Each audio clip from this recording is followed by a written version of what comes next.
Chapter 1190. When Dong Lijia saw Luo Yuanjun calling his sister Fatball so bluntly in front of him, he felt embarrassed. He immediately scolded. "I say, can you not always call her that? Aren't you afraid of being beaten up?"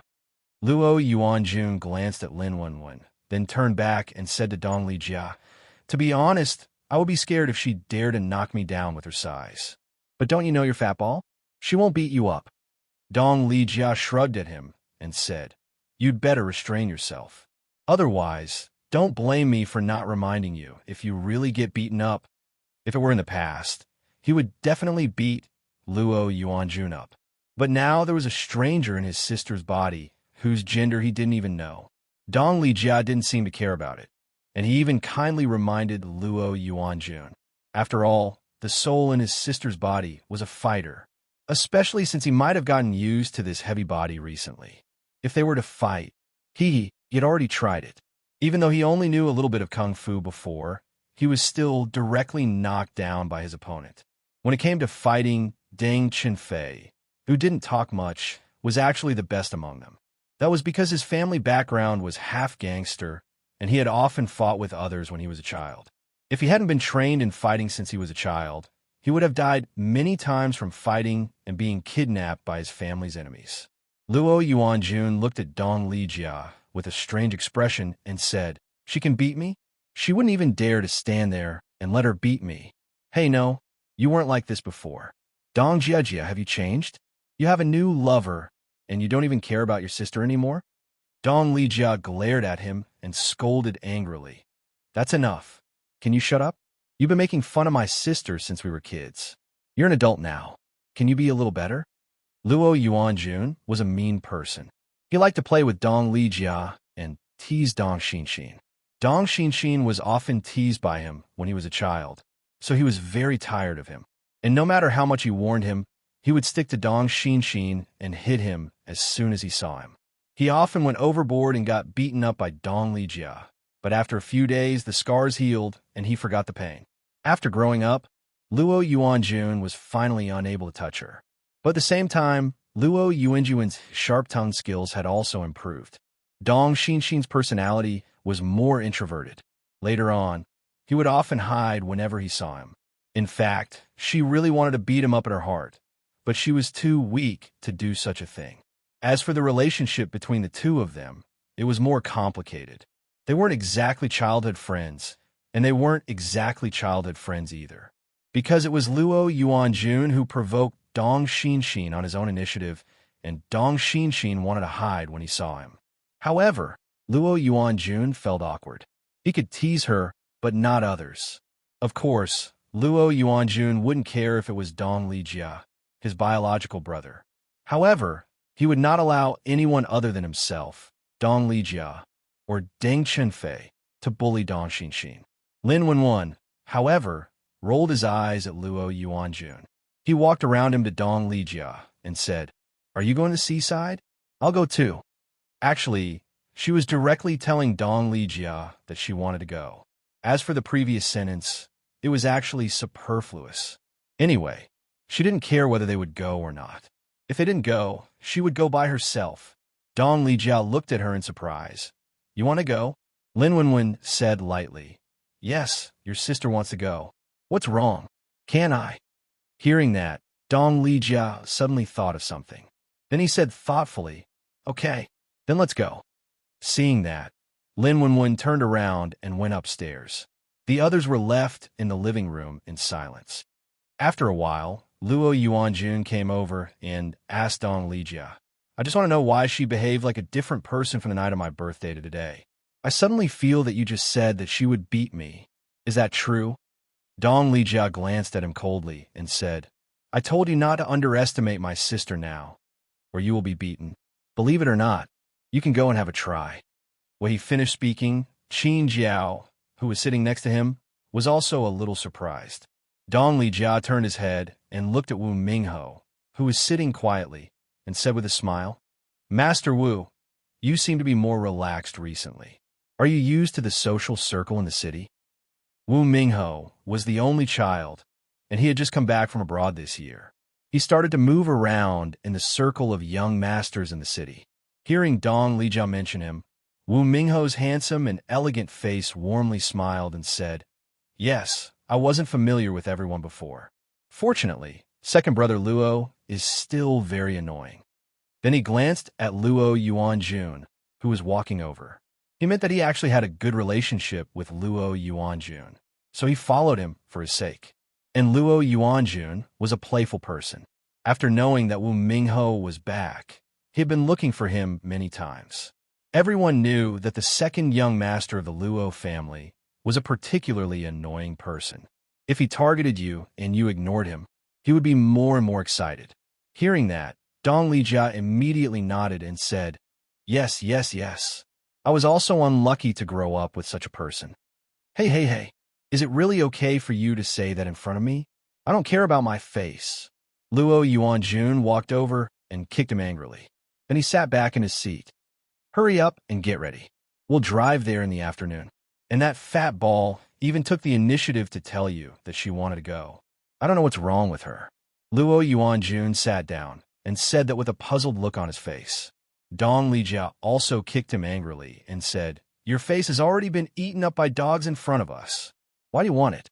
Luo Yuanjun stretched out his foot and kicked him back under the table. "There are girls here. Are you blind? Can't you behave in front of girls?" In addition to Qin Jiao and Lin Yuehui, there was also a girl sitting there with no expression on her face. In addition to Luo Yuanjun, Deng Qinfei, and Wu Mingho, there were two other boys.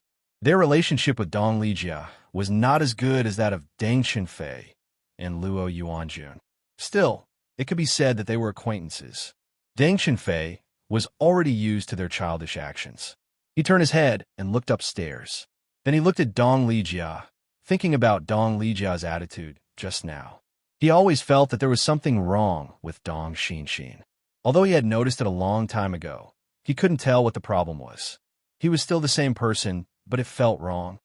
Even Dong Lijia didn't spoil her as much as before. What was going on? Chapter 1191. Lin Wenwen went upstairs to Dong Xinxin's room and asked, "Do you know how to swim?" Dong Xinxin said, "No." Lin Wenwen asked curiously, "Then why do you still want to go to the beach?" Dong Xinxin said, "You don't have to know how to swim to the beach. Besides, I'm not planning on swimming. I just want to see the sea. I heard that seeing the real sea will make one's mood very different." Lin Wenwen thought about it and said, "Well, it will definitely be different. If you can see the sunset, it will also be very beautiful." The orange-red light on the horizon rippled with the waves, sparkling with the light. "I like to walk on the beach barefoot. The sand is very soft and comfortable." Dong Xinxin listened to her description and looked forward to it even more. "But you can exercise in the sea if you go to the beach. Besides, running on the beach is also very difficult." Lin Wenwen wasn't thinking about the scenery, but the environment there. If she wanted to exercise, it would be very difficult. And swimming in the sea was not as easy as swimming in the pool. She wanted to take a shower and then quickly packed up her things. Clothes, phone, tablet accessories, and so on, and put them in a small salutation box. Just as she was about to go out with the salutation box, she suddenly felt a throbbing pain in her head before she could reach the door. Images quickly flashed by. There were people, zombies, and many strange beasts in the images. Lin Wenwen suddenly covered her forehead and leaned against the door, her face scrunched up in pain. This time, 4 or 5 images flashed in her head, and they were much clearer than the last time. But among these images, 3 of them were large groups of strange-looking beasts. They were running around in the abandoned city, tearing apart the zombies, and many of them were climbing to the roofs of buildings and roaring at the sky. In one of the other 2 images, she saw Lin Xiao and the others, while the other image was of a person standing on top of a high wall, looking down from above. Dozens of meters below the wall was not a tide of zombies, but a tide of exotic beasts that were swarming over. A few images flashed by, and the pain in Lin Wenwen's head disappeared, leaving behind a feeling of dizziness. Moreover, his entire body suddenly felt weak and powerless. Lin Wenwen's legs went soft as he leaned against the door and sat on the ground. "What's wrong with you?" Dong Xinxin's voice sounded in her mind as he asked her blankly. Lin Wenwen frowned and said, "Don't speak first. My head hurts when you speak." When she heard Dong Xinxin's voice, she felt a throbbing pain in her head. Although it wasn't as serious as before, it wasn't a good feeling either. Dong Xinxin calmed down when he heard what she said.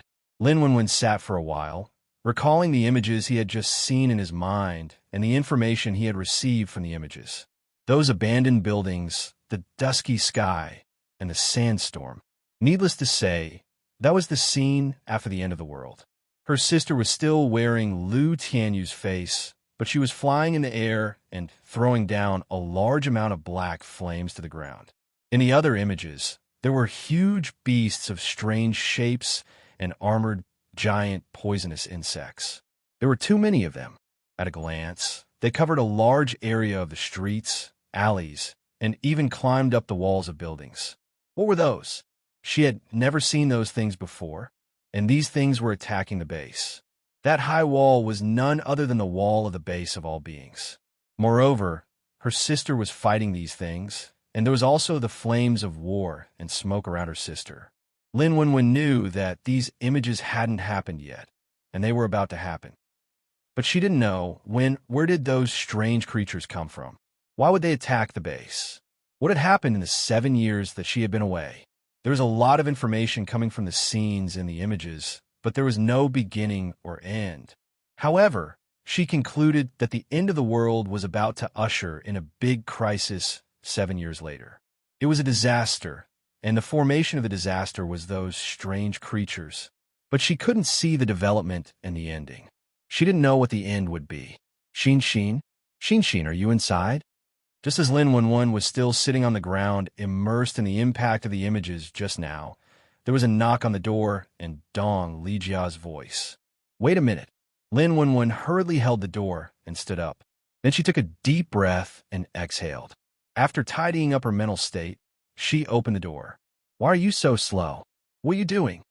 Dong Lijia watched her open the door and looked at her with a puzzled expression. Lin Wenwen pulled the box beside her in front of him to show him. Dong Lijia's expression froze, and then he said, Wait, you packed so quickly? Are you really going? Lin Wenwen shrugged and said, You don't have to go. Dong Lijia rolled his eyes and said, How is that possible? But I have to tell my parents first. Lin Wenwen looked at him in confusion. You're the big brother. Shouldn't you be the one telling them? Or do you want to go with you? Dong Lijia shrugged and said, I'll tell them. But why do you suddenly want to go to the beach? Lin Wenwen leaned against the doorframe and looked at him. Didn't I say that your sister wants to see it? Besides, the sea after the end of the world isn't as beautiful as it is now. It's better to see the blue sea and blue sky while we still have time. Dong Lijia nodded at her and said, It seems that you really want to go. Then you can go down first. I'll go and tell my father. Lin Wenwen took the box out, walked to the stairs, and handed it to the bodyguard standing next to her. Then she went down empty-handed. Seeing her coming down, Luo Yuanjun immediately came over. He couldn't help saying, Pang Xiaoxin, you're going with us? Do you dare to go swimming?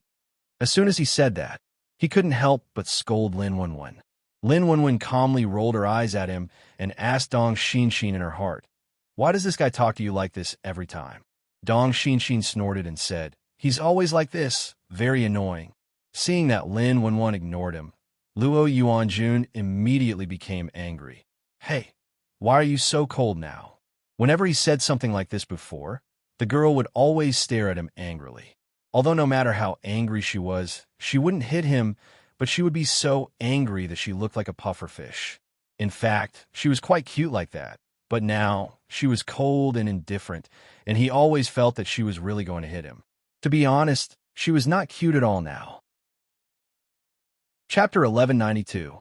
Seeing Luo Yuanjun's face, Lin Wenwen really felt that it was no wonder that Dong Xinxin had asked her to beat him up if she had the chance. The feeling this person gave off was really annoying. It was exciting to pay attention to him, and exciting to ignore him. What? What kind of reaction do you want me to give you? Lin Wenwen looked at him and said calmly. Luo Yuanjun was stunned by her words, and then said, Well, oh no, you don't need to give me any reaction. You can. As he spoke, he unconsciously retreated. Lin Wenwen's eyes were very strange to him. It didn't seem to be the eyes that Dong Xinxin would have. Moreover, her current aura was very strong, and she instantly felt like she was suppressing him. This time, Luo Yuanjun finally felt that Dong Xinxin was really different from before. No wonder Dong Lijia had said those words to him just now. Lin Wenwen looked at them and glanced at their expressions. Apart from the two women who had a look of anticipation on their faces but a hint of coldness and scheming in their hearts, the others were rather calm. The two women failed to trick her last time, but it seemed that they had a new plan this time. Looking at their sparkling eyes, she knew what they were thinking. They were probably encouraging her to go swimming in the sea. After all, such a fat girl in a swimsuit. She didn't need a swimming ring. That scene was so beautiful, and in front of so many young men, she would become the laughing stock of others. She might even be disgusted. Seeing that she was looking at them, Qin Jiao and Lin Yuehui immediately walked to her with a smile and looked at her happily. Xinxin, you're going. When we mentioned it to you before, you didn't seem interested at all. Lin Yuehui also said, yes, we thought that you wouldn't go this time either. They were prepared to use other ways to trick her into going with them. Unexpectedly, she proposed to go first. What a coincidence! It saved them a lot of trouble. Lin Wenwen smiled at them and said with a slightly sarcastic tone, oh, really? Don't you want me to go? The two women with exquisite makeup were stunned at the same time, and then they subconsciously looked at each other. Lin Yuehui suddenly waved his hand and said to her, no, how could it be? We're still thinking about it, but we're afraid that you don't want to go. What else do we have to do to convince you to come along? Lin Wenwen smiled at them, then walked to the chair by the window in the living room and sat down. Her seat was by the window, which seemed to separate her from the rest of the crowd. Qin Jiao and Lin Yuehui looked at each other in confusion. Lin Yuehui wanted to continue talking to Lin Wenwen. However, Qin Jiao was a little impatient with Lin Wenwen. She secretly pulled Lin Yuehui and pulled her back to where she was sitting just now.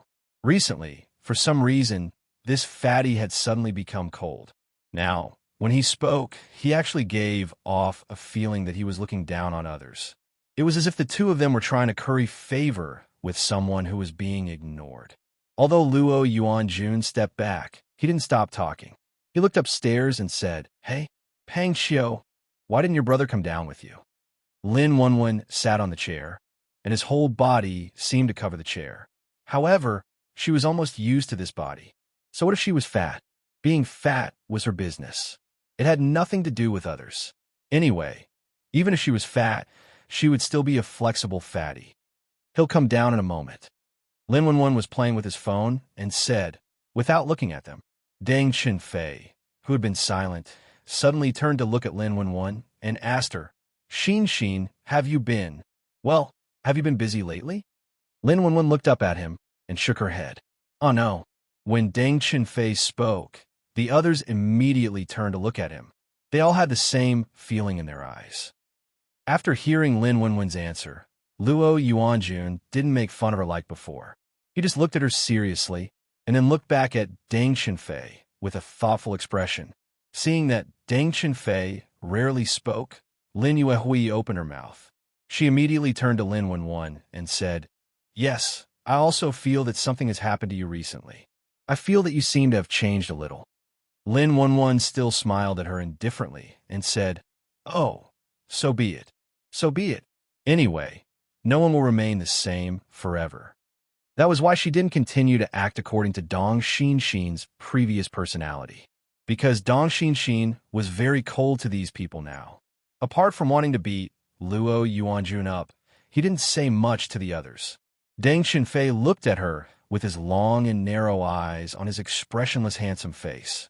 Then he said, everyone changes for a reason. Xinxin, what is your reason? Lin Wenwen looked at him, shrugged, and said, maybe it's time. In 7 years, a person changes according to the environment changes.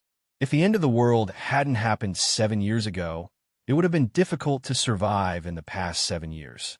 Dong Xinxin might still be that silly little fatty. After hearing her answer, Deng Qinfei continued to look at her and then turned back. Lin Yuehui looked at Lin Wenwen blankly and didn't quite understand her words. She couldn't help but look at Qin Jiao and ask her with a meaningful look. Qin Jiao spread her hands to show that she didn't know what she meant. Luo Yuanjuan's eyes flashed, and he looked at Lin Wenwen again. Let's go. It's already 3 o'clock. If we drive now, we should be there by 5 o'clock. By the way, have you decided on the hotel? At this moment, Dong Lijia's voice came from the stairs. Everyone looked up and saw him walking down the stairs. Luo Yuanjun immediately waved his hand and said, I've already chosen one. I also booked a seafood feast in the hotel. I'm waiting to eat delicious food tonight. Dong Lijia nodded and waved his hand. Oh, then let's go. Why are you still sitting here? After saying that, he walked straight to the door. At this time, Lin Wenwen also stood up and walked out. After walking out of the door, she looked at the row of sports cars outside. Lin Wenwen looked at Dong Lijia. It seemed that she had to take his car. The driver helped him drive out his red sports car. Lin Wenwen looked at it with a disgusted expression. She didn't expect that Dong Lijia liked red sports cars. Dong Lijia was immediately displeased when he saw her expression. What's with that expression? Are you disgusted with my concubine? Why don't you sit in it? Lin Wenwen rolled her eyes and said, Concubine? You should take good care of it these days. Let's see if you still love it in a few days. After the end of the world, no one knew how to drive sports cars. Chapter 1193. Hearing her words, Dong Lijia's expression froze, and then he was petrified. Yes, she said that the road conditions after Doomsday were not suitable for sports cars. Besides, fuel was precious. Sport cars were so fuel-hungry that it was fine. Moreover, the roads after Doomsday were not maintained at all. All kinds of damage, zombie cars, or garbage were piled up on them. And there were also piles of sand. What? There was no way he would abandon this car. How could he? You know, if you were the first in his heart, then this car is the second. Even Uncle and Aunt Dong have to sit in the back. How could he abandon it? Luo Yuanjun suddenly appeared at this time, hanging on Dong Lijia's shoulder, and looked at Lin Wenwen. Lin Wenwen smiled at him, and then turned to look at him. Seeing that she was ignoring him again, Luo Yuanjun immediately continued. Am I wrong? Dong Lijia threw his arm away from his neck and said, Well, you're right. Let's go. As he spoke, he walked to his red Lamborghini. Lin Wenwen also got out and said, Sell this useless car and get some off-road vehicles. Her words were like a stab in the back. Dong Lijia looked at her with a sad face and did not speak. But Luo Yuanjun, who was behind them, shouted, Wow, Fatball, you're so cruel. How dare you ask Dong Jiajia to sell his wife? After Dong Lijia sat in the driver's seat, he saw Lin Wenwen also sitting in the passenger seat. Seeing that she pulled out the seat belt and fastened it, he looked back at the luggage that had been put in the back by the bodyguard. Then he turned his head and glanced at Luo Yuanjun outside, saying, Hurry up. Then he started the car and drove away. An hour and a half later, the supercar team stopped in front of the gate of a seaside resort hotel in the neighboring city. With so many sports cars parked here, they immediately attracted the attention of the surrounding tourists. Then a group of young men and women got out of the sports cars, all of whom were tall and good-looking. Pairs of long legs immediately attracted the attention of many students who were out on vacation. Qin Jiao took off her sunglasses and turned her head to look at the people around her. Then the corners of his mouth curled up, and he walked in with a confident smile. Lin Yuehui, who was beside her, also raised his hand to brush the bangs on his forehead and touched his vertical hair. Only then did he take his bag and catwalk in his high-heel shoes. Another girl unintentionally glanced at them, then secretly rolled her eyes and followed the crowd in. Okay, let's take a rest in the room. We'll come down for seafood tonight. Luo Yuanjun turned his head and waved at everyone. Then he asked the hotel staff to bring him to his room. There were a lot of rooms in this hotel, so each of them booked a room. Lin Wenwen stood in the hotel lobby and looked around. Then he followed the bodyguard to his room. Although they came out to play, Mr. Dong also agreed. But for the sake of safety, he brought a lot of bodyguards with him. After entering the luxurious hotel room, they could see the sea from the balcony. At this time, the sun was already setting. After a while, they would be able to see the sunset. Dong Xinxin's voice rang out in her mind with a burst of amazement. Is this the sea? Seeing it with my own eyes is really different from watching it on TV or on the computer. It's so vast, so big. Lin Wenwen walked to the railing of the balcony and leaned against it. It's a pity that you can't control your body now. Otherwise, you could go to the beach in the evening. It would be very enjoyable. The hot and humid sea breeze blew over with a kind of salty smell. Although it was a little cool, it was still very hot. Fortunately, this is not Hainan. If it were in Hainan, it would be really hot in July and August, Lin Wenwen said again. Is it really that hot over there? Dong Xin asked her curiously. Lin Wenwen said, It's so hot, okay? The sun is very hot. After standing on the balcony for a while, she changed her clothes, took her phone, and put on earplugs before going downstairs. She walked out of the hotel and toward the beach. There were many people on the beach. Everyone was wearing swimsuits, swimming in the water, or playing with the waves in the shallow water. Lin Wenwen stepped on the soft sand step by step. Lin Yuehui and Qin Jiao stood on the sea viewing platform built by the hotel and looked in the direction of the beach. They saw a fat person who was more than 5 meters tall walking on the beach. They couldn't help but guess, that figure looks a little familiar. Is it Dong Xin? The two squinted their eyes and looked carefully. Finally, they recognized it and felt that it was very similar. Qin Jiao said doubtfully, Why did she walk so far alone? The sun is still there, although it's almost sunset, but it's still very hot. Lin Yuehui smiled elegantly and then stroked his hair. He said, Her body is so thick, and there is so much fat on her. She's definitely not afraid of the sun. Do you think she was really working out at home today? Qin Jiao remembered that when she went to the Dong family today, Dong Xin looked like he was doing strenuous exercise. She slightly furrowed her carefully trimmed eyebrows and said with a puzzled expression, From what we saw, it does seem to be real. But why did she suddenly want to lose weight? Did something happen to her? Speaking of which, I don't think we said anything to hurt her in this regard, except for second young Master Luo. Usually, when a fat person went to the gym, the first reaction would be to lose weight.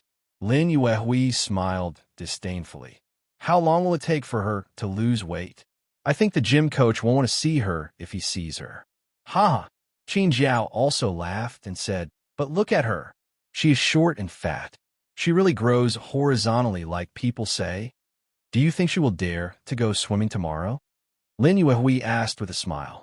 Qin Jiao shrugged and said, If it were me, I would definitely not go swimming, because maybe her swimsuit doesn't even have a size, although she can wear casual clothes. But thinking about the feeling of the clothes sticking to her body, I think it's better not to. The two talked and laughed while looking in Lin Wenwen's direction from time to time. Seeing that she kept walking, she suddenly stood under the shade of a tree and did some stretching and warming up. Hey, look, she is warming up. What does she want to do? Qin Jiao suddenly tilted her head and stared in that direction in surprise. Lin Yuehui also turned his head and looked. He said, I don't know her. At this time, Lin Wenwen was standing under the shadow of a tree, stretching her legs and bending her waist to do a set of warming up. After that, she walked to the beach and began to slowly run along the beach from a place where there were fewer people. She is running, Qin Jiao said in surprise. Lin Yuehui said thoughtfully, Could it be that she really wants to lose weight? Qin Jiao was silent for a while before answering, Maybe. Chapter 1194. When it was dark, Dong Lijia asked them to come down for dinner. However, they couldn't find Lin Wenwen. Have you seen Xin? He looked at everyone and asked. Luo Yuanjun was playing a game on his phone. He said without looking up, Did you go to her room? Dong Lijia said, I did. No one was there. Luo Yuanjun said, Then you can call her. I didn't see her anyway. Dong Lijia said, I did, but no one answered. Qin Jiao looked at Dong Lijia and smiled. We saw her walking on the beach not long ago. I don't know if she's back. Dong Lijia didn't show any other reaction after hearing what she said. He just said, Oh, she went jogging. She should be back soon. The others all looked up at him and asked, Your sister went jogging. Why? Is she on a diet? Wu Mingho said with a smile, She shouldn't be too hot, but will she lose her appetite if she runs for too long? Dong Lijia said, No, she's used to this situation. She'll have a big appetite when she comes back. Besides, her taste has changed. Don't be surprised. The private room they booked was facing the sea. There was a floor-to-ceiling glass on the side facing the sea, so they could clearly see the scenery outside. Shouldn't she eat less if she wants to lose weight? Do you mean she will eat and drink when she comes back? Luo Yuanjun looked at Dong Lijia strangely. Deng Xinfei looked at Dong Lijia and asked with a serious expression, "Did something happen to your sister recently? Why did her temperament suddenly change? She's not like Dong Xinxin at all. She's like a stranger." Dong Lijia looked at him. He was right, but he couldn't admit it. He could only say vaguely, "Well, maybe something happened to her." Seeing his reaction, the others also felt strange. Dong Lijia looked at them with an inscrutable expression. He had asked Lin Wenwen what would happen to these people after the apocalypse. She said some people would betray her in a critical moment, and some would betray her for a few packets of instant noodles when they had no food. Most of them will become zombies. That was to say, these people, except for Deng Xinfei and Luo Yuanjun, he did not need to care too much about the others. On the beach, Lin Wenwen communicated with Dong Xinxin in his mind while slowly stopping and moving forward. "So, you want to beat him not because you hate him, but because he could have lived, but he didn't listen to you and left, right?" Lin Wenwen finally figured out the reason why Dong Xinxin had asked her to beat Luo Yuanjun when she had a chance last time. Dong Xinxin said angrily, "Do you know how much superpower I used to go back to the time before he died? At that time, they couldn't find him, and they didn't know when he died. It took a lot of effort to gather the last bit of information about him, and then it took a lot of effort to find that place. When they found the corpse, they only found a part of the body that had been gnawed on. I didn't know how many days it had been since the rotting started. It was the first time I went back to half a month ago, but I didn't make it in time. The second time, he returned to more than 20 days ago, but he still didn't make it in time. The third time was a month ago. Her ability was special, and every time she used it, it would consume a lot of energy. During the third time, she didn't have much energy left to go back, and she couldn't stay for too long. The third time, she went back just before Luo Yuanjun was about to die, and it took her a lot of effort to save him from the zombies. However, a few hours later, they encountered a group of robbers. Then she broke a leg when she saved Luo Yuanjun, and it was difficult for her to move. She could only use her superpower to go back to an hour ago. She used this opportunity to let Luo Yuanjun leave this place in advance, so that he could safely avoid the robbers. But Luo Yuanjun insisted on taking her with him. He could go farther alone without any equipment, weapons, or a car. But he couldn't leave with her, a wounded man.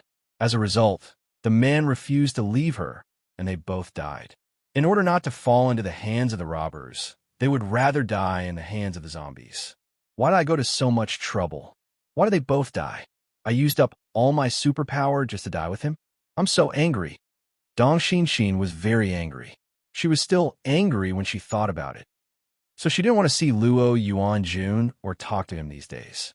Maybe Dong Xinxin thought that they could survive the end of the world, so he didn't want to tell them about it. Anyway, they might not believe her, and they might even think she was crazy.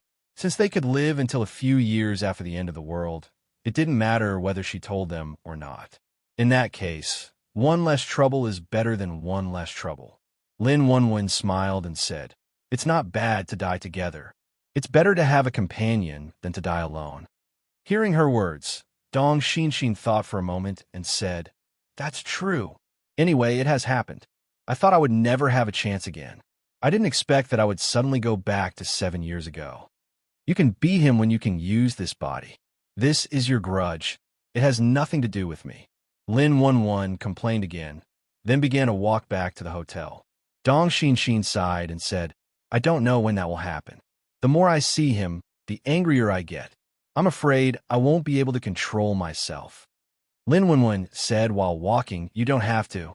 Maybe when you are angry, you will activate your power and suddenly be able to control this body."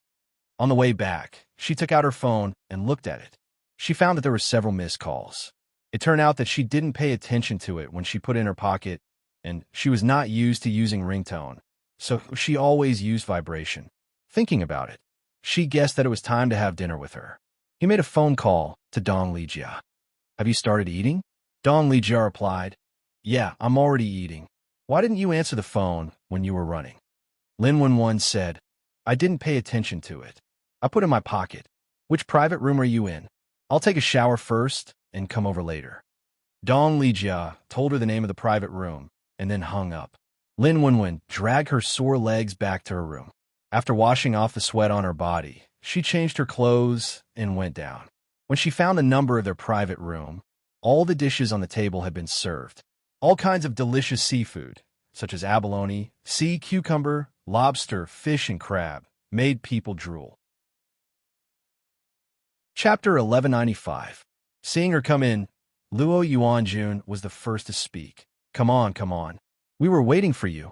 Pang Xiao, do you want to starve us? Lin Wenwen glanced at him and said, You can eat first. I don't mind. Luo Yuanjun pointed at Dong Lijia and said, You don't mind, but your brother does.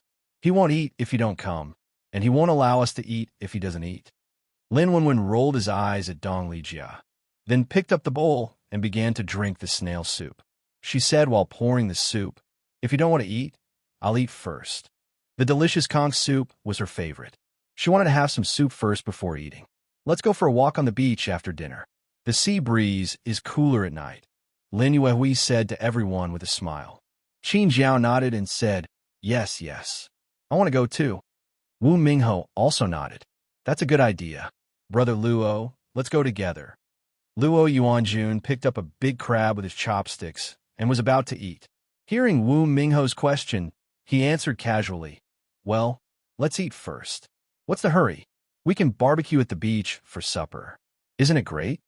You haven't even had dinner, and you're already thinking about supper. Dong Lijia looked at him grumpily. Deng Qinfei asked him, Have you rented a boat for tomorrow? Dong Lijia picked up a shrimp and began to peel the shell. He glanced at him and said, Why are you asking me? Didn't you prepare it? Luo Yuanjun immediately said to him with dissatisfaction, Hey, we found a place to live. You should be the one to rent the boat, right? Dong Lijia dipped the shrimp in the seasoning and put it in his mouth. He said, Brother, I'm poor now. Don't ask me. I don't have money. He had used all his money to order supplies and had no spare money to eat, drink, and have fun. Everyone immediately looked at him as if he was joking and said, Young Master Dong, how can you call yourself poor? Are you kidding us? It was Xiao Hanfeng who spoke. It was Dong Lijia who asked him to buy the gasoline. The Xiao Group's main business was oil and petrochemical companies. Luo Yuanjun pointed at Dong Lijia with a crab pincer in his hand and scolded, If you're poor, what about us? The richest person in the Dong family was the young master of the Dong family. He already had 5 supercars, and he had 2. Even Deng Qinfei only had 3. The others were about the same. Anyway, there weren't more than 3 cars. Needless to say, this guy had been investing and buying stocks since his first year in university. He had even founded a few small companies. Although they were small, their results and income were not low. Dong Lijia was too lazy to explain to them. He shrugged his shoulders and continued to peel off his shell. He said, Anyway, I'm poor. Don't look for me on this trip. I'm here to eat and drink with you. Deng Qinfei saw that he only cared about eating his own food, then looked at Lin Wenwen and narrowed his eyes. If it was in the past, as a siscon, he would always pick up a pile of food for his sister first. But today, he didn't pick up any food for her and even let her drink the soup herself. This wasn't right. Lin Wenwen had just finished his soup when he saw Deng Qinfei glancing at him. He didn't want to hide it anymore and began to eat and drink to his heart's content. Everyone was stunned by the way he ate. When Dong Lijia came back to his senses, he suddenly felt ashamed. He said to Lin Wenwen, who had a crab leg in his left hand and a chicken wing in the other, I said, Xin, you, mind your image. He wanted to say, mind my sister's face, okay? My baby sister's face is going to be ruined by you. Lin Wenwen glanced at him indifferently. Eating is the most enjoyable thing. You can't even eat to your heart's content. What's the point of enjoying it? Dong Lijia was speechless. He couldn't refute. Luo Yuanjun looked at Lin Wenwen dumbfoundedly and suddenly asked, Hey, Pang Xiaoxin, I remember that you didn't eat lettuce before. Lin Wenwen glanced at him and said, now is now. The past is the past. Deng Qianfei's eyes flashed as he watched her eat. Dong Lijia glanced at him silently and felt that there might be guests in his room tonight. Qin Jiao and Lin Yuhui looked at each other silently and said, but Xin, aren't you, on a diet? Why are you still eating so much? Lin Wenwen didn't even look at her. He reached out his chopsticks and picked up a spicy crayfish to eat. He said while peeling the shell, I'm on a diet, but I still need to maintain my nutrition intake. Besides, I don't eat much. Then he stuffed the crayfish into his mouth and chewed happily. After dinner, everyone began to take a walk by the sea with the sea breeze. Deng Qianfei squeezed Dong Lijia to the back and looked at Lin Wenwen, who was walking by the shallow water. What's wrong with her? Even Dong Lijia's attitude toward her changed so much. It seemed that there was a big problem. Dong Lijia glanced at him and said softly, don't worry about it. It won't take long for her to return to normal. Deng Qianfei looked at him suspiciously. Dong Lijia thought for a moment and said, she did encounter something. I should say experience something. It's different now. You'll get used to it slowly. Deng Qianfei asked expressionlessly, what did she experience? Dong Lijia stopped and looked at him. He suddenly asked, let me ask you, if the end of the world really comes one day, what will you do? When Deng Qianfei heard this, even his usually expressionless face revealed an inexplicable expression as he looked at Dong Lijia. Dong Lijia smiled and said, I'm just kidding. If you know in advance that the end of the world is coming, what will you prepare for? Deng Qianfei looked at him silently for a few seconds and didn't say anything. The person in front turned around and shouted at them, hey, the two in the back, are you dating? Dong Lijia immediately spat at Luo Yuanjuan's words. Get lost. I'll talk to a girl if I want, okay? As he spoke, he strode forward. Deng Qianfei followed him and said, that depends on what kind of end of the world you're talking about. A global volcanic eruption? A tsunami? Or a sudden natural disaster? Dong Lijia was speechless. It made sense. If it happened on a large scale, it would also be the end of the world. He said, no, I mean virus infection and zombies. The whole city will become a zombie city, and then people will fall into panic and despair. There will be zombies everywhere. There will be no food, no water, no electricity, and no internet. Deng Qianfei looked at him and said, you're talking about Resident Evil, right? If we know in advance, we will definitely prepare supplies, food, and water, and cars, gasoline, and so on. Dong Lijia smiled and said, that's right. Normal people will think of this. But this kind of thing only happens in movies, right? Then he stopped talking to Deng Qianfei and looked at Lin Wenwen, who was playing barefoot in the water. Chapter 1196. The cool water and the soft sand were under her feet. It was a very comfortable experience on a hot summer night. She felt the heat on her body dissipating from her feet. Qin Jiao looked back at Dong Lijia from time to time. When she saw him coming, she immediately approached him with a smile. It's nice to walk by the beach at night, isn't it? Qin Jiao said to Dong Lijia with a smile. Dong Lijia nodded. Yes, it's very comfortable. Luo Yuanjun looked at Lin Wenwen, who was walking alone in the water, and suddenly approached her. He kicked the water in Lin Wenwen's direction, and then the slippers followed the water and flew toward Lin Wenwen. Whoosh! As it turned out, Lin Wenwen dodged Luo Yuanjun's childish attack with a sharp move. She had noticed Luo Yuanjun as soon as he moved. How could she be splashed by his kick? Are you childish?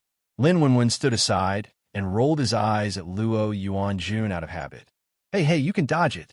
Luo Yuanjun saw that Lin Wenwen had dodged his attack so quickly that not a drop of water splashed on her.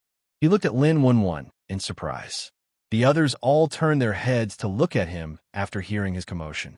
Dong Lijia's eyes lit up when he saw what he was doing. He suddenly sneaked behind Lin Wenwen and was soon seen by Lin Wenwen. What are you doing? Lin Wenwen turned around and stared at him expressionlessly. Dong Lijia awkwardly turned his head, but in the next second, he suddenly let out a strange cry and kicked Lin Wenwen with his foot that was in the water. Puffa! Lin Wenwen called out subconsciously. He immediately jumped and slipped away a few meters away. The others looked at her in a daze, because she really ran very fast. She reacted fast too. Wow, Xin, you reacted so fast. Qin Jiao looked at her with an unnatural expression and said aloud. Lin Wenwen scolded Dong Lijia angrily. Are you going to play with him? Are you 3 years old?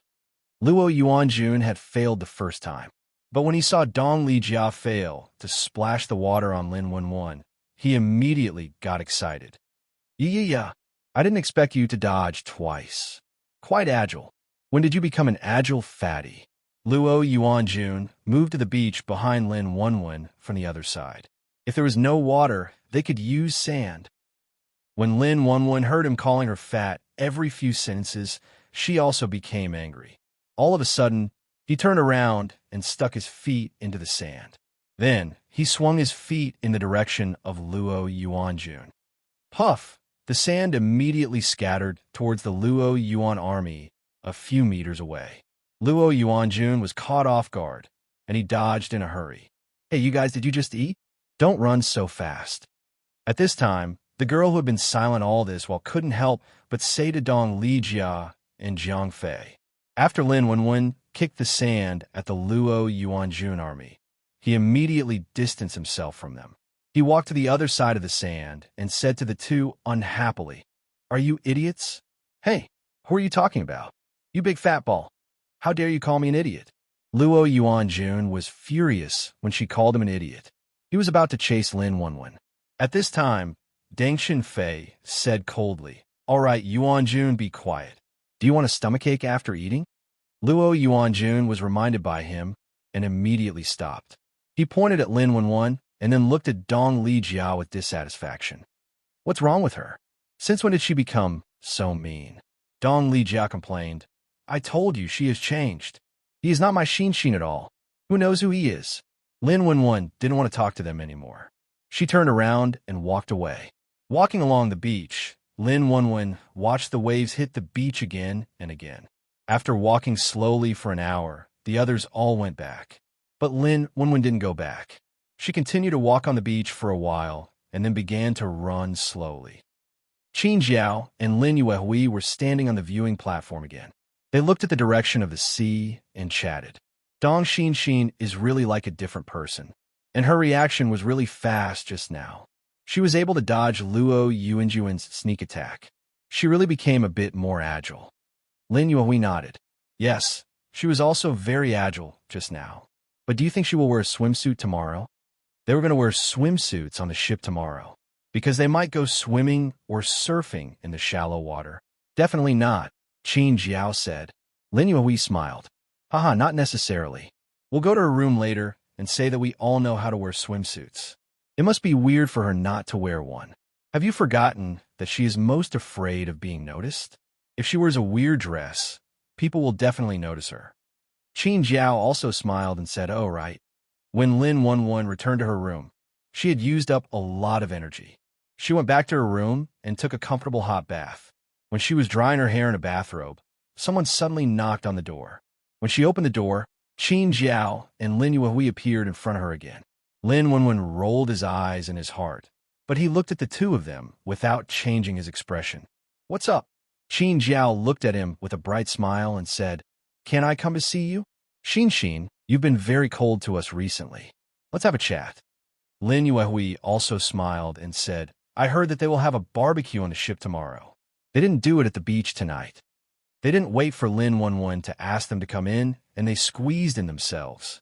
Qin Jiao sat on the sofa and asked Lin Wenwen casually, Xin, everyone will wear swimsuits tomorrow. Are you going to wear one? Lin Wenwen shook his head. No. Lin Yuehui immediately said, Why? We all wear swimsuits, but you don't. I feel that you won't fit in, and it will look weird. Or did you not bring a swimsuit? We've prepared it for you, and we've also found your yard number. When she spoke, Qin Jiao immediately nodded and said, Yes, we were afraid that you wouldn't be prepared. We prepared it for you. Then she took out the bag that she had just brought in and opened it for her to see. Lin Wenwen looked at the situation of the two of them and knew that if they didn't let her say yes tonight, they would definitely pester her for a long time. So in order to get them to leave quickly, she had better say yes. But I don't want to wear it. She looked at the two of them and said, Why? But everyone is wearing it, and you're the only one who doesn't wear it. Qin Jiao looked at her blankly and said, Lin Yuehui knew that Lin Wenwen would say this. He smiled and said, Are you afraid that you won't look good in it? No, this swimsuit has a lot of fabric, and it can cover your stomach, so you don't have to worry. Chapter 1197.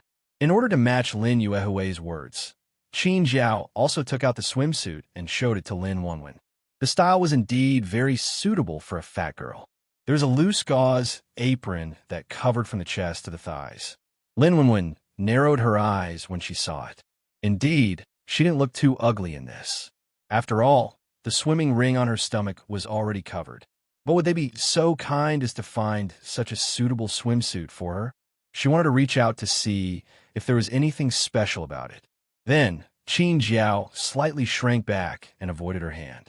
Then, she put the swimsuit back into the bag. Okay, let's put your clothes here.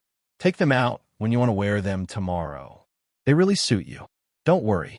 You have to wear them, okay? Qin Jiao put the bag on the sofa and then began to divert Lin Wenwen's attention. Oh yeah, I feel that you've lost a bit of weight.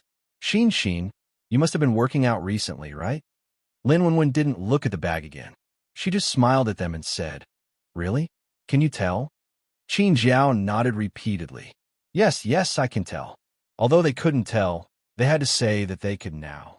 Because people who were on a diet like to hear others say that they had lost weight. So, in order to divert Lin Wenwen's attention, Qin Jiao used this trick. If it was the innocent Dong Xin in the past, he would definitely be distracted by her. She probably felt very happy because of what she said. Once he was happy, he really forgot about the swimsuit temporarily. However, Lin Wenwen definitely could not see through such a simple trick. She just pretended that she didn't see through it. Then, she showed a slightly happy expression and said, Really? I have been working out recently. So, can you guys leave after you're done talking? Seeing that Lin Wenwen's attention had shifted away from the swimsuit, Qin Jiao chatted with her for a while. After seeing her sleepy expression, they thought that she must have forgotten about the swimsuit and just wanted to go to bed, so they left her room. After the two left the room, Lin Wenwen's sleepy expression immediately became sober. She walked to the sofa expressionlessly and took out the swimsuit. After rummaging for a while, she finally found the problem. She thought that the two women had done something to the swimsuit, such as cutting off some parts and leaving a little bit of it attached. It was fine when she took it, but with her size, it would break soon after she put it on. But when she took a closer look, she realized that it wasn't what she had imagined. This was because the layer of gauze was glued on with a glue that lost its stickiness when it came in contact with water. The work really isn't that great. Lin Wenwen looked at where they were glued to. If he didn't look carefully, he might not be able to see it, but it was very obvious when he looked carefully. Was this a prank? When she wore it tomorrow, if they accidentally splashed water on it, it would fall off, and then expose her belly inside. Imagining the scene was indeed quite awkward and funny. Lin Wenwen sneered and threw the swimsuit directly into the trash can. Just as she was about to go to bed and turn off the lights, the door rang again. Speechless, she walked over and opened the door, thinking that the two idiotic women had returned. But when she opened the door, she saw Luo Yuanjun and Deng Chunfei standing outside. Luo Yuanjun had one hand in the pocket of his beach pants, and the other hand was raised to support the door frame with his elbow. He was looking down at her, who was opening the door. Deng Chunfei stood by the side with his arms crossed in front of his chest, and his face was still expressionless. What are you doing? Can't you talk to me tomorrow? Do you know what time it is? Lin Wenwen said impatiently when she saw Luo Yuanjun. It was already early in the morning, but he still came to her room. What did he want? We have something to talk to you. Let's talk inside. Luo Yuanjun put down his hand on the door frame, pushed the door open, and squeezed in. Deng Chunfei didn't say anything and followed him in. Lin Wenwen looked at the door that had been squeezed in for the second time without her permission, then closed the door with a sullen face, and turned to look at the two women. If she was a 17 or 18-year-old girl, she would definitely be overjoyed and infatuated when she saw the faces of these two people.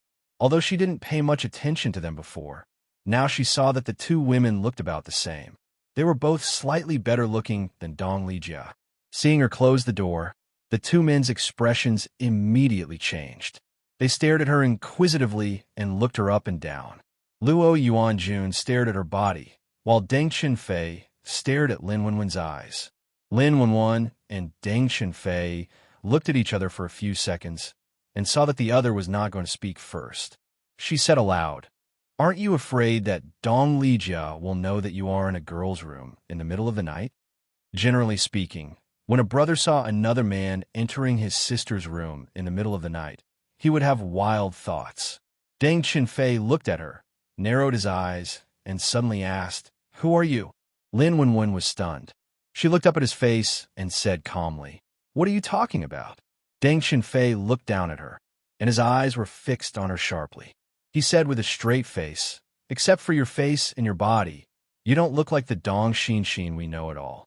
In this world, except for twins, the probability of people who look the same is as low as 1 in a million. Did you get plastic surgery? We have watched Dong Xinshin grow up, and we have known her for more than 10 years. Do you think we can't tell that you are a fake?" At this time, Luo Yuanjun also said, "In order to pretend to be a fat ball, you eat so much that you become so fat. It's really hard for you. Tell me, what's your purpose?" Lin Wenwen looked at the two of them with a baffled expression.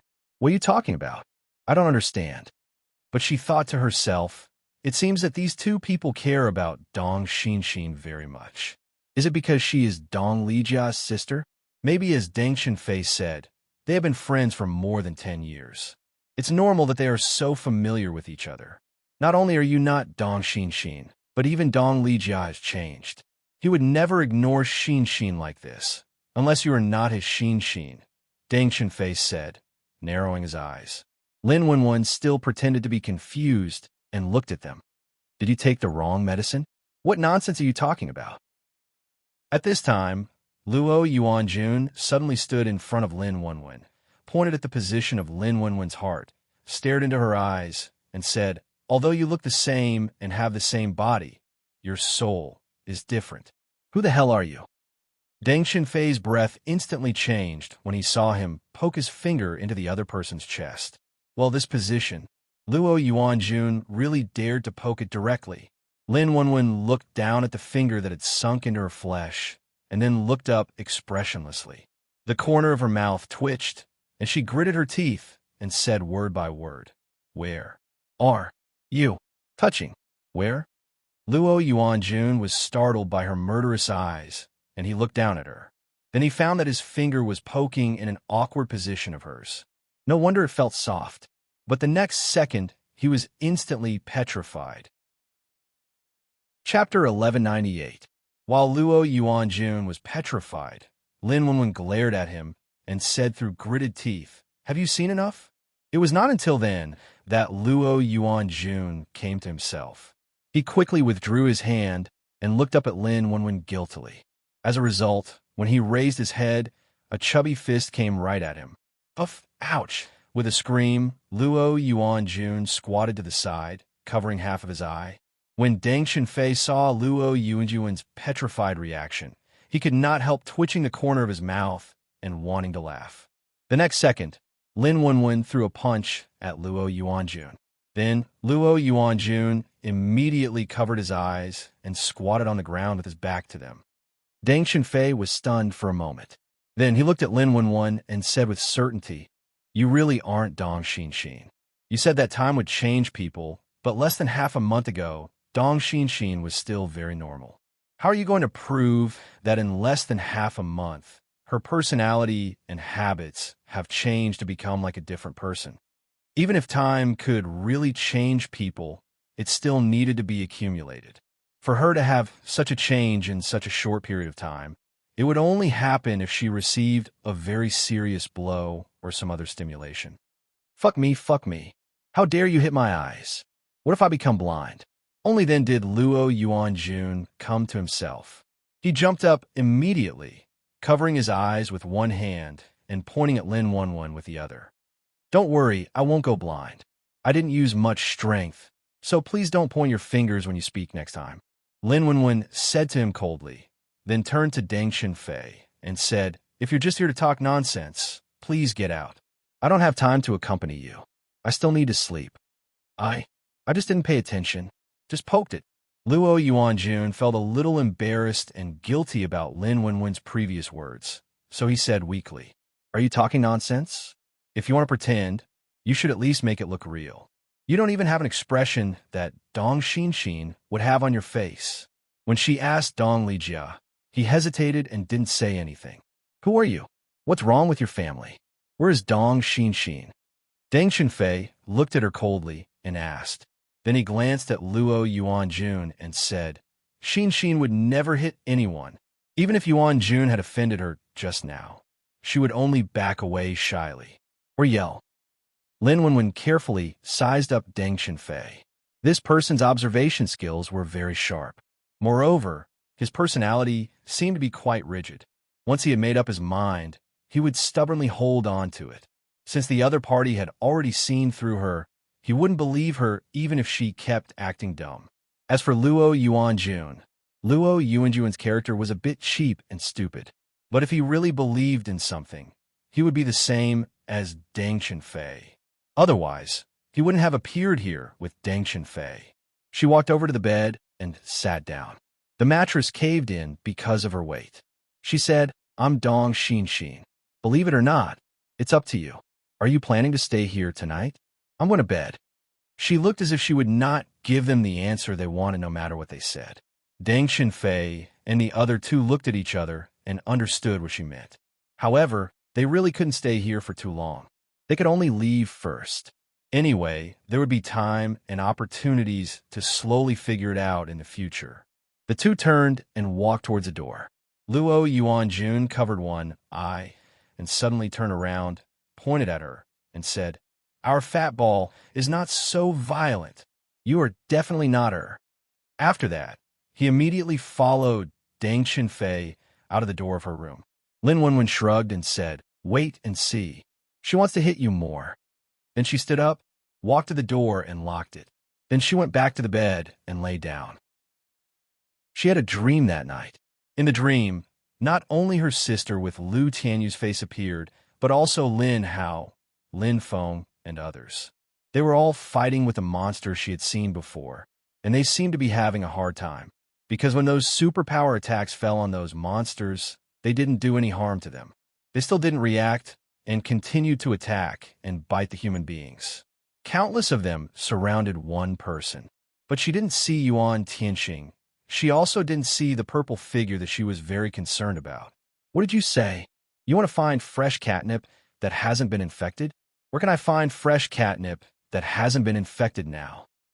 But only the smell of fresh catnip can keep them away. Now that all the plants outside have mutated, it is impossible to find uninfected catnip. And they're not cats. How can they react to this kind of thing? If they were cats, they would only be more excited, instead of being afraid to avoid it. In a research room, two men were talking about catnip. When Lin Wenwen woke up in the morning, this picture stopped at the end. She didn't know what they were talking about, and the two men were very strange. But she heard that fresh, uninfected catnip was very important to them. She sat on the bed and closed her eyes, thinking about the information in the picture. This dream was very real, but also very illusory. Catnip? Does it have something to do with those monsters? He said those things don't dare to come close. After Lin Wenwen opened her eyes, she muttered to herself as she got out of bed. She knew catnip was a plant. Was this telling her to bring back fresh catnip from before the doomsday? In any case, she should be able to bring it back. Judging from the tone of the two researchers, it seemed that they saw hope, but were forced by another sense of despair. He narrowed his eyes and looked outside. The sun had not even risen yet. After brushing her teeth, washing her face, and tying up her hair, Lin Wenwen changed into a loose beach outfit. And it was a male outfit. The male outfit was big, loose, and comfortable to wear. After tidying up, she drank a cup of water and then went out with the phone in her ear. Although there were not many people on the beach early in the morning, she could see some people jogging by the beach. She breathed in the sea air and then did a warm-up exercise. Then she followed them to the beach and jogged. The others didn't get up until after 9 o'clock. Dong Lijiao went to the restaurant to order some food, but he laughed when he saw Luo Yuanjun. Huffed. Second young master Luo, what happened to you? Ha ha ha. What did you do last night? Dong Lijiao looked at Luo Yuanjun's black eye and couldn't stop laughing in his chair. Luo Yuanjun looked at him silently, then turned his head away to show that he was silent. Then the others came down. Except for Deng Xinfei, they all exclaimed in surprise at Luo Yuanjun's black eye. One by one, they curiously asked him what he had done last night to be punched by someone. Don't say that he fell down. No one would believe it. Chapter 1199. In the base, after Lin Xiao suppressed Yuan Tianxing's condition, she began to think about how to solve Yuan Tianxing's problem. Even if she used the energy of the spatial lake to suppress him, she wouldn't be able to maintain it for long. She would have to change the water in 2 hours at most, and she would need to control the energy in the water. In other words, she suddenly fell into a situation where she couldn't leave Yuan Tianxing for more than 2 hours. If she couldn't change the water in time after 2 hours, Yuan Tianxing's life might be in danger. Should he throw Yuan Tianxing directly into the lake in the space and use the energy of the lake to suppress the energy in his body? After all, she couldn't possibly change the water every 2 hours, could she? It seemed like she could only wash Yuan Tianxing and submerge him at the bottom of the lake. As for why she had to wash him, the water in the lake was for drinking. Cough. Thinking about how often she soaked in it. This was already a lake with a taste. Thinking about this awkward problem, Lin Xiao could only pretend she didn't see it. After thinking for a while, Lin Xiao decided to throw Yuan Tianxing at the bottom of the lake. It would save her trouble and worry. She said to Lin Hao in the room, "How about this? You help me wash him clean. Then put a pair of underwear on him. After washing him, I'll put him in the lake to suppress him. Otherwise, if I leave him here, I won't have enough time to deal with sudden reactions." Lin Hao thought it was a good idea after hearing what she said. So he nodded. "Okay, then I'll wash him." Before Lin Xiao walked out, she turned back and reminded him, "Wash him clean." Lin Hao was speechless. It seemed like he should drink less of the water in the lake in the future. Until the last moment.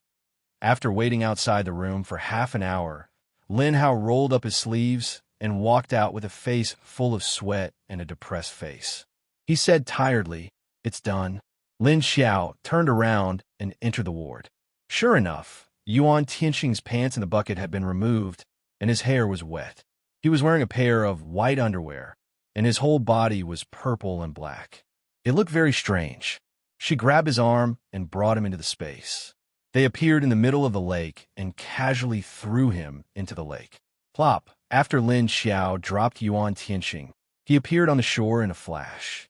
Then, he took off his clothes and dived into the water. After diving into the water, she controlled her body like a fish and swam to where Yuan Tianxing was.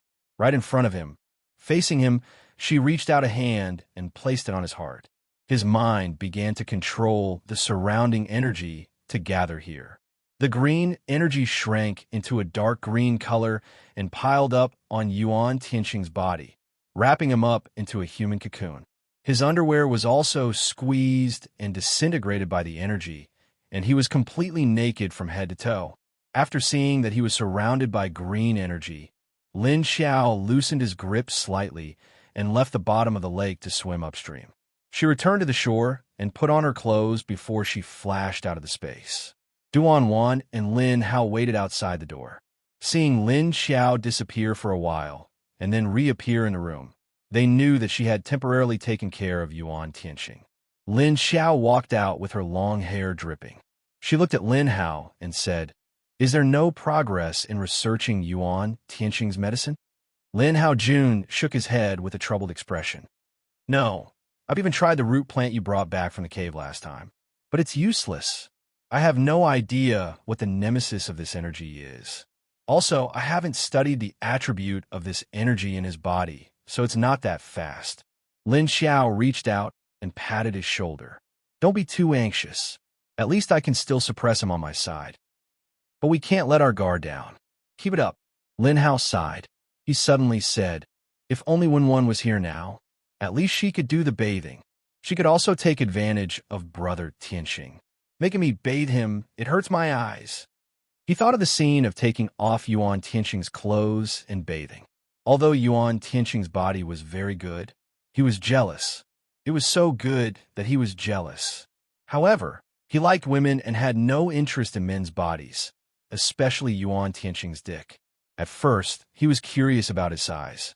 After comparing it with himself, the more he looked, the more he felt that his eyes were going blind. And he even helped him bathe there. There was nothing left to live for. If Lin Wen, who liked Yuan Tianxing, did it, she would be overjoyed. Lin Xiao looked at his expression and said with amusement, what? Yuan Tianxing's body is not bad. It's quite pleasing to the eye. Are you jealous? You're much worse than him. But you're right. Taking care of Yuan Tianxing in his current state might be of great help to Wenwen's feelings. But she's in a special situation now. These two people are really something. How did they get into trouble together? Duan Wan saw Lin Hao's expression and couldn't help but smile. Lin Hao shrugged. Who knows? Maybe the two of them are fated in this aspect. Okay, that's it for now. I'm going back. Lin Xiao waved his hand at him and said goodbye to him before leaving for home. When he got home, the two children were still playing in the living room. The sound of a spatula stir-frying came from the kitchen. She looked at the time. Although it had been less than an hour since she left, it was almost time. Hadn't this man cooked yet? She put a towel on her head, and her hair was half dry and very messy. She walked to sit next to little Tung Tung, then picked him up and put him in her arms. Well, he's a bit heavy. It's really a bit long. Can you stand? She pinched his armpits with both hands and weighed his weight, then looked down at him and asked. Little Tung Tung shook his head and looked back at Lin Xiao. I can't stand up yet. At this time, Wu Yueling also came to Lin Xiao's side and looked at him with a cute smile. Then she whispered, climbs very fast. He couldn't stand, but he could climb very fast. Lin Xiao looked down at Wu Yueling and saw her smiling sweetly. He couldn't help but reach out and touch her head. He smiled and said, he is very good at climbing. If he could stand up, I think he would learn to run before he could walk. This kid was very active. If he could stand up, he would run everywhere. Thinking of the time when little Tung Tung turned into a strange grass and ran out of the space lake, he became a bit more active, although he couldn't run very well at that time. Hearing Lin Xiao's words, Wu Yueling covered her mouth and laughed. She felt that her brother would really do such a thing, but if he ran before he could walk, he would probably fall. Chapter 1200. She thought of how little Tung Tung would often fall even when he was crawling around. Wu Yueling smiled unkindly. Lin Xiao looked at her and smiled, then looked at little Tung Tung. She pinched his feet that were as soft as lotus roots and said, I was too impatient. Normal children can only walk when they are 1 to 1.5 years old. But normal babies can only crawl when they're half a year old, but you can already crawl around when you are not even a month old. Although little Tung Tung was not an ordinary child, his growth rate was really too fast. But he could speak as soon as he was born, so she definitely could not look at him with the eyes of a normal baby. I'm about to grow teeth, saliva. At this time, little Tung Tung suddenly raised his head and said to Lin Xiao. Then she saw a clear liquid slide down from the corner of his mouth. Lin Xiao quickly wanted to find a tissue, but Wu Yueling next to her took out a small towel and handed it to her. Lin Xiao took a look and understood that this was the towel that little Tung Tung used to wipe his saliva. Since she could use a towel, it was better to use a tissue sparingly. Although the base in Sea City could now make new tissues because they had to go out of the base to collect raw materials. Tissue and toilet paper were still very precious. Open your mouth and let me see, Lin Xiao said to little Tung Tung with some anticipation after wiping his saliva. Fortunately, this kid still knew to remind her, otherwise the front of her clothes would have been wet with his saliva from time to time. Little Tung Tung opened his mouth wide and let out a soft sound. Lin Xiao tilted her head and looked at the gums of his lower incisors. Sure enough, she saw two small white teeth. "They're growing quite fast," Lin Xiao said as he gently touched them with his fingers to feel the hardness of the two small teeth. At this time, Wu Chengyue came out of the kitchen with a bowl of food and put on the table. "I think so too, but since it's grown, his stomach should be able to adapt to other food soon." "Has the matter just been solved?" Lin Xiao grunted. "Kind of, but it's only temporary. The fundamental problem hasn't been solved yet. After all, it's a new type of superpower. It can't be solved so quickly. I need time." Wu Chengyue glanced at her, then turned around and went into the kitchen. Lin Xiao looked up at him, then said to Wu Yueling, "It's almost time to eat. Lingling, go wash your hands and take your seat." Wu Yueling nodded and went to wash her hands obediently. Lin Xiao carried Xiao Tungting and dragged his little but with one hand. Then, she stood up and walked to the kitchen door to look at Wu Chengyue. After glancing at him, she walked to the empty chair at the dining table and put him down. Then he went into the kitchen to get a bowl and asked, "Where's little Tung's rice?" Wu Chengyue glanced at the clay pot on the stove and said, "In the clay pot." Lin Xiao found a ladle and opened the casserole. Looking inside, there was golden egg custard. She asked Wu Chengyue while scooping the egg custard into the bowl, "When are you going back to High City?"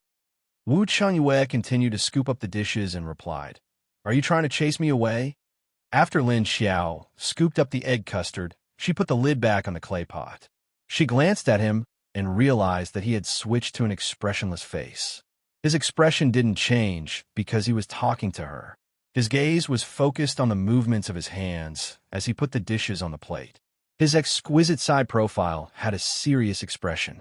Lin Xiao was already used to this look of his, but no matter how many times she saw it, she would always be attracted to this look of his. At this moment, Wu Chengyue scooped up the dishes in his hands. Suddenly, he turned his head and met her eyes.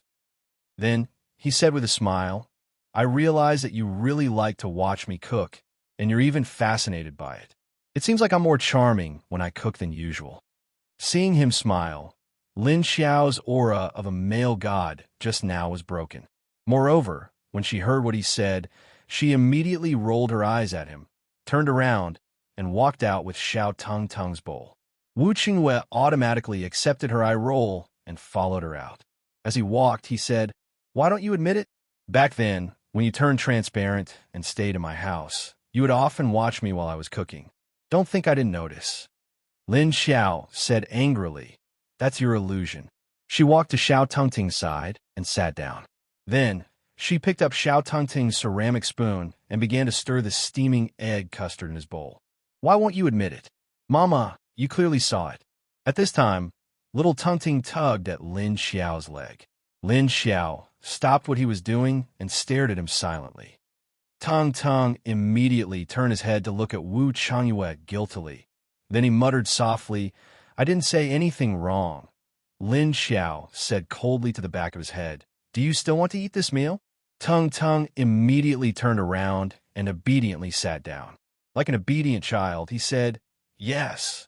Lin Xiao said angrily, "Then don't talk nonsense." After saying that, she held the bowl in one hand and the spoon in the other. She gently blew on the egg custard in the spoon and then touched the temperature of the spoon with her lips. When she felt that it was enough, she reached out to little Tung. "Open your mouth." Wu Yueling, who was sitting in her seat and waiting for the meal, also looked at little Tung and said seriously, "Eat well. Don't talk while eating. This meal was only for the three of them." Lin Xiao was only responsible for feeding them. However, this made Wu Chengyue eat a little more easily than before. After eating, she washed the two children's feet and important parts. She didn't dare to wash them all. It was already cold now. The weather was very dry, and it wasn't good to bathe the children every day. After the bath, little Tung sat in Lin Xiao's arms and flopped around. "Mama, say it." Lin Xiao looked at him blankly. "Say what?" Little Tung asked. "Didn't you say that there are a lot of strange things coming out of the ground? What do they look like?" "Ah, I'm drooling again." However, before he finished speaking, his mouth began to drool again. Lin Xiao wiped him with a towel and said, "Some look like giant insects, and some are very big monsters." There's also a monster with eyes all over its head, and it only crawls on 2 legs. Little Tongue imagined something with a head full of eyes in his mind, and then said curiously, "What are they? Why did they come out of the ground?" Although Little Tongue was only a little curious, Wui Welling, who was next to him, was a little scared after imagining it. Because when she thought of the monster with so many eyes staring at her, she felt terrified. Chapter 12:01. While Lin Xiao and the 2 kids were talking in the house, Lin Kuei and Xiu Lily were lying down and chatting with Lin Jing in Lin Jing's house. They were also talking about the monsters. Lin Kuei sat on the sofa and said, "The monsters with many eyes that we encountered in the beginning, there was a black gas where they appeared. The gas killed the surrounding plants and animals, and the corpses of the mutated beasts were rotting very quickly. But the creatures with many eyes seemed to like to eat those rotting corpses." Xiu Lily and Lin Jing looked at him with their shoulders shrunk, refusing to imagine. Okay, don't talk about the monsters with many eyes. It's all your fault for describing it so clearly. My mind is filled with the images of many eyes now. Xiu Lily suddenly reached out to stop him and turned her head away with a conflicted expression. Lin Kuei smiled good-naturedly and said, "You're the ones who asked me, but you don't have to be so honest and clear." Xiu Lily turned her head back and looked at him with a depressed expression. Lin Jing smiled and said to Xiu Lily, "I can't help it. Kuei is just a little serious." Then she asked Lin Kuei, "Didn't you say that you would meet more later? What else did you guys meet? Monsters that we've never seen before? Could they be mutated beasts?" Lin Kuei shook his head and said, "They don't look like mutated beasts that we know of. Even if they were mutated beasts, their appearance didn't change much. Apart from being 10 times bigger than before, only their internal attributes change a lot. Oh, we also met a big cat with 6 legs and a fiery red body. Its face looked more like a lion, but it had a tail like a snake's body." Xiu Lily's red eyes lit up when she heard about a big cat. She said with some interest, "Is it the one that appeared outside our base not long ago?" Lin Kuei looked at her and said in surprise, "You saw it?" Xiu Lily nodded and said, "I saw it for a while. It was very fast. It's not on the same level as me. I heard from the leader that it followed you guys back." Lin Ran nodded, then revealed a puzzled expression and said, "Yes, when we first encountered it, we hadn't even left the territory. After it appeared, the surrounding plants all turned into sand. But living creatures are fine. What a strange property." Xiu Lily asked, "But the leader didn't attack it. Didn't it attack you? But since it followed us all the way here, why didn't the leader kill it?" She could still feel that aura coming from afar, even though it was very far away. It did not seem to affect the safety of the base, but he felt that these strange creatures were not to be trifled with. Staying near the base would always be a hidden danger, just like those underground gorillas. Lin Kuei also shook his head. His expression was not very clear. "I don't know. The leader must have her reasons, and the monster left on its own. I just don't know if it will come back." Xiu Lily thought about it and felt that Lin Xiao might have other intentions. She then said hesitantly, "Although I read the information during the meeting, I didn't see it with my own eyes. It feels weird to imagine it." Lin Kuei, who was sitting next to her, asked curiously, "Besides these 2, did you guys encounter anything else?" Lin Kuei looked at her and nodded, saying, "There's one. It's very thick and long, as thick as a 1.5-meter bucket. When we encountered it, its upper body was sticking out of the ground, and the other half of its body was still hidden in the ground. But just the part sticking out of the ground was more than 10 meters long. I don't know how long the whole thing is." Xiu Lily then added, This is the kind that the leader said was mutated like an earthworm, right? But can an earthworm really mutate into such a big one? And there's a circle of teeth in its mouth. It's so disgusting. Will it have mucus on its body?" Lin Kuei shook his head. "No mucus. Their skin is a layer of keratin that looks like it's petrified. Other than biting their prey, they also like to spit saliva." Xiu Lily was slightly relieved and said, "That's good. It's good. If it really had mucus on its body like an earthworm, it would be so disgusting." Imagining that sticky scene, Chiyo Lily's zombie body felt terrible again. Lin Kuei nodded and said in agreement, "If it has mucus, it's really disgusting." He looked at the time and suddenly stood up. "It's getting late. We'll go first, sister. Rest early. Don't you have to work tomorrow?" Lin Kuei subconsciously looked at the time and nodded. "Okay, then." She also stood up and sent the two to the door. Then, she looked at the two with a gentle smile and sighed regretfully in her heart. If only Chiyo Lily was a little older. The two standing together didn't look like a couple at all. Chiyo Lily, who still didn't know that she was being treated as a sister-in-law, waved at Lin Kuei and followed Lin Kuei downstairs. "Do you think those things will really attack the base? The places you encountered seem to be very remote, right?" Chiyo Lily asked while walking. Lin Kuei thought for a while and said, "With their attribute of eating human flesh, they may follow the smell and find us. But we still have a lot of buffer time. They shouldn't find the human base so quickly. And those things also eat zombies. With a large number of zombies satisfied, they shouldn't find a human base so quickly." Although there were a lot of humans who turned into zombies, there were also a lot of monsters. And they had a big appetite. However, if there was a high-level monster, it would choose to eat the inferior food and actively seek out the delicious food of the living. So, the buffer time was uncertain. "There are so many zombies. Isn't it enough for them to eat?" Chiyo Lily walked beside him and looked up at him and asked. Lin Kuei slightly tilted his head and looked at her, saying, "If you were still a human, would you want to eat meat? Or tasteless steamed buns?" Chiyo Lily answered without thinking, "Meat? What's so good about dry steamed buns?" Lin Kuei smiled gently at her and said, "So, some of the more advanced and intelligent ones will definitely not only eat zombies. They may follow the smell of human activities and slowly approach the human base to hunt." Hearing this, Chiyo Lily was a little depressed and lowered her head, sighing and said, "Yes, by then, the human base will be in trouble. Something with such a high IQ definitely wouldn't come alone. They will appear with a large force." Chapter 1202. Looking at Chiyo Lily's sad face, Lin Kuei's footsteps slowed down. He couldn't help but reach out and touch her head. "It'll be fine. I believe that leader we will find a way to deal with it. We won't lose the base." After all, this was the place where they decided to settle down. After living here for so long, they almost had a sense of belonging. Chiyo Lily raised her head and looked at him, then suddenly slapped his hand away. She said with dissatisfaction, "Don't touch my head. Are you bullying me because I'm short? You're messing up my hair." With that, she turned her face away and skipped down the stairs. He took out his sunglasses, put them on, and walked out of the building. Lin Kuei turned his head to look, took out his sunglasses, and put them on before following them out. After a while, some people who lived here came in. They didn't realize that Lin Kuei and Chiyo Lily were actually two zombies.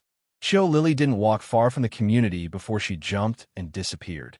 When she appeared again 10 seconds later, she was already on the roof of the residential building in the second base. She found her exclusive seat and sat down. She didn't like to stay in her room. She liked to be on the roof. There was wind above, so she could see far away, so she could pay attention to the movements in the distance. After a while, the staircase door on the roof was opened again.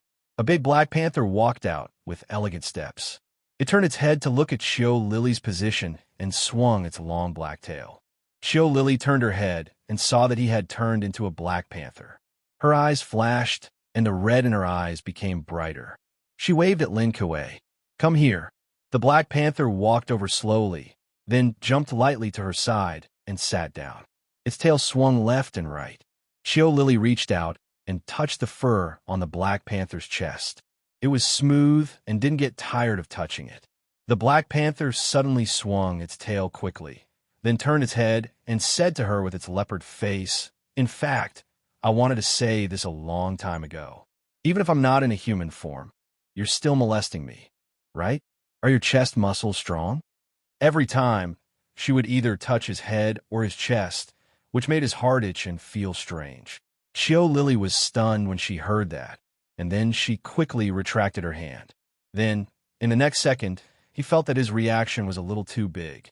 It didn't seem necessary, right?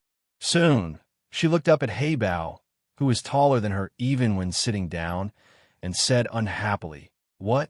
You're taller than me even when sitting down, and I can only touch here. Do you want me to touch your claws? Do you think I'm short?" Lin Kuei lifted a big paw for her and said, "I don't mind if you want to touch me." Smack!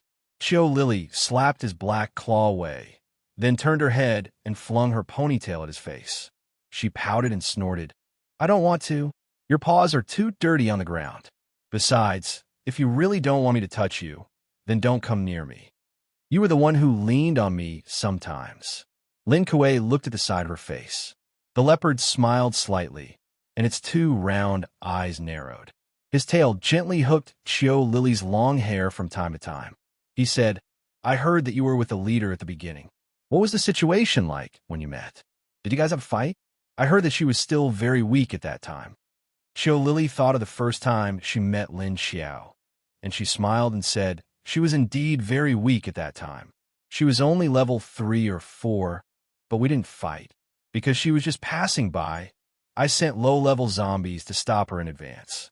I wanted her to pass by the other way, because that was my territory, but she didn't turn around and leave like other zombies. Instead, she drove there and parked there. I felt strange at that time. I was wondering why there was a car sound. But there was no human smell in the car. It was a zombie's. So I went to take a look. Then I saw her sitting in the driver's seat, looking at me calmly." Speaking of the first time she met Lin Xiao, Chiu Lily seemed a little excited. She continued, "Then we just looked at each other from a safe distance. I thought that a normal zombie wouldn't be able to drive, right? So I felt that she was very strange. I tried to ask her a few times, and then she opened the door and got out. At that time, I saw that she was wearing a clean camouflage military uniform. Although her face was ugly, her temperament was very clean. At that time, she took out a small notebook and wrote on it. I knew that she was rational, human, and had memories like me. I felt like I met a family member at that time." At this time, Chiu Lily revealed a sad and lonely smile, and the red light in her eyes also dimmed. "Because before I met her, I was very confused. I felt lonely and scared to be alone. I became a zombie, but I still have human memories. I feel that I'm a human, but my body is that of a zombie. I don't dare to be with humans, but I also don't want to be with those zombies who have no rationality and only know how to eat people." Lin Kuei had never seen Chiu Lily like this, because Chiu Lily always gave him the impression that she was clean, a little proud, but very straightforward little girl. She seemed to be happy all day, and she didn't care about other people and zombies except for the leader. He didn't expect that she would have this kind of sad and lonely moment. He couldn't help but raise a paw to pat her head, but before he touched her, he suddenly thought that his paw might be covered in dust, so he wiped it on the hair on his chest, and then stretched out his hand to pat her head twice. Chiu Lily was brought back to reality by his action, and her little face immediately became angry. She slapped away the paw that he hadn't retracted in time, and then scolded unhappily, "How dare you use your paw to hit my head? How dirty!" Lin Kuei innocently took back his paw in the air and said, "I wiped it clean." Chiu Lily snorted and then turned her head. Then she ignored him, looked into the distance, and said, "If I didn't meet Xiao Xiao, I would still be alone outside with those inhumane and rational zombies. I'm afraid of being alone." Lin Kuei looked at her in silence for 2 seconds and suddenly said, "Don't worry, you won't be alone in the future. We were all here. As long as this base is still here, you won't be alone." As the two of them sat and chatted, a white head appeared from the corner of the roof of another building behind them. A wrinkled face of an old man looked at Chiu Lily's figure of beauty and beast with a smile. A small figure appeared behind him and then rolled his eyes at him. Then he walked over and pulled him away. "Huh? What are you doing, Xiao Si? Where are you pulling me to?" Old Guo was suddenly pulled back, and he was shocked. Seeing it was Xiao Si, he immediately lowered his voice and asked him. Then he saw Xiao Si put up a notebook, and on the paper was written, "You're so free, so bored that you eavesdropped on others. Then teach me how to study." Chapter 1203. Oldming's face turned bitter when he saw Xiao Xi's words. Alas, I'm already so old. How can I remember your primary school curriculum? Besides, I'm not a teacher. He was a bad student back in the day. Studying and studying was simply killing him. Not to mention teaching children now. Xiao Xi wrote on the notebook. Then why don't you teach me how to read? You're an adult. You should know more words than me. Oldming looked at him and was suspicious for a few seconds. That might not be the case. He didn't even remember how to use pinyin. Okay, if this kid was reading a 5th or 6th grade textbook, he could still remember those words. But this little guy was reading a middle school textbook. He didn't even know many of those words. Ahem. Well, why don't you ask Lily to teach you? I'm old. My memory isn't good, and my eyesight isn't good either. Oldming looked left and right. Then he turned around and was ready to leave. Before he left, he pointed at Xiao Lily. Xiao Xi stared at him silently. What do you mean, bad memory and eyesight? Even if you want to fool a kid, you have to come up with a better reason, okay? Lin Xiao played with the 2 kids in the living room for an hour and then coaxed them to go to bed. Then she sat in the living room and started to take out the construction documents to deal with the work. Although there weren't many survivors in the base, there were still a lot of things that needed to be done in the newly built base. She just came back from outside, so she had to check on the progress of all the work. Moreover, Yuan Tianxing, one of the laborers, had collapsed, so she couldn't stay idle anymore. There were a lot of small things that she had to look over. After Wu Changyue cleaned up the kitchen, he came out to take a shower. After showering, he sat on the single-seater sofa next to her and also took out a pile of documents from High City to read. So the 2 of them tacitly didn't disturb each other, holding their pens and writing.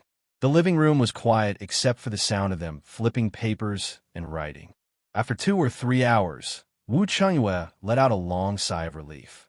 He closed the last document in his hand and put all the documents on the coffee table into his briefcase. Then, he looked at Lin Xiao's movements. It seemed that he wasn't going to stop. He stood up and put his briefcase on the cabinet by the wall. Then, he sat on the sofa beside Lin Xiao and reached out to take the document she was reading. He closed it and threw it on the table. What for? Lin Xiao, who was concentrating on looking at something, was stunned by his action. She turned her head and glared at him unhappily. It's almost time. Don't tell me you want to see the sunrise. So many. Wu Changyue said to her with a smile, then glanced at the pile of untouched documents on the other armchair. Can I? It's not like I need to sleep. Lin Xiao calmly glanced at him, picked up the document he had thrown down, and continued to read. She had a lot of things to do now, so she had to finish reading these documents tonight. He still had to go to the zombie army tomorrow to help everyone level up. At least in this batch of zombie leaders that she brought out, there were a few that were about to level up. Also, Xiedong's strength had to be raised to level 7 as soon as possible. With a few more level 7 zombie kings, the defense of the base would be more solid. Wu Chengyue calmly took the document from her hand again, then looked at her eyes with a bitter smile and said, Can you spare some time for me? Huh. In your heart, Little Tung Tung and Lin Feng are the first, the base is the second, the zombie army is the third, and the new underground creatures outside are the fourth. What about me? Don't you think I'm too pitiful? I'm the closest to you right now. As he spoke, he felt that he was so bitter. Was this what Lin Feng had said? That before he confirmed his relationship with his wife, ambiguous moments were the most torturous? Lin Qiao silently looked at him. Listening to him, he did sound a little pitiful. But then what do you want? She hadn't confirmed their relationship yet. Even if she had accepted him in her heart, her actions hadn't reached that stage yet. Sleep with me. Wu Qinghua looked at her and smiled. You don't need to sleep, but I'm still a human. I need a rest too.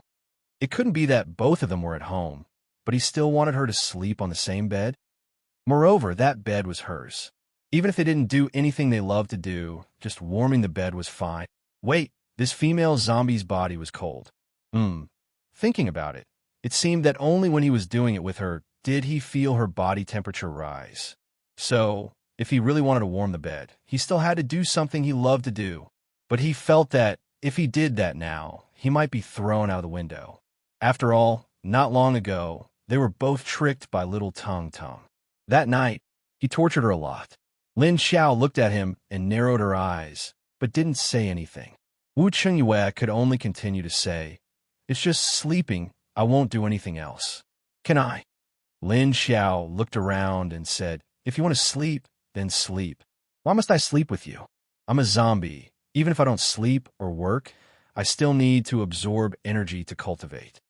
Wu Qingwe looked at her speechlessly. All right, after the fourth would be the fifth, right? So he was going to be ranked behind again? He turned his head to look left and right, and suddenly saw the room where the two children were sleeping. His mind turned, and then he said with a smile, "Consider my reward for taking care of the children these days. I, the leader of a large base, have become a nanny here. Don't you want to pay me?" Lin Xiao. It seemed that if she really refused, it would be too heartless. After hesitating for a moment, she said, "Then, what you said, it's just sleeping." I remember seeing this topic somewhere in the past. Girls always believe what guys say. When a guy says that he only sleeps with a girl 99% of the time, that's not the case. Wu Qingyue looked at her with a stiff expression and a little awkwardly. He wasn't that kind of man, okay? Inexplicably implicated, although he had other impure thoughts. But considering that he would be thrown out of the window, he gave up. He raised his hands. "I promise I won't." "Really? At most. Cough a hug, is that okay?" Lin Xiao looked at him quietly with a "don't push your luck" expression. Wu Qingyue's momentum immediately weakened. At this time, Lin Xiao moved her eyes to the pile of documents on the coffee table and said, "Okay, then I'll lie next to you and absorb energy. If you do anything else to affect me, you can try it." Wu Changhua. Should he cry or laugh? Chapter 1204. To Lin Xiao, letting him sleep on the same bed was already her biggest concession. She could be called cold or arrogant. Although Wu Chengyue had done a lot for her and wanted to be with her, it didn't mean that he could change her lifestyle. Even if they had a son, she had already given half of her son to him. She didn't monopolize Xiao Tongting. That should be enough. She had the right to choose her own life. It didn't mean that someone could change her life just by sticking to her. She had already planned to live alone. At least, she didn't plan to live a married life with another man. She had the ability to survive in this apocalyptic world and support others. What did she need a man for? Wasn't she still living well without a man? Moreover, she wasn't a beast. She didn't have to do that kind of thing with a man when she was in heat. Being pure and having few desires was actually not bad. Moreover, she was originally a cold person. It wasn't like she would die if she didn't do that kind of thing. Her life principles hadn't changed. Even if she gradually accepted Wu Chengyue into her territory, it didn't mean that he could do whatever he wanted. Only he could because of Xiao Tingting. This man had always been in a special position in her heart. He was placed on a delicate balance point. The first reason for two people to form a family was love. Before there was love, there needed to be liking. Before liking, there needed to be a good impression. Although it was easy to say, it wasn't easy to do. She and Wu Chengyue didn't have a good impression of each other from the beginning. They even fought a few times. After all sorts of things happened, perhaps Wu Chengyue's good impression of her had gradually turned into liking, then falling in love with her and understanding her. Lin Xiao could feel the change in his feelings for her, but she couldn't be like him. After all, if someone liked you and fell in love with you, you had to like them and then fall in love with them. After all, they were strangers. She knew that after Xiao Tongting was born, Wu Chengyue had already included her and Xiao Tongting in his personal territory. He also truly cared about her. If it wasn't for her ability improving at the same speed as him, perhaps her feelings for him would only lean towards the side of kindness. Her previous emotional injury made her close her heart. She no longer looked forward to love and only focused on family. However, she didn't expect Wu Chengyue to be so persistent with her. Fortunately, it wasn't to that extent. She had known him for a long time and understood his character and his feelings for her. It would be a lie to say that she didn't feel anything in her heart, but she still didn't dare to have too many expectations. So, she let him enter her own place and sleep in her own bed. This was already the biggest concession she could make. She couldn't give any more. Okay, I promise I won't do anything. Is that okay? At most, I'll use you as a pillow to comfort my soul. Brother, with a certain part of my body, I'll have to trouble you. Wu Qingyue's smile was a little twitching as he said that. He was crying silently in his heart. He didn't know if he was happy or bitter. He was holding the woman he loved in his arms, but he couldn't do anything except sleep. Yes, all men should know the feeling of having their balls hurt. Lin Xiao sensed something and glanced at him. Wu Qingyue immediately smiled and showed her his 8 white teeth. The strength he had just now was completely gone. Lin Xiao put away the official documents on the coffee table before standing up and turning off the lights in the living room. Then, she entered the bedroom. After entering the bedroom, she climbed onto the bed. Lin Xiao lay down and took out an 8th-level beast core from her space. Then, she looked at Wu Qingyue and closed her eyes to absorb the energy. Letting him stay by her side while absorbing the energy was giving him a lot of trust. Other people would find a quiet and secluded place to absorb the energy to avoid being disturbed. She hoped that this man knew how to be content. After Wu Qingyue walked in and saw that she actually cultivated as she said she would, he could only sigh in his heart. However, since she allowed him to lie by her side while she cultivated, it meant that her trust in him had greatly increased. He pulled the blanket over her body and sat on the bed before turning off the lights. After lying down, he didn't do anything. He just stared at the ceiling quietly. His nose was filled with her sweet scent. It wasn't like when he slept here alone before, where he could smell the faint remnants of her scent. Instead, it was fresh. He felt a strong wave of energy enter her body from one side and her palm. Then, it flowed through her entire body and gathered at her heart. Finally, a very pure wave of energy was purified from her heart and transferred to the center of her head. It was not the same as a human's absorption path. When a human absorbs energy, the energy would not stop at the heart. Instead, it directly flowed through her internal organs and finally gathered at the head. Wu Qingyue didn't fall asleep immediately. Instead, he quietly felt the flow of energy from Lin Xiao beside him while observing the changes in her breath. When her aura and the amount of energy she absorbed reached a stable point, he quietly moved his hand to grab her hand that was leaning against him.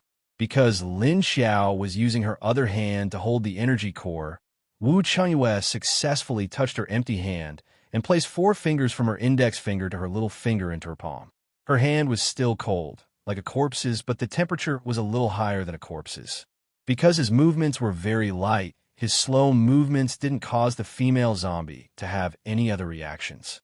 But before he could continue to feel the touch of her hand, a wave of energy suddenly came from her palm and entered his body. This energy was the one she was absorbing. Wu Qingyue. Huh? What's going on? Wait, he just wanted to touch her hand and eat some snacks. He didn't want to share the energy she was absorbing. What should he do? Should he let go? 2 people absorbing energy at the same time was unheard of, right? Would it affect her if he let go? For example, it would cause a sudden energy disturbance or something. But if he didn't let go, would she open her eyes and stare at him? Huh, this situation was a little awkward. Wu Qingyue's hand froze. He didn't expect this to happen. He was hesitating whether he should let go or not. When a psychic was absorbing energy, if there wasn't a lot of interference from the outside world, there wouldn't be any reaction. Actually, it was similar to what the ancient people said. When cultivating internal energy, it wouldn't affect the person meditating if the movements were light. It was the same for psychics. Could it be because she had the body of a zombie? At this moment, he suddenly felt the hand that was holding Lin Xiao's hand tighten. She had actually grabbed it. Wu Qingyue was shocked and turned to look at her, but he realized that her face didn't change in the darkness. Chapter 1205.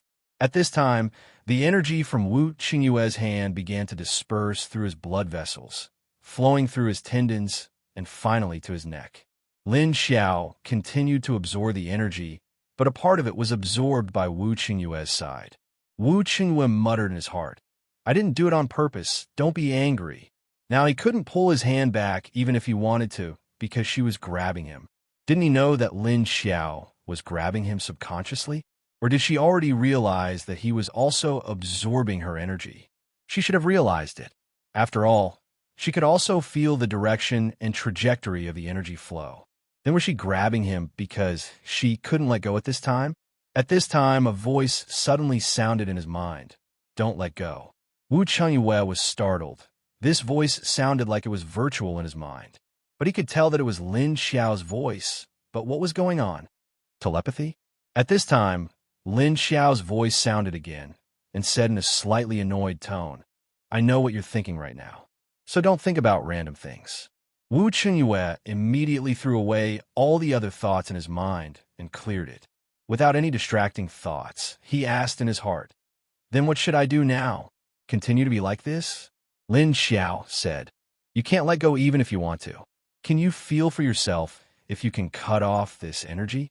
Wu Chengyue tried and found that the energy that connected the two of them couldn't be cut off.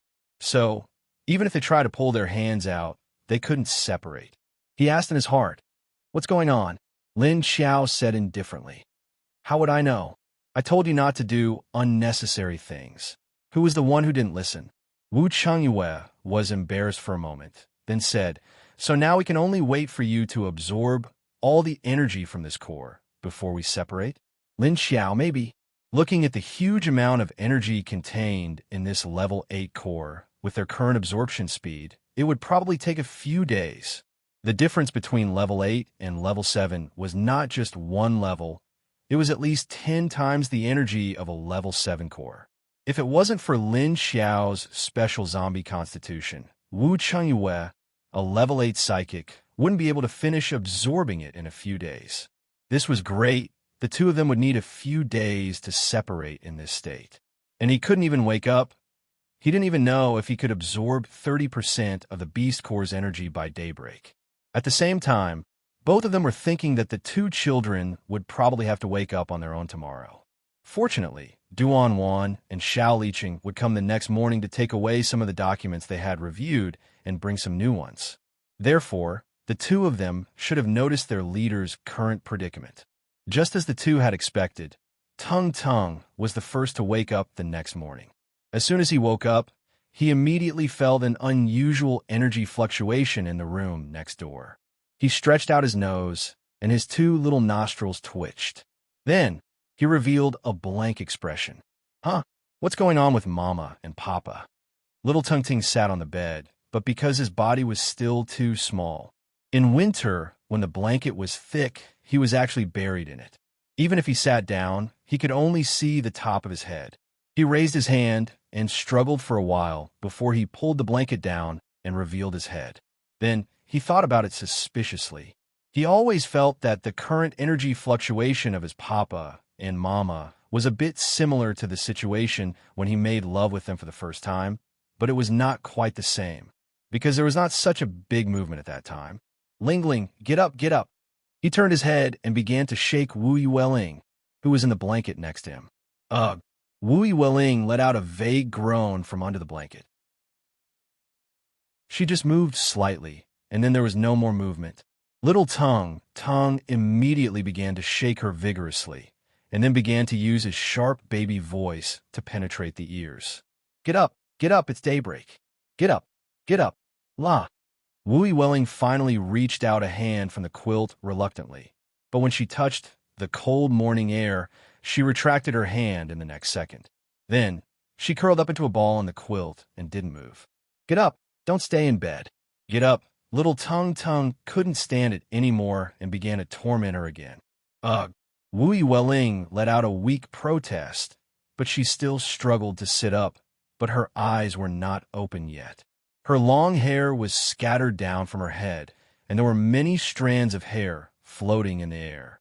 She sat on the bed, with a pile of quilts piled up to her neck in front of her. She pushed the quilt away with one hand and rubbed her eyes in a daze with the other. Get down, get dressed. Put on shoes. Help me put them on. Little Tung climbed out of the quilt mountain and said while directing Wu Yueling, who was still asleep. Ugh, huh? Dad didn't come?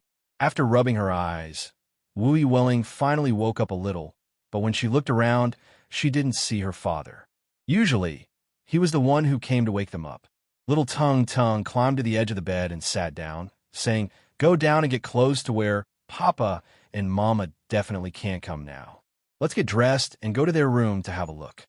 Wu Welling didn't respond to what he said, but seeing that he kept urging her to get clothes, she obediently climbed out of bed, put on her little slippers, and then took 2 steps towards the chair where the clothes were placed. She first took little Tung Tung's clothes, and then began to help him put them on unskillfully. Fortunately, little Tung Tung was still very cooperative with her. He stretched out his hands to let her put on his sleeves, and then put it on his head. After putting on his underwear and coat, she was stopped by little Tung Tung when she was about to put on his socks. All right, put on your own clothes first, and then help me put on my socks. It's cold. Be careful not to catch a cold." Little Tung Tung pushed her away, then lowered his head to button up and said. The weather now was indeed very cold in the morning. Wu Welling went to find her own clothes to put on, but she said slowly, "I won't catch a cold. My body is good." She had a special ability of healing. Although Wu Welling didn't know much about self-protection, she knew that her body wouldn't get sick. Little Tung Tung looked up at her and thought, "Oh yes, you have a special ability of healing." After Wu Welling put on her clothes, she turned back and helped him put on his socks. Only then did she run to open the door before turning around to carry him down from the bed and walk out.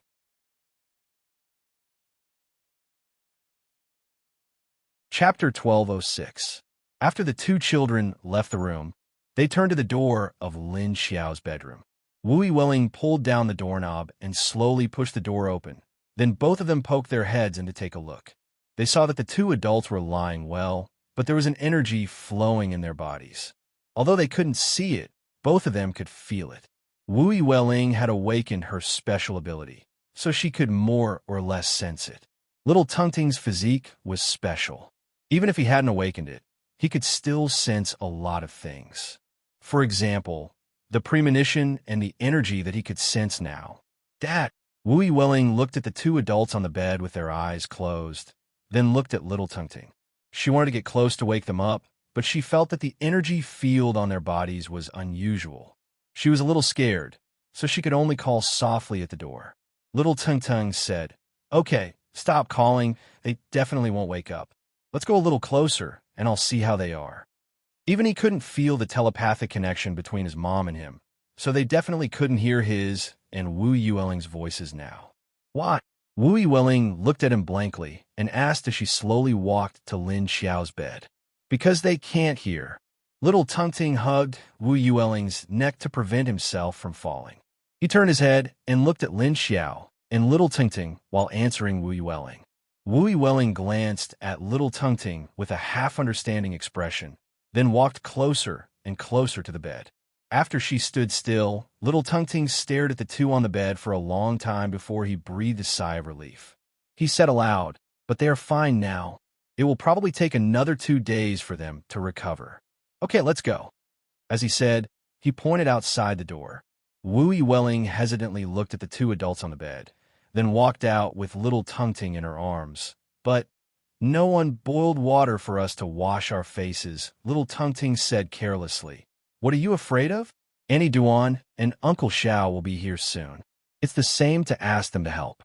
Let's sit on the sofa and wait for them." So the 2 of them didn't wash their faces or brush their teeth.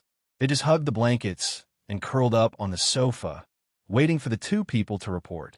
In the end, they waited for 2 hours because they got up too early. Before he reached the door, little Tung Tung had already sensed him. He immediately pushed Wu Welling. "Quick, go, open the door. They're here." Wu Welling climbed off the sofa and put on her shoes. Then, she turned around and wrapped the blanket around Tung Tung. Then, he jogged towards the door, tiptoed to unlock the door, pulled down the handle, and opened the door. She hung her hand on the door and poked her head out to look. She saw 2 people walking over from the corridor near the stairs. After opening the door, she ran back to the sofa and hugged Tung Tung for warmth. Duan Wan and Xiao Liqing met on the stairs. Duan Wan lived in this building, and Xiao Liqing happened to be walking up. When he arrived at Lin Xiao's house, he found that the door was already open. Looking inside, she saw two children huddled together on the sofa, looking at the door with two pairs of bright eyes. Lingling, did you guys wake up late today? Xiao Liqing asked in surprise as he put down the briefcase in his hand after he saw the two children's messy appearance.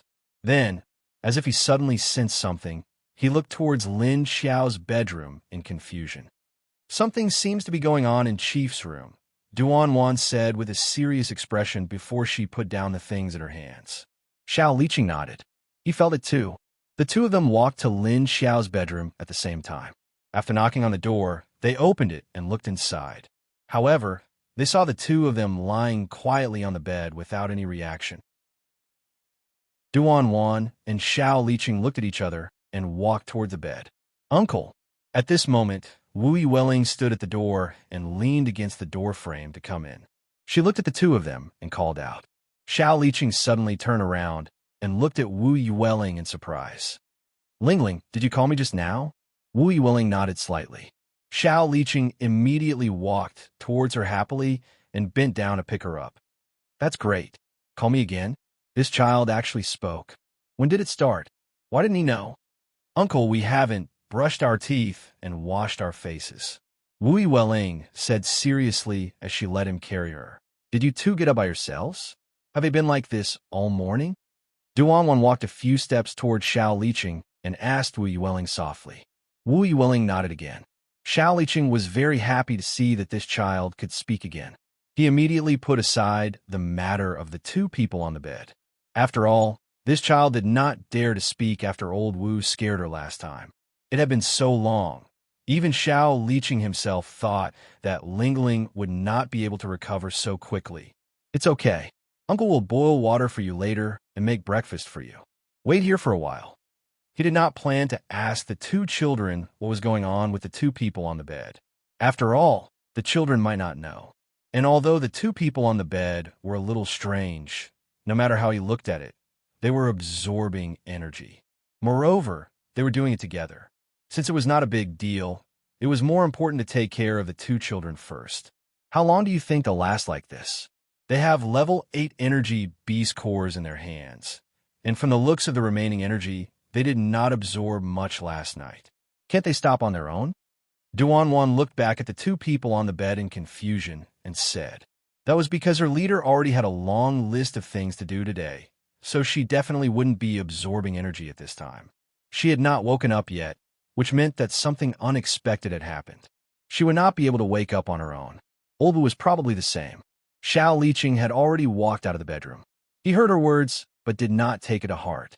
He said, they will probably only wake up when the energy in the beast core is completely absorbed. Lingling, you two sit on the sofa and don't move. I will go boil water for you. Duan put the bag in her hand on the counter by the wall of the living room. Lin Xiao and Wu Qingyue's bags and a pile of documents were still there. After putting down the things, she began to look for a comb to comb Wu Yueling's hair. At this time, Tung sat up from the blanket and said, don't worry, they will be fine in 2 days. So just pile up the things that they have to do in these 2 days. Duan found a comb and came out. She heard Tung's words and smiled. She sat next to Wu Yueling and said, what else can we do? This is the only way. Then, as she combed Wu Yueling's hair, she asked her, is your Uncle Zhao's cooking delicious? Wu Yueling was silent for a few seconds and turned to look in the direction of the kitchen. With a hesitant expression, she whispered to Duan, it's not as delicious as Dad's. It meant that it was edible, but not that good. Chapter 1207. At this moment, in a certain research office in the Universal Base, Long Xiantong stared at the documents in his hands and said gloomily, a nest of gorillas isn't enough, and now there are so many of them. Where do these things come from? Could it be that there's a world that leads to a second-dimensional space underground? It attracted all the creatures from that world. Although he was just making an analogy, these things did seem like creatures that didn't belong to this world. But it was impossible to say that it led to a second-dimensional space but it was hard to say whether there was a world that hadn't been discovered by science underground. Lin Hao, who was sitting on his left, leaned against the back of the chair and sighed with a frown. He couldn't help but complain. I thought zombies were the scariest, but in the end, I realized that the scarcity of food was scarier than zombies. Plants mutated, animals mutated, the whole world is mutating. Even humans are changing. In the end, there's a second apocalypse. Forget about the second apocalypse.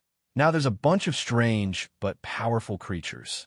It's fine if they come out, but why do they like to eat humans? Can't they be vegetarians? Can't they eat something else? Lung Xiantong glanced at him and said, otherwise, why would it be called the apocalypse? It's like we've returned to primitive times. Lin Hao glanced at him and adjusted his expression, then said to him, all right, let's stop complaining here. How's your research over there? Isn't that root plant something that the gorillas are afraid of? Will it have an effect on the others? Lung Xiantong shook his head. No, it's only affecting those gorillas. On the way back, Lin Xiao brought back 3 types of creatures that came out from the underground for them to experiment on. 2 of them were alive, and 1 was dead, because the dead ones would continuously emit a poisonous gas when they were alive. It had a huge impact on the surroundings. So, to facilitate the dissection and research, Lin Xiao brought back a few corpses. So, after Lin Xiao came back, Lung Xuantong's research lab went into a busy state. Lin Hao turned his head in disappointment and looked at Yin Huiguang, who was sitting a little further away from them and had been silent. He asked, Mr. Yin didn't make any progress either? Ever since this big boss came back with his sister, he was assigned a separate lab, and the assistant was the other man who came back with him. He still remembered that when his sister arranged for the 2 of them to be together, their reactions were a little excited. But in the end, his sister forcefully suppressed it. Although he wasn't sure what the relationship between the 2 of them was, since his sister had already given the order, she must have her reasons for doing so. Yin Huiguang lowered his head slightly. His overly long bangs covered most of his face, making it difficult to see his expression. But even without looking at his expression, one could feel a cold and gloomy aura emanating from his body. Hearing Lin Hao's question, he slightly raised his head. Then he sneered and said, if it was so easy to make progress, would humans still need to worry about those things? It meant that there was no progress. However, the tone of his voice couldn't be any better. Lin Hao looked at him, then turned to look at Lung Xiantong. The 2 of them did not react to his harsh tone because Lin Xiao had already greeted them before. This was a man with a rather eccentric and awkward personality. Fortunately, Lin Xiao reminded them in advance. If he didn't, with the tone of the man in front of him, with Lin Hao's explosive temper, there would be then no more. What a joke! Wasn't he a level 7 dual ability user? Was he looking for trouble? If the other party was in a bad mood, he would lose his life if he wasn't careful. So Lin Hao could only shrug his shoulders and say to him with a fake smile, Then you can do it. As Yin Huiguang's assistant, Shui Mingjun also sat on the side. After hearing Lin Hao's words, he couldn't help but glance at Yin Huiguang and said, then you can turn into a zombie. That way you don't have to worry too much about those things. When Yin Huiguang heard this, his originally gloomy face immediately darkened. Shui Mingjun was mocking him that he couldn't even turn into a zombie now, because ever since he drank the zombie transformation potion and was stopped by that woman, he couldn't turn into a zombie anymore. No matter if he drank the potion or found a real zombie to bite him, he wouldn't have any reaction. What did that female zombie do to him?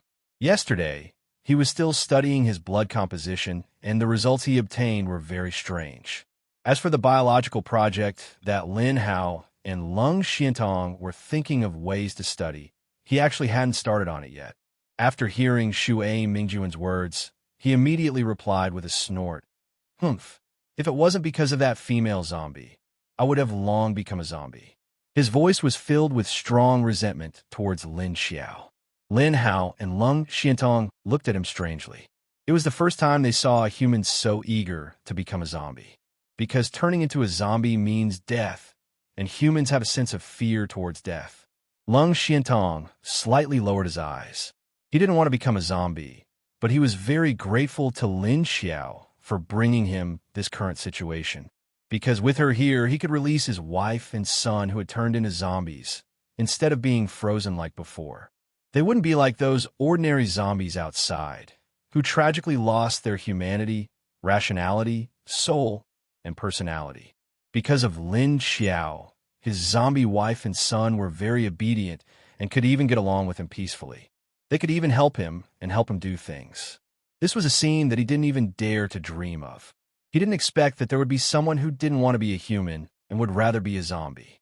Alright, after seeing the various high-level zombies in this base, Lung Xiantong suddenly felt that being a zombie wasn't that bad after all. His strength increased. He wouldn't be afraid of the cold and heat, and he didn't need to rely on food to maintain his life. As long as he had an energy core, he could stay alive without waiting for the two of them to finish lamenting Yin Huiguang's values. Shui Mingjun at the side said coldly, "That's true. Who asked someone to be so weak? 2 level 7 abilities, and he actually needs to rely on becoming a zombie to increase his strength. Speaking of which, even if those experimental zombies of yours become zombies and retain their original ability levels, it's not that great." Lin Hao and Lung Xiantong silently shifted their gaze in Shui Mingjun's direction at the same time, their expressions a little strange. The atmosphere between the two of them seemed a little strange. Because of Shui Mingjun's words, Yin Huiguang's expression was getting uglier and his aura was getting more and more oppressive. He felt that there was something fishy about the relationship between the two of them.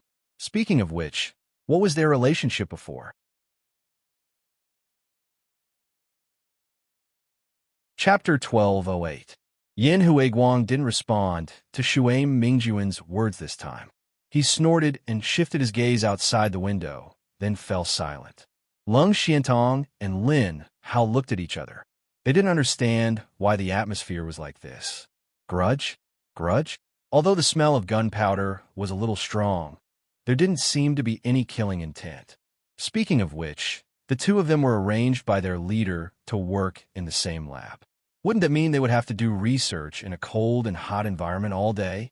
How depressing would that be? Just thinking about the atmosphere made it seem like a fight would break out in the lab at any time.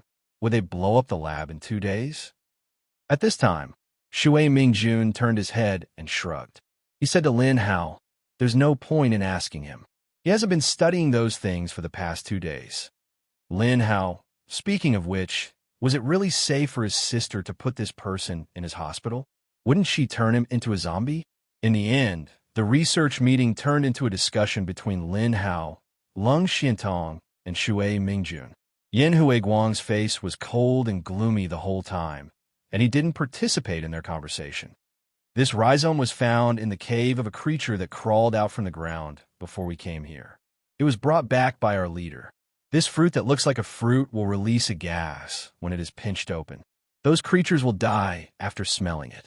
We originally thought that these things would have some effect on the other creatures that our leader brought back this time, but the experiment proved that it didn't work.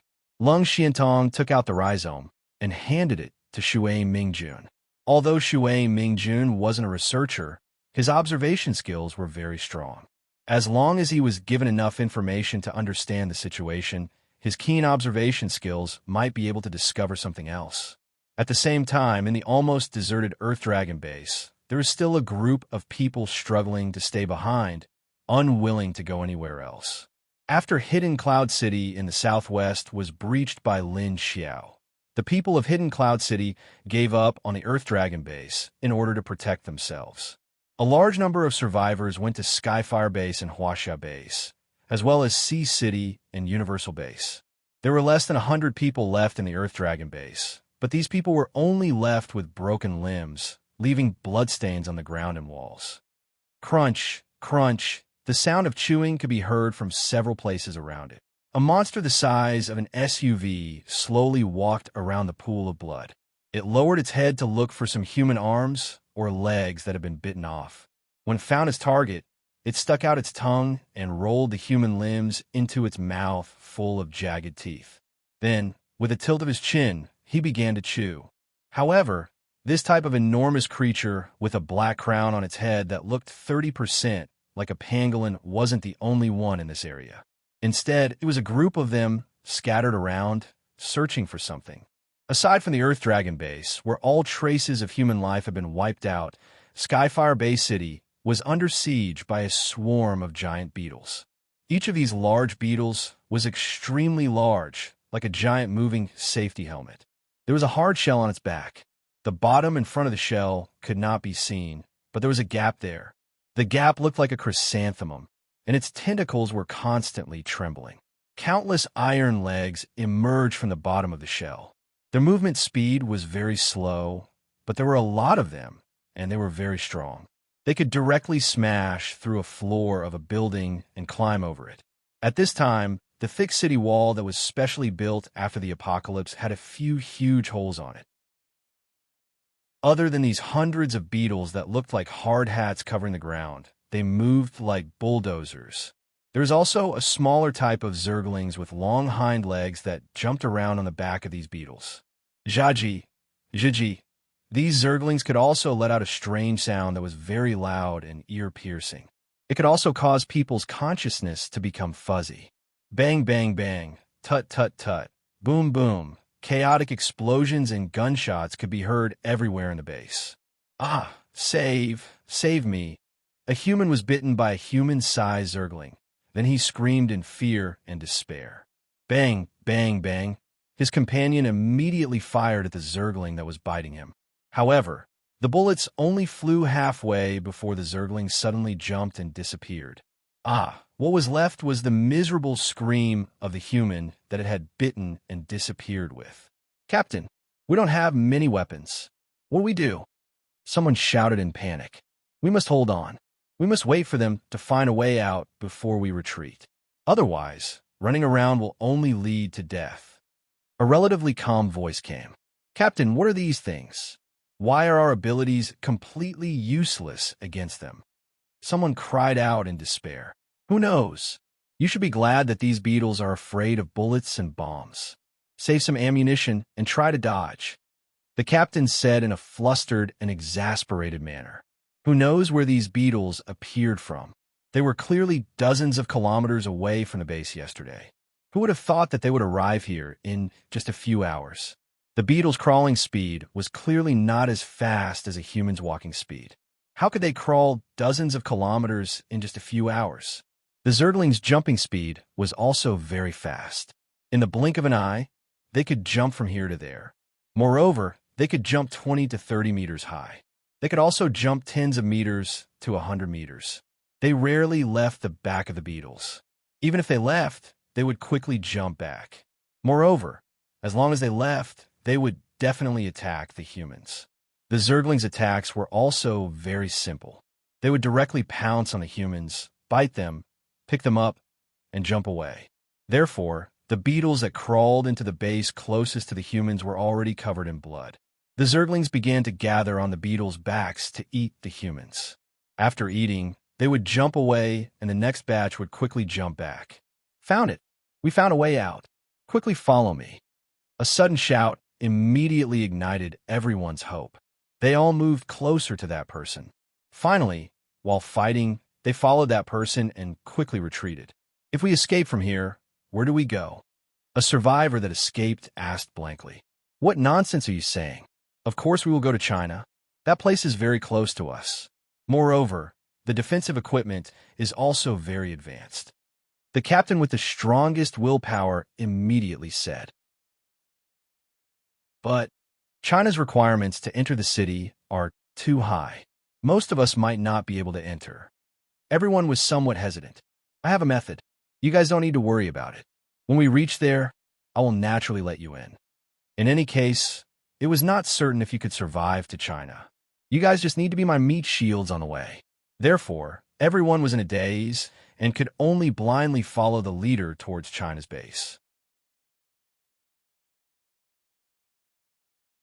Chapter 1209.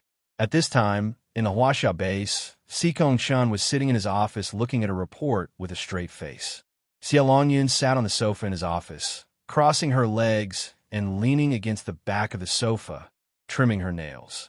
Her beautiful eyes stared at her hands, and her rosy lips moved. She said, "Speaking of which, is it really useful for you to take our resources to exchange for these weapons from abroad? I really don't understand. Are the weapons we make that bad? Do you need to exchange with other countries?" Sikong Chun slightly raised his eyes and glanced at her, then lowered his eyes and said, "Why is it useless? If we can integrate the characteristics of their weapons into our own, then wouldn't we be able to increase the power even more? Look at these things that have appeared recently. You should understand the importance of weapons now." Xiaolongyun's hands paused, but she said, "But I think our weapons are not worse than theirs. As long as the people in your research base can grow some brains, it won't be difficult to increase the power. And don't you know how short of food we are now? The nutritional value of vegetables from soilless cultivation is not high, and the output is pitifully small. But to provide 3 meals a day for the entire base of more than 1 million people, I don't know if you have calculated how many people will starve to death." Although weapons were important, if they could make good weapons themselves, why would they exchange food with others for weapons? If they didn't have food to eat and clothes to wear, what was the use of weapons? They would probably starve to death before the crisis outside invaded them. Sikong Chun said indifferently, "What does it matter? In the era of the law of the jungle, those who can adapt can only be eliminated. As long as we don't starve to death, why should we care about others?" Xiaolongyun said, "Don't forget that you are the leader of a base. You have to be responsible for the lives of the survivors in the base. Otherwise, why would people come to seek your protection? If there weren't such a large number of survivors, where would you find so many technicians to improve the strength of this base? If you don't pay attention, don't wait until everyone runs away to regret it." Sikong Chun didn't have any reaction to her words, and said with an expressionless face, "I didn't want to let so many people in at the beginning. Wasn't it the decision of the other directors to let them in? If they wanted to leave, then leave. Smart people would know which was safer, the Huaxia base or the Haiqing base. So they definitely won't leave.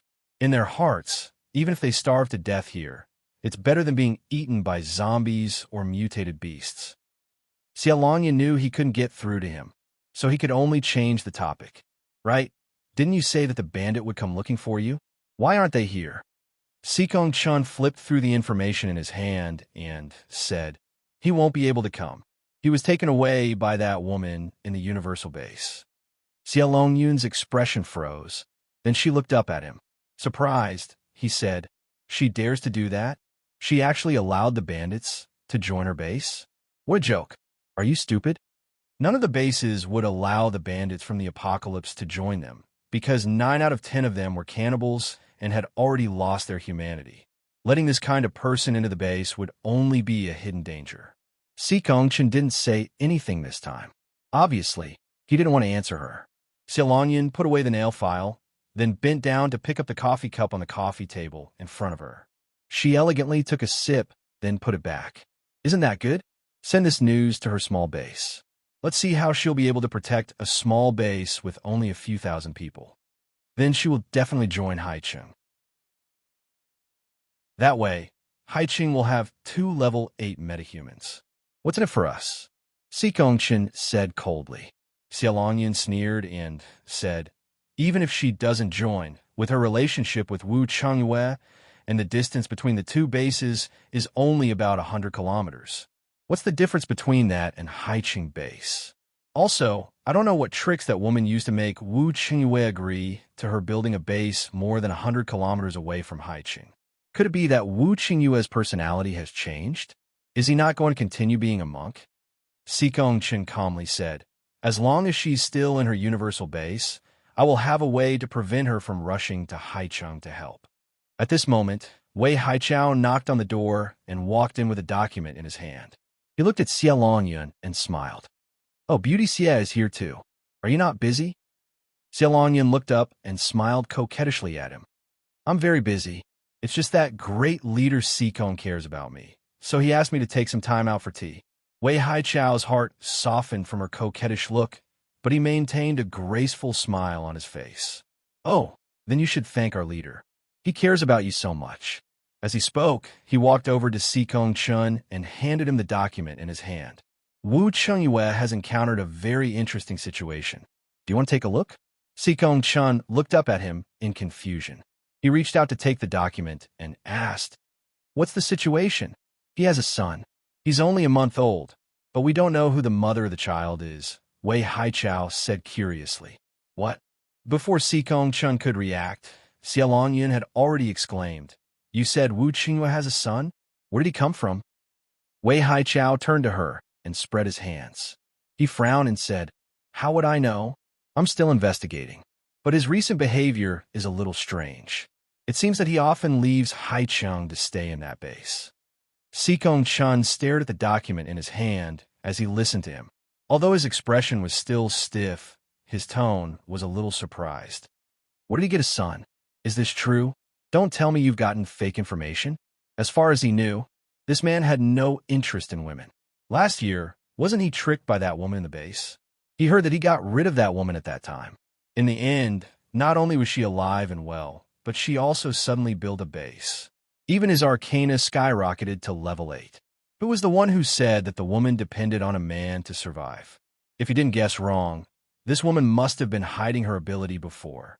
As for being a man's lover, although a lot of information and evidence clearly showed that she had slept with those men, but the more it was like this, the more unreal it felt. How is that possible? I heard that there were people who saw the child. Many people suspected that the child was born by the female leader of the base, but according to the situation of the female leader in the past 10 months, there didn't seem to be any signs of pregnancy, Wei Haichao said as he crossed his arms in front of his chest.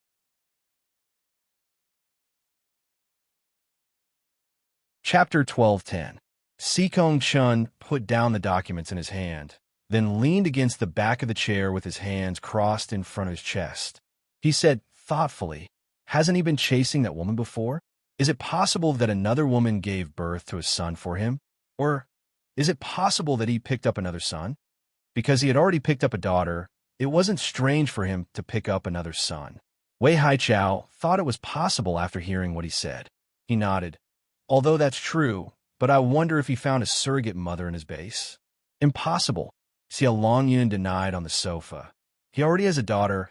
Why would he need to find someone else to be a surrogate mother? Doesn't he treasure his 6-year-old daughter very much? In that case, there's no need to find someone else to be a surrogate mother. With his temperament, I don't think he would do such a thing. It's not like he has to have a son.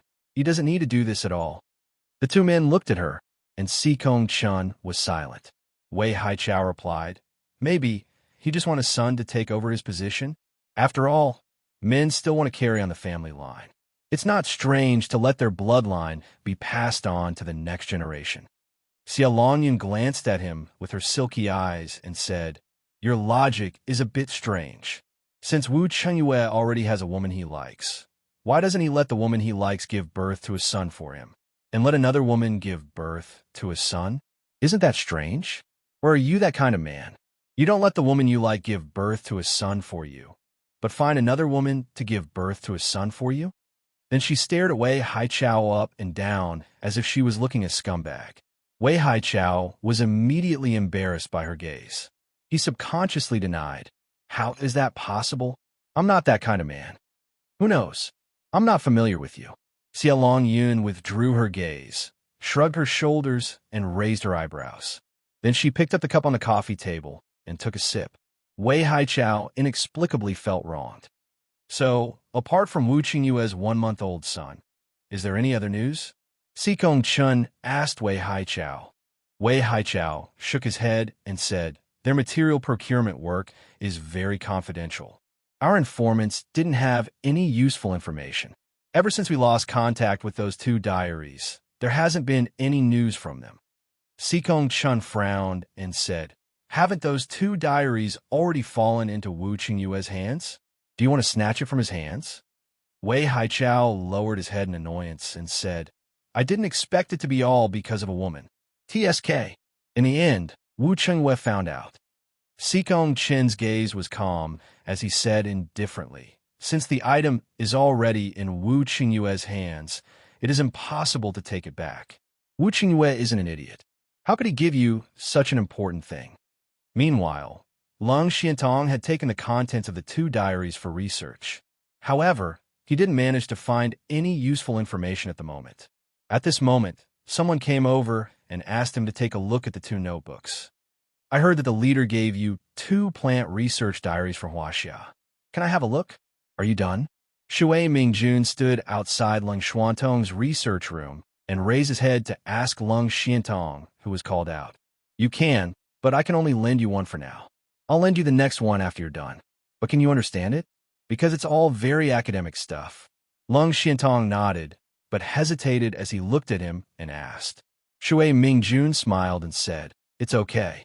I'll remember it after reading it once. It might not be of much use now, but in the future, when I understand more about these creatures, I might be able to give it a try. No matter what, it's better than doing nothing. Lung Xiantong thought about it and agreed. Anyway, his focus was still on studying the energy and substances in these creatures. He didn't really need it at the moment. Since Shui Mingjun wanted to take a look, they were doing the same thing anyway. Maybe he could find something that he didn't notice. Sometimes, when an outsider sees something, there will be a surprise that comes by accident. After giving the first half of the diary to Shui Mingjun, Lung Xiantong returned to his own research room. In his research room, other than the two zombies, there was also the Bao family sister. Lung Xuantong's zombie wife was already level 3 because she drank the energy lake water left by Lin Xiao almost every day for the past year. Therefore, her appearance had recovered a lot and her hair was glossy. Other than the fact that her eyes were pure black and her lips were purplish black, she was basically no different from a human. His son's condition was a little slower. He didn't know why. Anyway, it definitely wasn't because of age. Look at the leader's subordinate, Xiao Si. He was already a level 6 king. Bao Xiao was stood outside the research room and guarded diligently. Occasionally, he would turn his head to look at the situation in the research room. Most of the time, the little zombie would play with him at the door. Inside, he would sometimes interfere with the work of the adult. Thus, Lung Xiantong chased him out. Although Lung Xiantong would shout at him fiercely every time, Lung Xiantong was still able to chase him out. Then, he would be slapped on the back of his head by his mother before he was chased out. Lung Xuantong's wife was called Qi Lanxing. She was a violent female zombie. She had a bad temper too. She would beat up her son for no reason. Department head. Was your wife like this when she was still a human? Bao Xiaoying, who had short hair like a boy and was wearing a white research robe, saw Qi Lanxing, who often chased her son away, and quietly reached out to ask Lung Xiantong. Lung Xiantong was bending over and staring at the microscope. When he heard her question, he replied without moving. I didn't like to fight as much as I do now. At most, my head-on lion roar was more powerful. Now that I've become a zombie, I should say that I'm more wild? Or has my nature been exposed? Fortunately, he had a level 5 ability now. He could completely suppress his wife, who was only level 3. Fortunately, Qi Lanxing had recovered some of her memories and personality. She was still very polite to him. Because their research room was actually at the second base, Lung Xiantong didn't really restrict his wife and child's freedom, as long as the mother and child didn't run too far away. The little zombie that ran out of the research room started to stare at Bao Xiaogua again. He stood 1 meter away from Bao Xiaogua. He raised his pale face and stared at Bao Mingguo with a pair of black eyes that looked like he had been punched twice. Because Bao Xiaogua's body smelled very good, it really wanted to eat him. But his mother wouldn't let him eat. Also, this human would release a very scary black flame to scare him. Xiaoshu, you'll get hungry standing here. Go away, go away. Every time Bao Xiaogua saw him standing in front of him, he would say to the little zombie in a bad mood. This little zombie couldn't resist the temptation and bit him a few times. But he didn't become a zombie because of it. Later on, he awakened the black flame ability like their leader. As long as he released a small flame, this little zombie would automatically retreat. Chapter 12:11. As soon as the little zombie heard Bao Xiaogua's words, it immediately raised its hand and pulled down the eyelid of one of its eyes. It stuck out its tongue and made a face at Bao Xiaogua. Then it turned around and ran. At this moment, there was a sudden explosion in the second lab, next to the research lab. Bang! The few of them were shocked at the same time and immediately turned their heads to look in that direction. Then, they all ran towards the door of the second lab. After they ran into the second laboratory, they saw that one of the containers with the experimental bodies on the experiment table had exploded. The glass shards and the liquid inside exploded everywhere. Even the different types of tanks that were placed together with it exploded. Fortunately, not all of them exploded. The experiment table was also a mess. There was only one that had completely exploded. What happened? What's the situation? Bao Xiaohua and Bao Xiaoying came in and looked at the scene in shock. Don't come closer. Lung Xiantong stopped them with a serious expression and stopped them from coming closer. He walked over carefully and carefully searched through the mess. Soon, his gaze was fixed on a corner. Then, he slowly leaned over and squatted down. The Bao siblings saw his action and understood that he must have found something. Then, they stared at his position and couldn't help but lean over curiously. They saw a piece of rotten meat the size of a baby's palm that had turned black. It changed color? Let me see. Isn't this the one you soaked with the liquid of the mutated catnip and that kind of root plant? Bao Xiaoying looked at the piece of black meat and revealed a thoughtful expression. Then, she raised her head and looked around before walking to the experiment table to look at the label. In the end, she saw that it was a mixture of catnip and root plant. It was used to soak the meat of the underground creatures to see if there was any reaction. The table and the experiment cabinets in the lab were filled with many underground creature experiments that had different plant or animal tissues added on.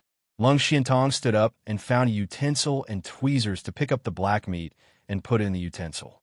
Then, he turned around and walked out of the lab. Littling, clean up the mess and change the liquid from the cracked test subjects, he said as he walked out. All right, Bao Xiaoying responded and then turned her head to chase the others out. Okay, you guys go out too. There are glass shards everywhere. Be careful. Lung Xiantong brought the piece of black meat back to the lab and started to analyze the reason for the change in the meat and the explosion just now. When Lin Xiao woke up, 3 days had passed. As soon as she woke up, she immediately let go of Wu Qingyue's hand and got out of bed. Mama, Papa is awake. Tung quickly sensed the change in their energy and immediately said to the others in the living room. Xiao Liqing, who was sitting on the sofa, was looking at some information. When he heard Xiao Tingting's voice, he immediately raised his head and looked towards the bedroom door. Lin Xiao threw the powder left behind by the beast core into the trash can, then clapped his hands and walked out of the room. Behind her, Wu Qingyue also opened his eyes at this time, but he did not immediately sit up. Instead, he turned his head to look at Lin Xiao, only to see her back as she opened the door and walked out. How many days have we been lying in bed? Lin Xiao rubbed his long hair and asked when he saw 1 adult and 2 children in the living room. 3 days. 3 days. Xiao Liqing and Tung both spoke at the same time, while Wu Yueling, who was next to her, extended 3 fingers to her. Lin Xiao raised her hand helplessly and used her thumb and index finger to open the temples on both sides of her forehead. Then, she walked towards the bathroom with a dark face. It was all Wu Qingyue's fault that caused her to delay her pace for 3 days and waste another 3 days. After washing his face and changing his clothes, Lin Xiao went over to pick up his son, then sat down and placed him on his lap. She looked down at him and asked, "Who cooked for the 2 of you these 2 days? Was it Uncle Xiao or Auntie Duan?" "Auntie Duan." "Auntie." Tung and Wu Yueling answered her one after the other. Seeing that Lin Xiao asked about eating, Xiao Liqing turned his head towards the window with a subtle expression. However, Tung pointed at him and said with a look of disdain, "Uncle Zhao's cooking is simply unpalatable." Hee. Wu Yueling only covered her mouth and snickered. "What? Although my cooking isn't very delicious, it's not to the point where it's unpalatable." Xiao Liqing, who was despised, couldn't hold it in anymore. He immediately turned around and glared at Tung. At this time, Wu Qingyue walked out of the bedroom and said lightly, Compared to me, it's indeed unpalatable. After saying that, he floated over and entered the bathroom. Xiao Liqing. They really were blood-related. Their thoughts were the same. TSK, why do you care so much? As long as you can eat it, it's fine as long as you don't starve to death. It doesn't matter if it's delicious or not. Besides, we often go to the base for missions, so we eat dry food and cooked water. How can you be so pretentious as to care about the taste? Even if the father and son were blood-related, he couldn't stand being ridiculed like this. Lin Xiao touched Tung Tung's head. His originally smooth head already had some stubble, but because he was only a little more than a month old, his hair was still soft. Therefore, it felt a little fluffy and very comfortable. She felt like she was stroking a cat after stroking it a few times. Then who helped you bathe and wash your clothes? Is it also Annie Duan? Lin Xiao asked Tung Tung. She's only in charge of cooking. I'm in charge of serving these two little devils, Xiao Liqing said without waiting for Tung Tung to answer. Pa, Wu Yueling, who was beside him, didn't like it when he called her a little devil, so she immediately slapped his thigh. Oh no, it's little baby. All right. Xiao Liqing turned his head and saw her puff up her little face. He immediately changed the way he addressed her. At this time, he turned around and handed a document to Lin Xiao. He said, "This is the meeting invitation from Huaxiao this morning." The document was an invitation. Lin Xiao took it and opened it. Then, she threw it on the coffee table without a care. The number of people this year is a little less. There were 7 leaders last year, but now there are only 5. She tugged on Tung Tung's sleeve and sighed. Cough. It might not be good to have more people. Xiao Liqing looked at her with a strange expression. Actually, what he wanted to say was, the number of people is also caused by you. When will it be over? Wu Qingyue also changed her clothes and walked out. Then, she walked to the coffee table and picked up the invitation to look at it. Mid-December. It was about the same time as last year.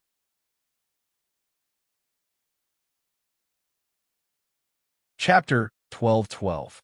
When Duan Wan arrived at Lin Xiao's house, she was naturally happier to see the two awake.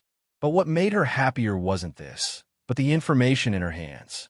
Look, Lung Xiantong said that catnip has a huge reaction to these creatures. He also found different levels of mutation to experiment and found that the lower the infection, the better the effect. If we can find the level of no infection before the apocalypse, then the experiment will definitely have a good result. Hearing her words, Lin Xiao immediately asked her to pass the information to him. Then he opened it and looked at it carefully. Wu Chengyue walked closer to her and carried little Tungting out of her arms, then stood beside her and looked down at the information in her hands. That means the purer the effect, the better. But after the second outbreak, the plants outside have already mutated 99.8%. Where can we find something that isn't infected? Wu Qingyue frowned slightly and said, this result was equivalent to nothing. But what he was concerned about was, then what's the best effect on Lung Xuantong's hands? Duan Wan's expression turned cold at this moment. Then she sighed and said, he has used up all his experimental subjects. He's about to ask the leader to send someone to capture some alive. But the best effect he has now is the mixture of catnip and the rhizomes that can numb a small area. Numb? Wu Qingyue heard her and looked at the information in Lin Xiao's hands. Lung Xuantong's experiment report wrote, it can numb, but it doesn't last long. Using the catnip solution that can be collected normally can only numb for more than 10 seconds. But the duration of the effect is different depending on the degree of infection. The lower the infection, the longer the numbness. That was why Lung Xiantong said that if they could find a pure catnip without infection and mutation, it might even be able to paralyze the monsters to the point of death. Can it be purified? Lin Xiao frowned slightly, but quickly relaxed. In any case, this was good news. Why don't we go take a look first? At this moment, Xiao Liqing said impatiently. Sure. Lin Xiao immediately stood up and glanced at Wu Chengyue and little Tingting. Then he reached out and carried little Tingting back, one hand holding his little but the other holding his back, and walked out. The others immediately followed. When he arrived at Lung Xuantong's research institute, Shui Mingjun had just arrived and was about to return his research notes. But when he arrived, he learned about catnip. What did you say? Looking for fresh, uninfected catnip? Where can I find fresh catnip that hasn't been infected before? Shui Mingjun looked at Lung Xiantong in confusion. But only the scent of the fresh catnip can keep them away. Also, only the mixture of this plant's juice and the rhizome of this plant will be useful to those creatures, Lung Xiantong said to him. Letting Shui Mingjun, the intelligent specialist, do the job might be better. Now that almost all the plants outside have mutated, it's impossible to find uninfected catnip. And they're not cats.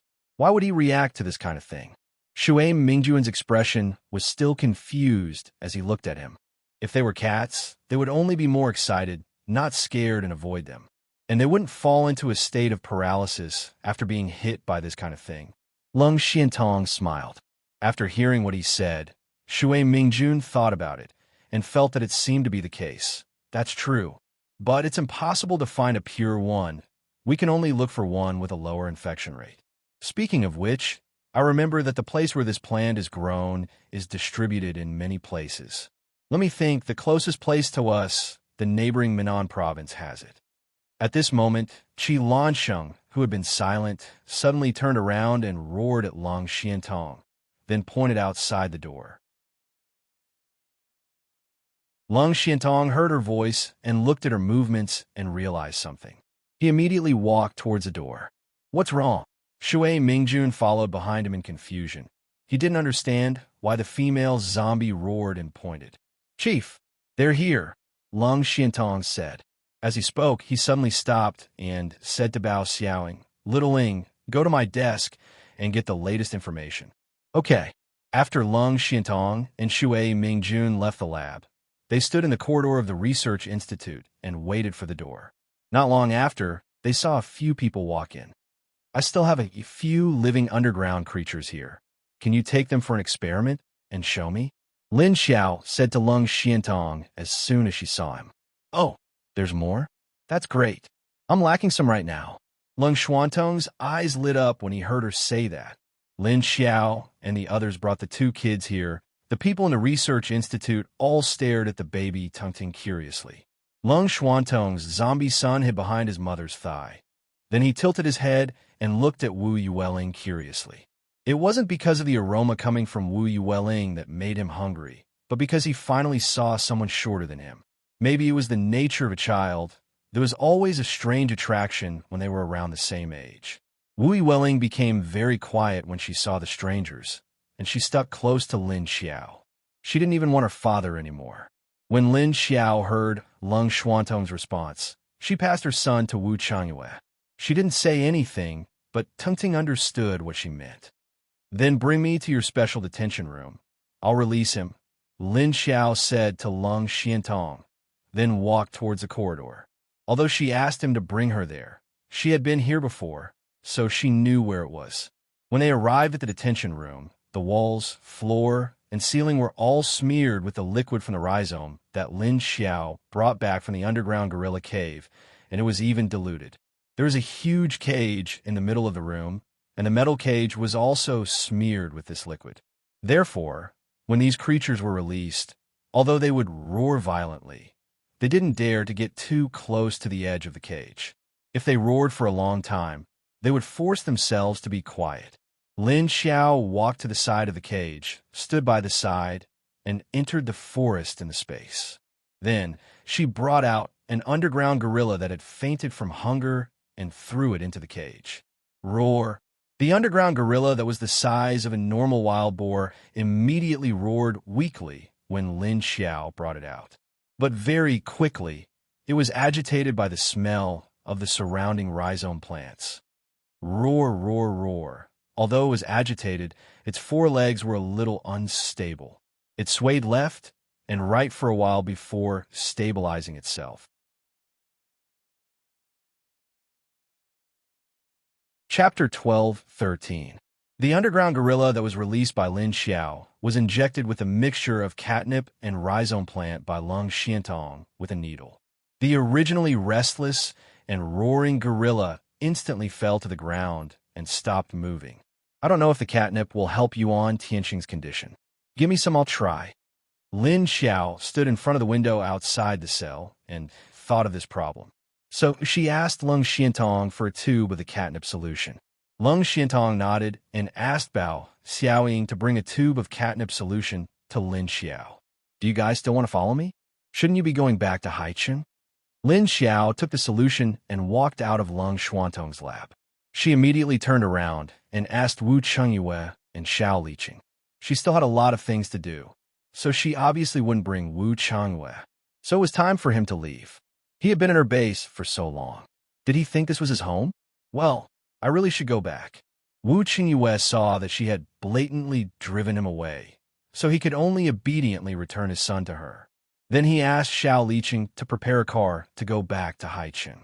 Lin Xiao sat in the car and said to Duan Wan, "Let's go to Mount Wu first." Duan Wan looked back at her blankly. "Aren't we going to test the medicine on Deputy Leader Yuan first?" Lin Xiao hugged Tungting and rubbed his head, but Tungting was annoyed and slapped her hand away. "No, let's bring Lu Qianni and his people into the space first. The food in the space is rotting." Lin Xiao played with Tungting while replying to Duan Wan. Okay, so it was like this. Duan Wan drove the car out of the second base to the Wu Mountain plant base. Lu Jun and Xie Dong were already waiting at the intersection. "Where's Lu Qianni?" Lin Xiao carried Tungting out of the car and asked Lu Jun. Lu Jun pointed in a direction and said, "On the mountain." Lin Xiao nodded and walked towards a small wooden house. While walking, she said, "Send someone to call him and his people over." Lu Jun nodded and waved to the side. A level 5 zombie leader, level zombie, walked toward her. After Lu Jun gave the order, he immediately flashed in the direction that Lu Jun had pointed out to Lin Xiao. When Lin Xiao and the others arrived at the open space in front of the cabin, Tong Tong ran out of the cabin. After seeing Lin Xiao, his expression froze for a moment before he suddenly quietened down. "Hello, Annie Lin." He stood outside the door and greeted Lin Xiao, then carefully looked at his mother. Lin Xiao glanced at Tong Tong and nodded at him with a smile. Tong Tong seems to have grown a lot taller. Children grow quite fast. Tong Tong then dared to slowly walk towards Xiedong. However, his eyes were fixed on little Tungting. "Do you want to play with little Tungting? Come over and hug him." Lin Xiao said to Tong Tong as he looked at the longing in his eyes. Tungting was a little worried.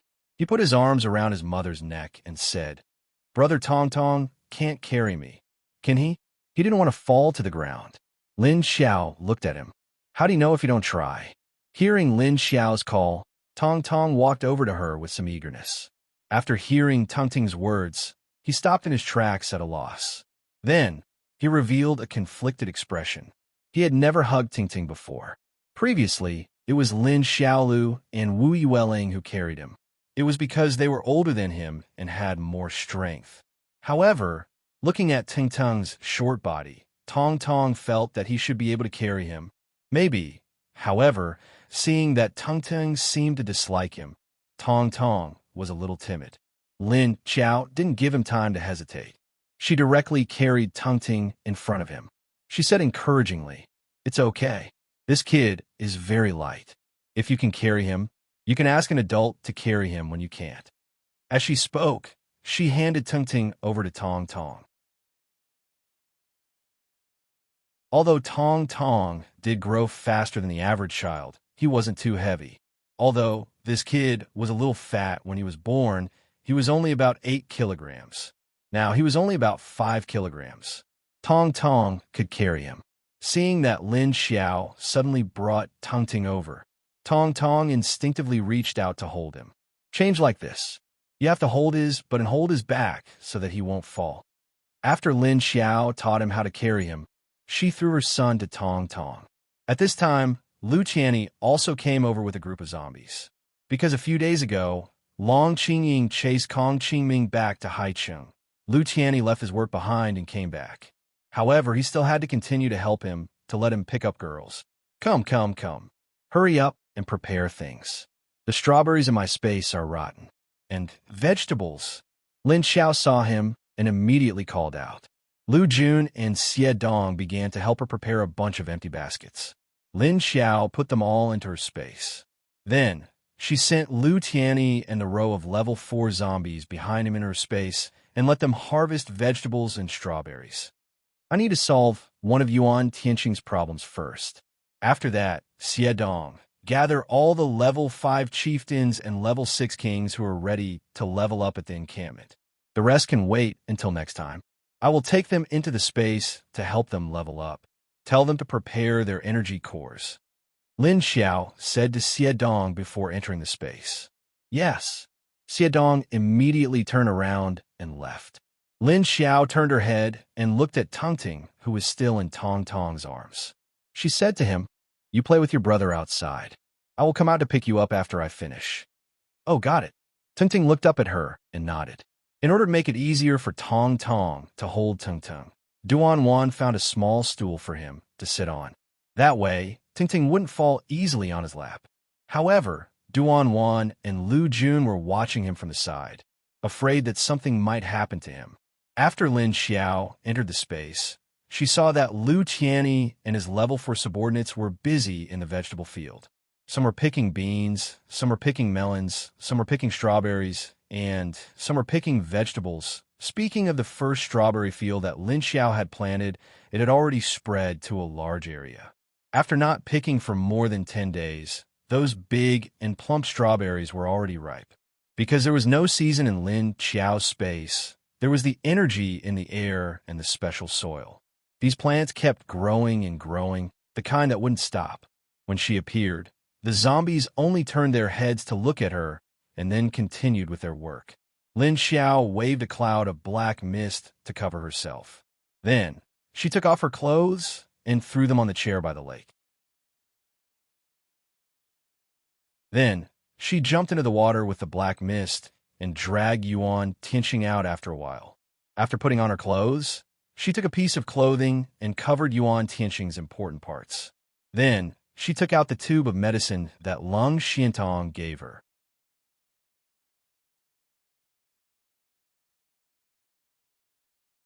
Chapter 12:14. Throwing Yuan Tianqing on the grass by the lake, Lin Xiao directly opened his mouth and poured the mutant catmint into his mouth. Then she squatted beside him and stared at his body with narrowed eyes. At this time, Lu Tianyi slowly came over curiously and asked her with a puzzled expression, "I always felt that you were too close to Yuan Tianqing and Lin Feng's family. Why? Did you know them before?" In fact, he had always been very strange. Seeing the atmosphere between his sister and the Lin family, he felt that something was wrong. They were too familiar. But why was that? But he never knew when Lu Tianyu had contact with those people. He had been secretly paying attention to her and protecting her after the doomsday. He knew most of the things she did, but he just didn't find out that she had contact with the Lin family. Was it before the doomsday? Lin Xiao saw that after the mutant catmint entered Yuan Tianqing's body, it turned into a green energy that spread from his stomach. After hearing Lu Tianyi's words, she was stunned, then turned her head and looked at him silently. Lu Tianyi looked at her expression and knew what she wanted to say. But after waiting for a long time, he saw that she was still looking at him quietly and didn't speak. She clearly had something to say, but she didn't say it. What did she want to do? What's wrong? Is it hard to say? Lu Tianyi asked her more curiously. No. Lin Xiao immediately turned her head and continued to observe Yuan Tianqing's situation. How could she say that apart from this body and this face, she was no longer Lu Tianyu? Wasn't his sister? Lin Xiao couldn't say it. She felt that if Lu Tianyi knew that she was no longer Lu Tianyu, he might be very sad. After all, this was a family member that he sincerely protected. Even if Lu Tianyu didn't treat her as a family member, he still cared about her. But after a long time, he would know one day. After all, everyone knew, but he was the only one who was kept in the dark. This way, Lu Tianyi seemed very pitiful. At least he had to know that the family member he was guarding now only had a body, but his soul was gone. But she was hesitating whether to say it to him herself or let someone else say it. "Then you haven't answered my question just now." Lu Tianyi looked at her and continued. Lin Xiao could only sigh and stand up when he saw that he was not going to let go. Looking at him, she said, "Do you want to know?" Perhaps you don't want to know the truth. Lu Qianni looked at him calmly, and the expression on his handsome face did not change. He just looked at Lin Xiao, his eyes as calm as water. Although his expression was calm, the words that came out of his mouth didn't mean much. Your words have given me a bad premonition. Lin Xiao looked at Yuan Tianqing on the ground and replied, What did you think of? She watched as the green energy lasted for a few seconds before it was quickly devoured by the black energy with flashing red spots. I think you should tell me yourself.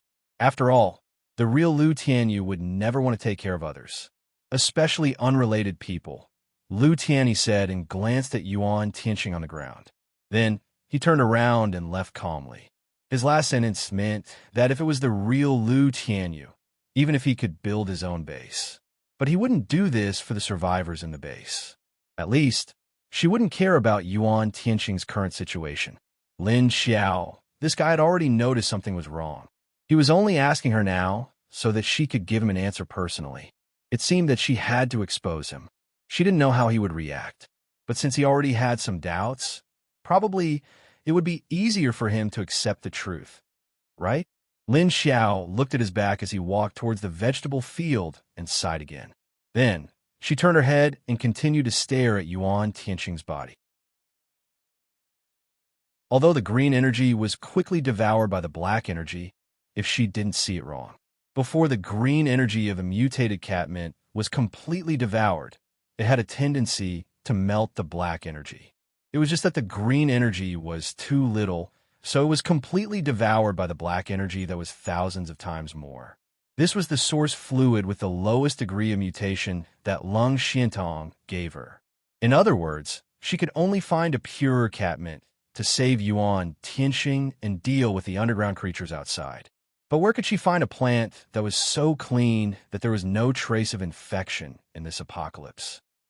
Although she knew it was impossible, there was always hope. What if a miracle happened? She had to believe that miracles could happen. After seeing the energy of the mutated catmint disappear, the black energy began to stir again without the suppression of the lake's energy. Lin Xiao hurriedly threw the naked man back into the lake to suppress him. Speaking of which, if this guy knew that she threw him around naked, what would he think? And she came out of the lake again and put on her clothes. Lin Xiao took a dry towel that someone had prepared on a chair and wiped her hair while walking towards the small building. Since you want to know, then come in. When she got close to Lu Tianyi, she stopped, looked at him, and said, then continued to walk into the small building. Lu Tianyi, who was squatting to pick the lettuce leaves, raised his head and looked at her back as she walked into the small building. Then he stood up and gave the basket in his hand to a nearby subordinate. Only then did he start walking towards the small building. After entering the living room, he saw Lin Xiao sitting on the sofa and rudely rubbing her wet hair with her head tilted. Sit down first. Seeing Lu Tianyi standing in the open space in front of the coffee table, Lin Xiao couldn't help but look at him and pointed to the single sofa next to her. Lu Tianyi quietly looked at her, then walked over and sat down. Then he straightened his back and put his hands on his legs. He spoke first, say it. Lin Xiao looked at him, and her hands stopped moving slightly. Then she continued to rub and said, after so long, it seems that you have already found out. In fact, you already have the answer in your heart. Do you really want me to say it? I'm afraid that you will be sad. Lu Tianyi's eyes slightly dropped to the coffee table. Hearing her say this, he suddenly showed a trace of a bitter smile, and the smile was full of sadness. He said, but, knowing it sooner or later, won't I still have to know in the end? Do you think I will feel better if most people know, and I am the only one who doesn't know? Lin Xiao looked at him and didn't know what to say for a while. She could only remain silent for the time being. Lu Tianyi stared at the coffee table for a while, and the atmosphere between the two suddenly fell into a subtle state of silence. After more than 10 seconds, he asked, "Who are you?"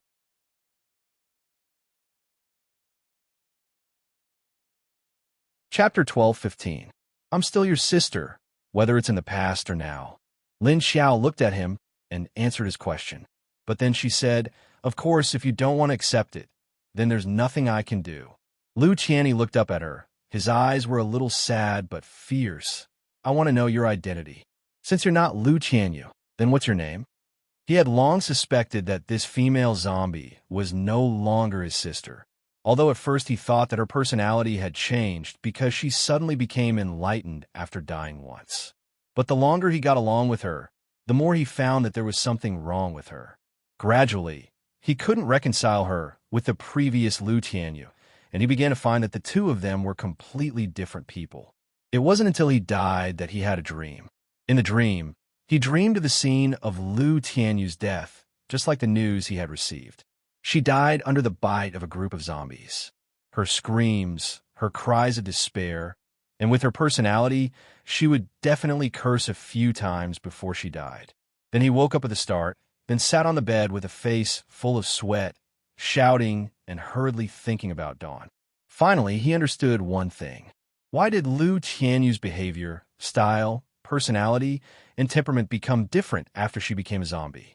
That was because the real Lu Tianyu had died a long time ago. The one who became a zombie wasn't his biological sister. Then who was it? After having doubts, he began to look for clues from the current zombie sister. Why did she care so much about Lin Feng, Lin Wenwen, and the others? Because she seemed to have gone all the way to Hades base to find them. Why could she understand Yuan Tianxing and the others with just a glance and a gesture? Why was she so persistent in building her own base? Lin Xiao felt the fluctuations in his mood, then sighed and said, "You've already guessed it, haven't you?" But Lu Tianyi stubbornly said, "I want to hear it from your own mouth." It was as if she didn't say it herself, and the facts he found out were all fake. Even if he didn't believe it was true, after dreaming for a long time, it would make him feel out of place. Then what everyone else knew, he was the only one who didn't know. Didn't this make him look stupid? Was he so weak that he couldn't find out the truth? Even if he knew that Lu Tianyu was hiding it from him out of goodwill, she wouldn't be afraid that he would take revenge on her for occupying her sister's body. That was why she refused to tell him. It was all for his sake. But it was time for him to wake up. No matter how realistic and pleasant the illusion was, it was all fake. One day, it will disappear, and the truth would always exist. Lin Xiao looked at him and asked, "Why? Is it not good to think of me as your sister? At least now I see you as a younger brother. I also think of you as a sister, but as a sister, I can't treat the two of you as the same person. Since you're not my biological sister, you should at least tell me who you are, right? Is it necessary for you to keep lying to me? Not everyone wants a white lie. I only know that it's time for me to see it clearly." Lu Qianyi put away the sadness on his face and returned to his somewhat overly calm expression. "Since you said so, that's fine. That's right. I'm not Lu Qianyu. She's indeed dead. I am Lin Xiao. I am Lin Feng's sister, Lin Wenwen and Lin Hao's sister, and the former leader of Hades base. But Lin Xiao is also dead, but she woke up from the dead Lu Tianyu's body for some reason. Lin Xiao could only admit it. She pushed the hair in front of her forehead to the back, revealing her entire face. Lu Tianyi suddenly raised his head and looked at her. His eyes were fixed, a little dull and a little confused, more of a sudden helplessness and sadness. "You see? You want me to say it again? If I say it, you'll cry again." Lin Xiao looked at him speechlessly.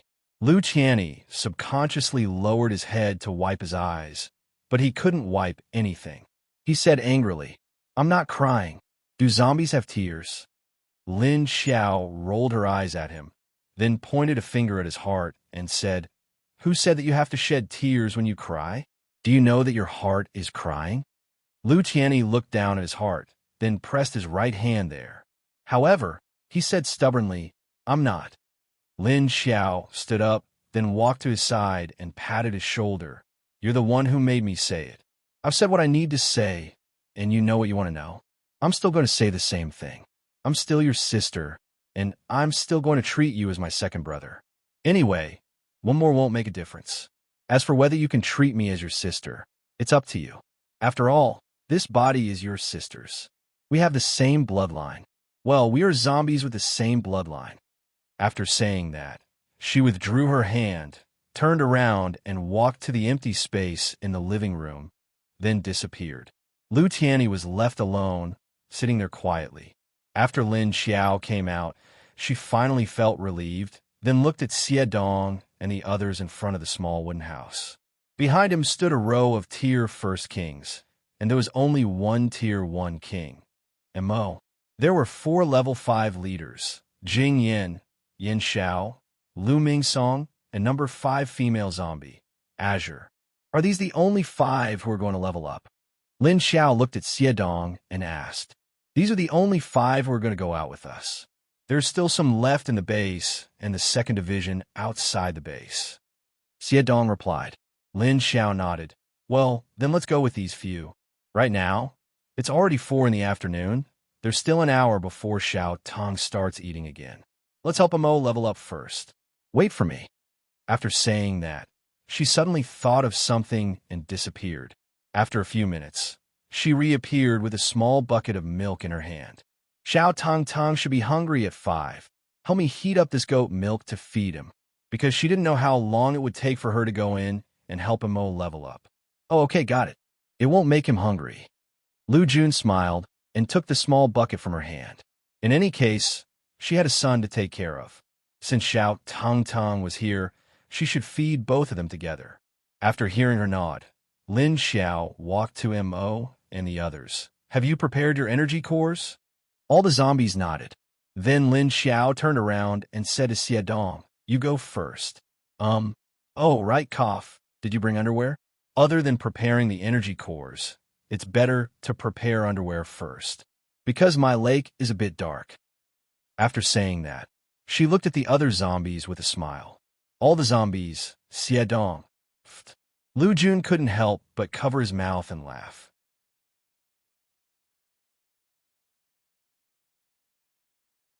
Chapter 12:16. While Lin Xiao was busy improving the strength of his men, Lin Wenwen, who had returned to 7 years ago, spent a night at the seaside and went for a jog the next morning. By the time she came back, it was already bright and the sun had risen. She walked through the lobby and took the elevator back to her room. She took a refreshing shower and changed into a cool set of clothes before taking her phone and keys down to the dining room for breakfast. Xin, over here." As soon as she entered, she heard someone calling her. She looked up and saw that it was Qin Jiao, the woman waving at her. She leisurely walked over, pulled out the only empty seat, and sat down. "We've eaten all of this, and it's cold.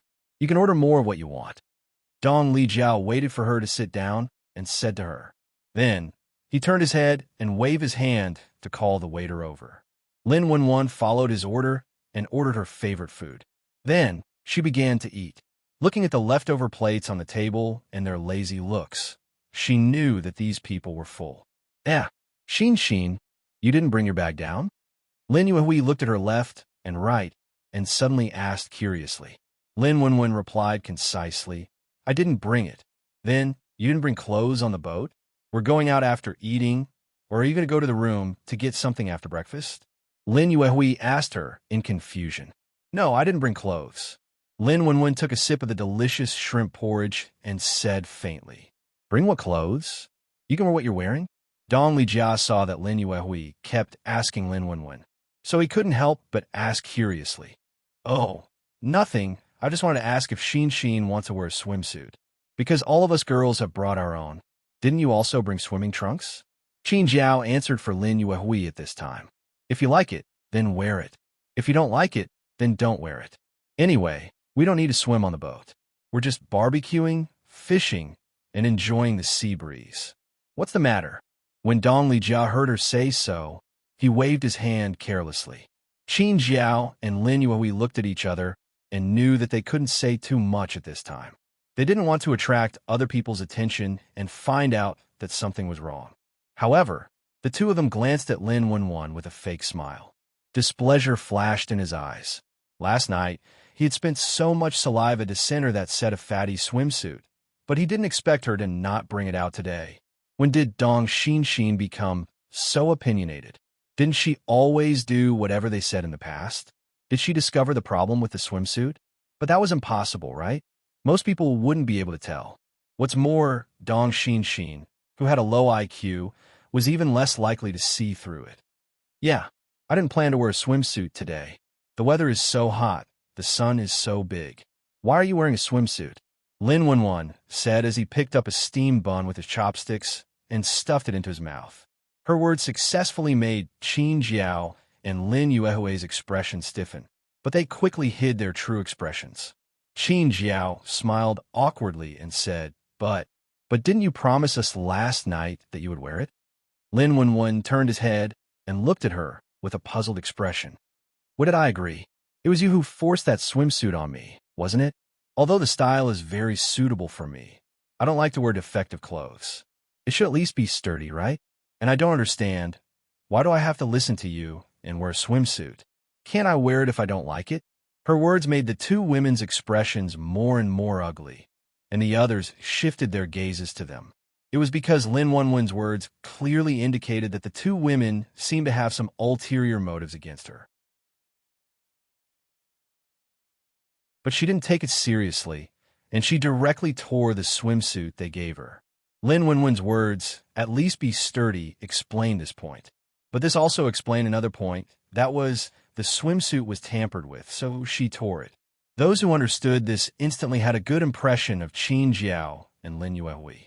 Even if they were beautiful, they didn't necessarily like these kinds of women who were too scheming. Dong Lijia stared at the two women for a while, and his expression was thoughtful.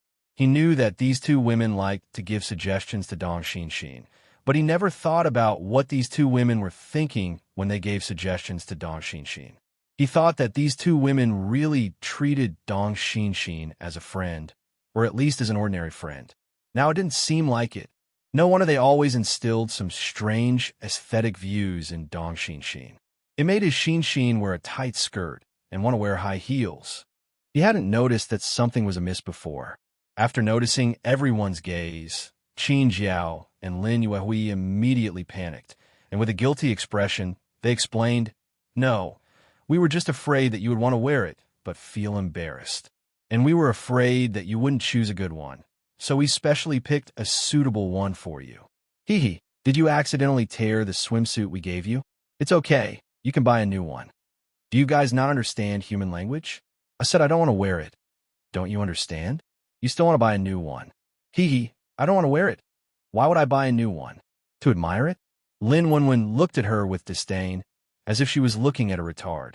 Then she suddenly turned to Dong Lijia and the others and said, In the past, you need to be careful when you make friends, and you need to be careful when you make a girlfriend. Don't be soft-hearted when you see a beautiful woman. At least look at her inner qualities. Slap. When she heard what Lin Wenwen said to Dong Lijia, Qin Jiao exploded. She couldn't control herself and slammed the table. She stared at Lin Wenwen and scolded. Dong Xinxin, what do you mean? Are you saying that we don't have inner qualities? We have been helping you as a friend, and this is how you treat us? Shoo. Don't be agitated, don't be noisy. Everyone was shocked by Qin Jiao's slamming of the table. Luo Yuanjun immediately sat up straight and tried to calm her down. If you really treat me as a friend, you wouldn't be thinking of ways to make fun of me all day long. You say it like it's real. I'm full, you guys continue. Dong Lijia, where's the boat? Lin Wenwen said to Qin Jiao in disdain, then stood up and turned to look at Dong Lijia. I'm also full, I'll go with you. What about you guys? Dong Lijia immediately stood up and glanced at the others, but he didn't look at Qin Jiao and Lin Yuehui anymore. Everyone got up and left the table. Only Qin Jiao and Lin Yuehui sat there with dark expressions.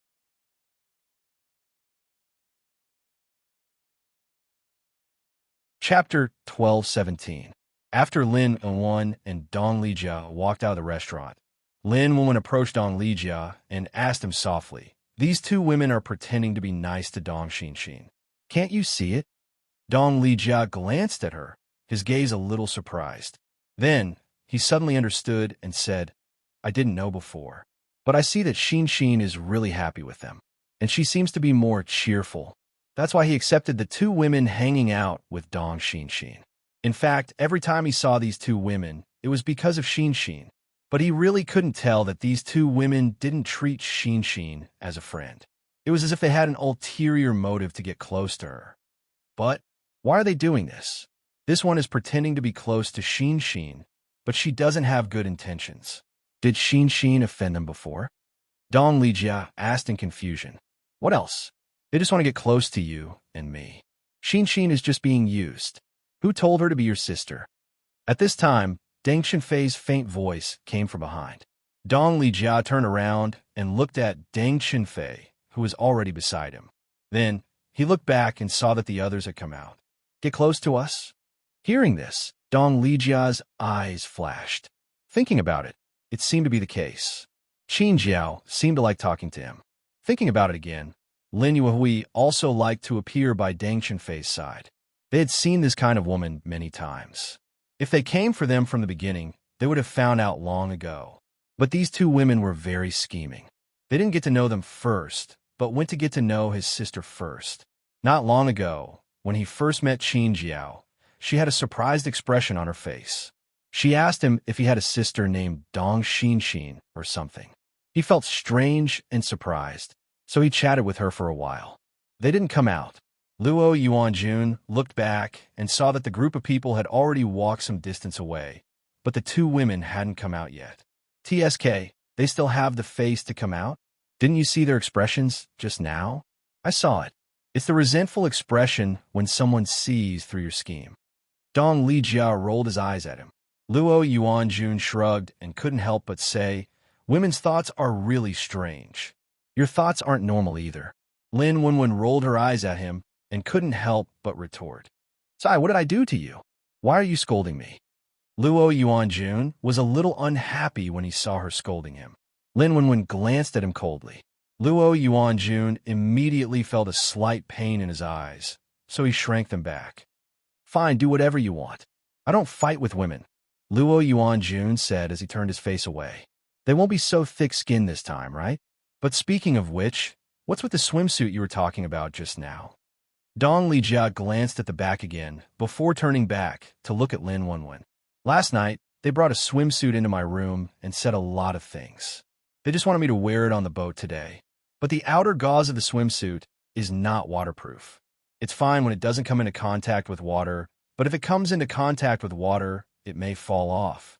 I think they are waiting for me to put it on before accidentally pouring wine on me or accidentally knocking me into the water or something. Then the gauze will fall off, and you can see the swimming ring on my stomach. Lin Wenwen pouted. Dong Lijia looked at her speechlessly. They would do such a thing? What good would it do them? And they seem to be trying to hide it just now. Didn't they want to use Dong Xin? Since they were already close to Dong Xin, they could pretend to be her friend or something. But what good would it do them to embarrass Dong Xin? Lin Wenwen glanced at him and didn't say anything. The good thing was to vent the disgust in their hearts. The two women looked at Dong Xin as if they were looking at a trash can. They didn't like Dong Xin, but they wanted to hook up with Dong Lijia and then marry him in order to be the daughter-in-law of the Dong family. On one hand, Qin Jiao forced herself to be friends with Dong Xin, but on the other hand, she was annoyed and disdainful of Dong Xin. So she secretly wanted to use some tricks to make fun of Dong Xin.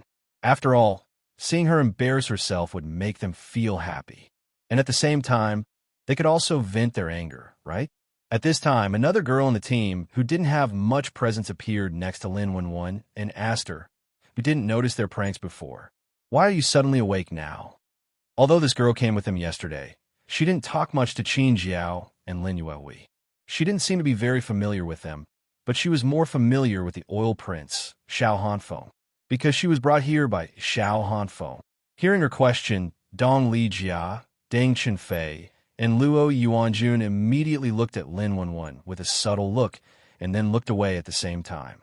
Lin Wenwen turned her head and looked at the girl, then smiled and said, recently, there was an expert who suddenly taught me, so I became sober. After experiencing 7 years of the apocalypse, if Dong Xin still didn't become sober, then he would have wasted his time in the apocalypse. They found a ship dealer and rented a luxury cruise with a small swimming pool. After asking people to prepare all kinds of things, everyone boarded the ship. However, when they were about to board the ship, the two women shamelessly appeared again. Did you forget about us? You didn't even call us. I'm so sad. Lin Yuehui pouted, holding a parasol, and looked at Dong Lijia and the other boys. Lin Wenwen had already boarded the ship. Hearing her voice, she looked back.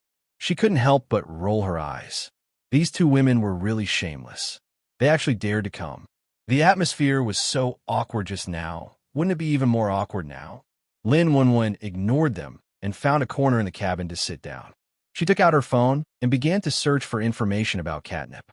Since she wanted it fresh, she definitely had to find the place where it was grown. However, it was more troublesome to buy fresh catnip, and it needed to be cultivated and grown. It was even inconvenient to pack and transport it. She might have to go to the local cultivation base in person to buy it. She searched online and wrote down all kinds of contact information. Then she began to contact them on QQ and WeChat. Well, there was one more thing. She had to borrow money from Dong Lijia again, the kind that she didn't have to pay back. Thinking of this, she immediately got up and went to find Dong Lijia. Seeing Dong Lijia and Luo Yuanjun standing at the edge of the railing, she walked over and pulled him aside. "Lend me some money again," she whispered to him. "Why?" Dong Lijia asked her in confusion. "To buy something. What else can I do?" Lin Wenwen couldn't help but roll her eyes at him. "Of course I know you want to buy something. I just want to know what you want to buy this time." Dong Lijia couldn't help but fight back.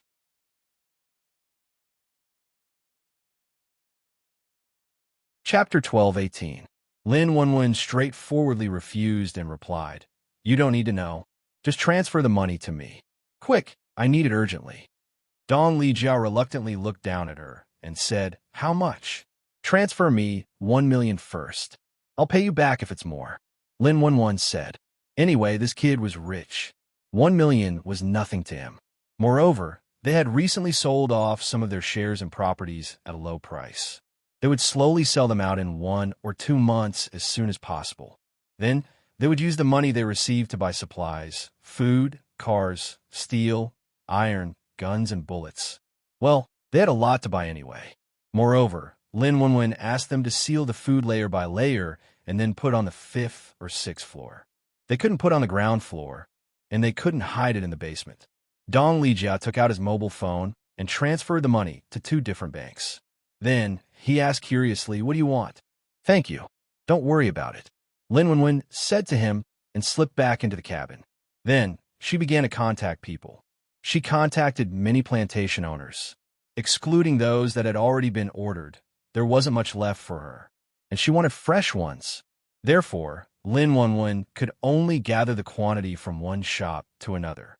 In 2 days, she would personally go to those places to collect the goods. After Lin Wenwen's meal in the morning, Qin Jiao and Lin Yuehui avoided her for the whole day. Then, they continued to stick to Dong Lijia and Deng Chenfei shamelessly. As men, Dong Lijia and Deng Chenfei couldn't be too rude to these 2 women or do anything to them. They could only roll their eyes and avoid them while enduring these 2 women. In fact, Dong Lijia's attitude changed the most. This was because Deng Chenfei wasn't interested in the 2 women from the beginning.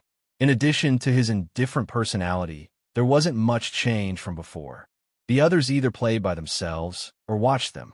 Lin Wenwen even went up to fish with the girl who had a low sense of presence. In the end, the girl caught a squid, and Lin Wenwen caught a lot of fish. Seeing that the 2 had a lot of harvests, the others began to become interested. They all took out their fishing rods and sat on the side of the boat.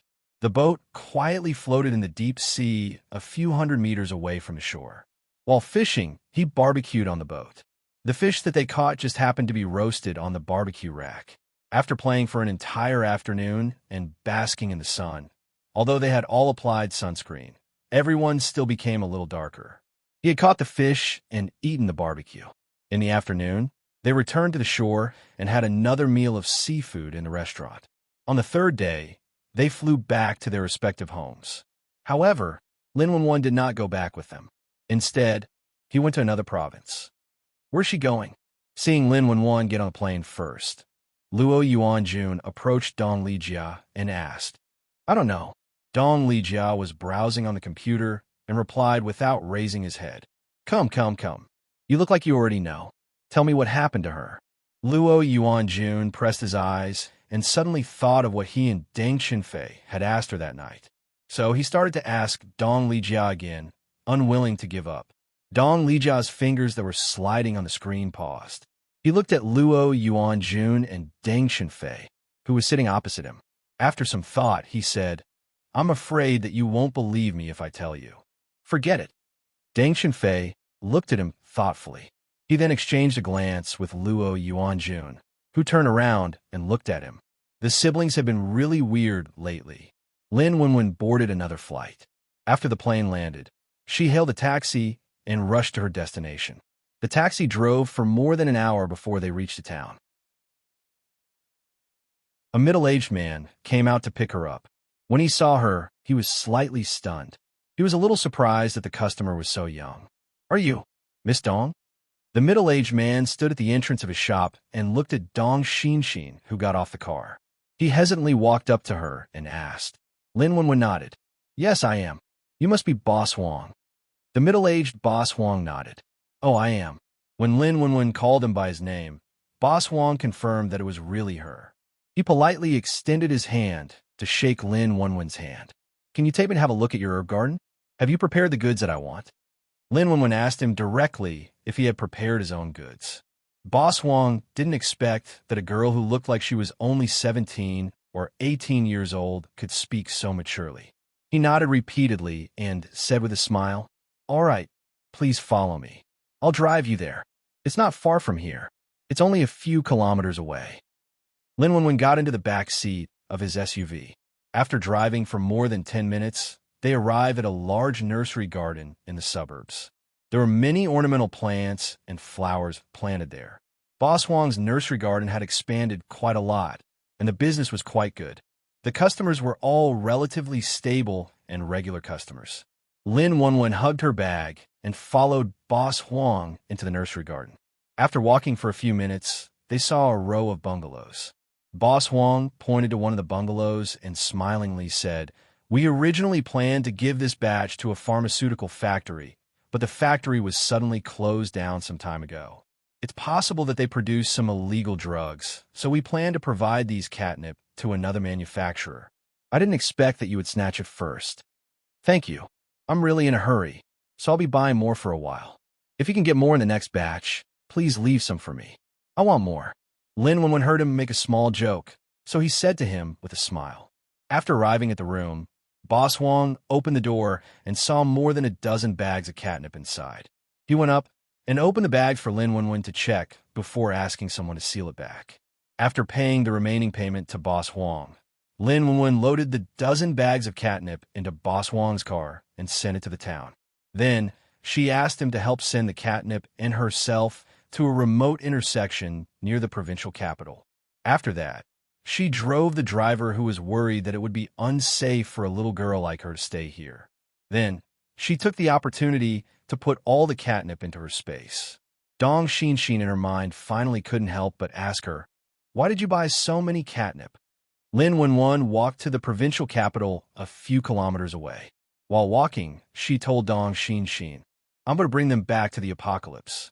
Dong Xinxin curiously asked, "Does this catnip have any special effects? Otherwise, why would she bring them from 7 years ago to 7 years later?" Lin Wenwen said, "Yeah, these might be the hope of mankind's survival." Dong Xinxin was puzzled. "How do you know these are the hope of mankind in the apocalypse?" Lin Wenwen replied, "Maybe you'll know after 7 years. Speaking of which, we'll probably meet again after I go back." Dong Xinxin replied, "Maybe."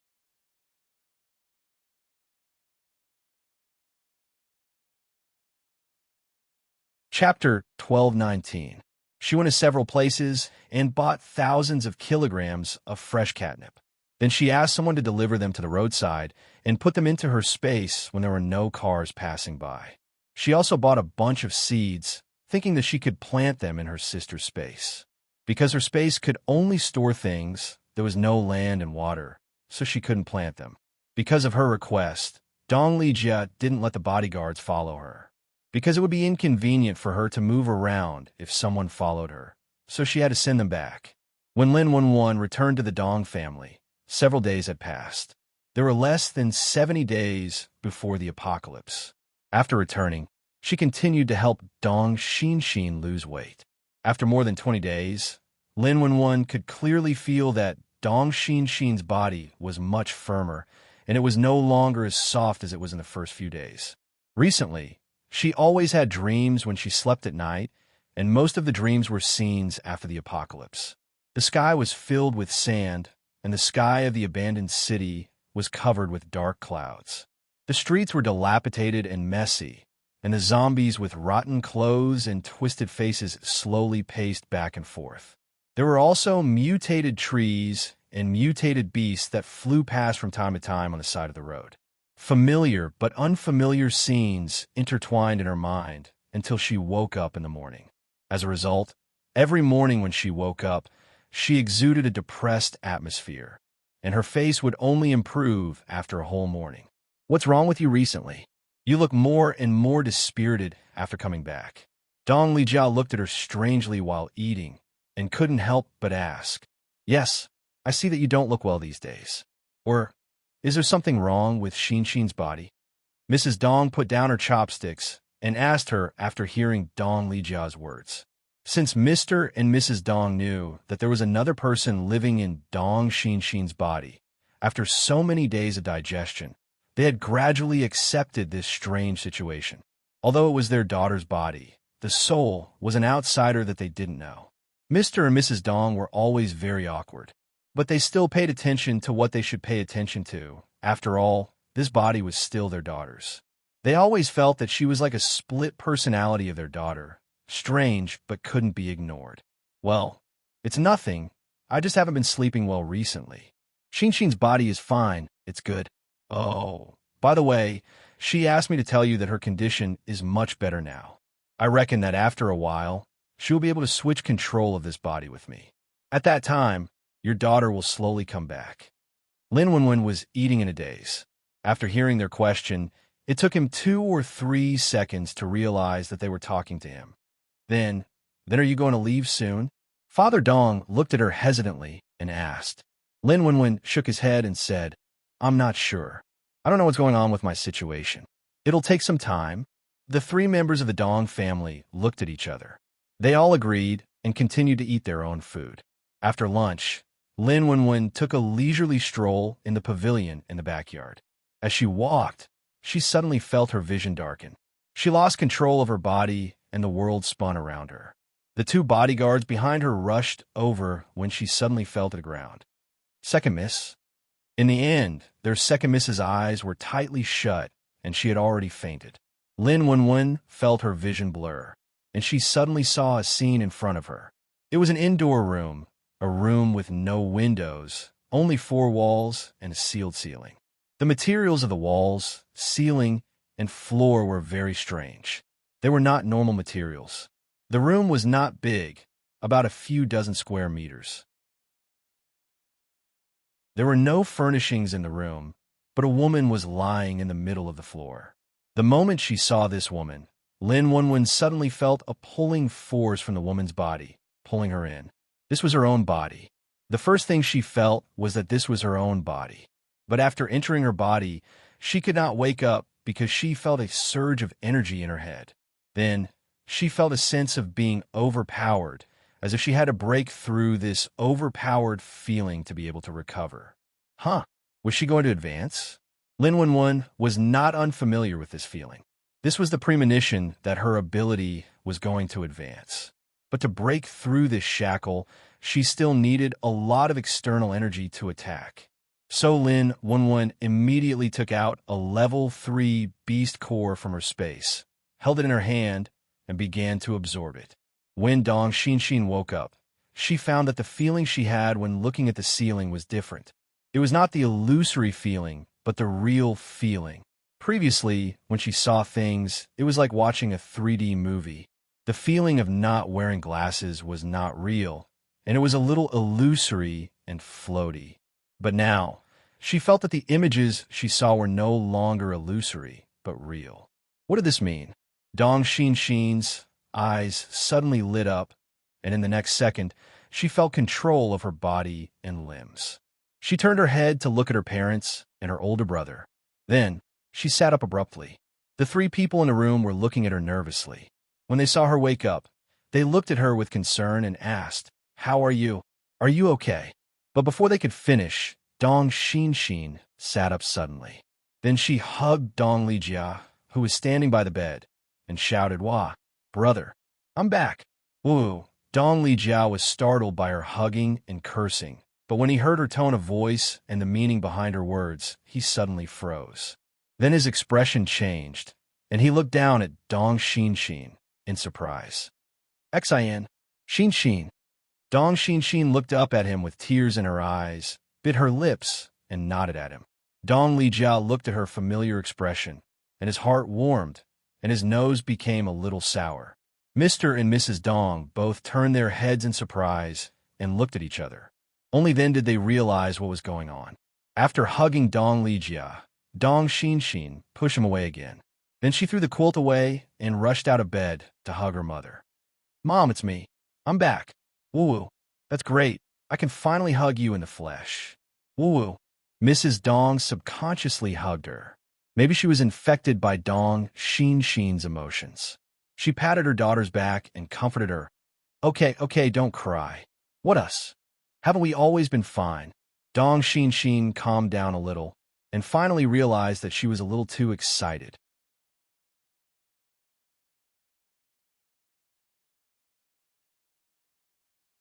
At this time, she controlled her emotions, wiped the tears on her face, and then sniffed and said in a choked voice, "Well, no, you died after the end of the world. Everyone died. Only Luo Yuanjun and I survived. Woo."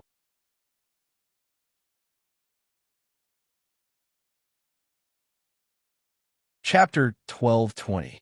After Lin Wenwen absorbed a third and 2 fourth-level beast cores, her body suddenly felt light, and the energy storm in her brain leisurely retracted into her energy core. Then, she suddenly opened her eyes and sat up on the ground. She stood up and looked left and right, then walked to the wall and touched it. There was a strange texture to the wall. It was as cold and hard as glass. There were no windows, not even a door. There were no air vents, but she didn't feel suffocated, and she could still breathe. What's going on? Could this be Dong Xin's different space? She seemed to have said before that her body was in her space, so she had returned to her own body. Did she also return to her own body? What should she do now? Could she go back now? That shouldn't be the case. Dong Xin's recovery didn't seem to be very strong. But now she should have returned to her own body, and she just didn't know how long she could last. Maybe she had to wait here until she couldn't hold on anymore, and then replace her. Lin Wenwen thought it through a bit, sat down, and took out a book, a bag of melon seeds, and a small flashlight from her space.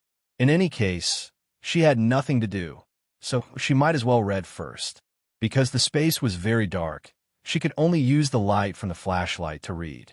At this time, Dong Xin calmed down after being comforted by her parents and sat on the bed.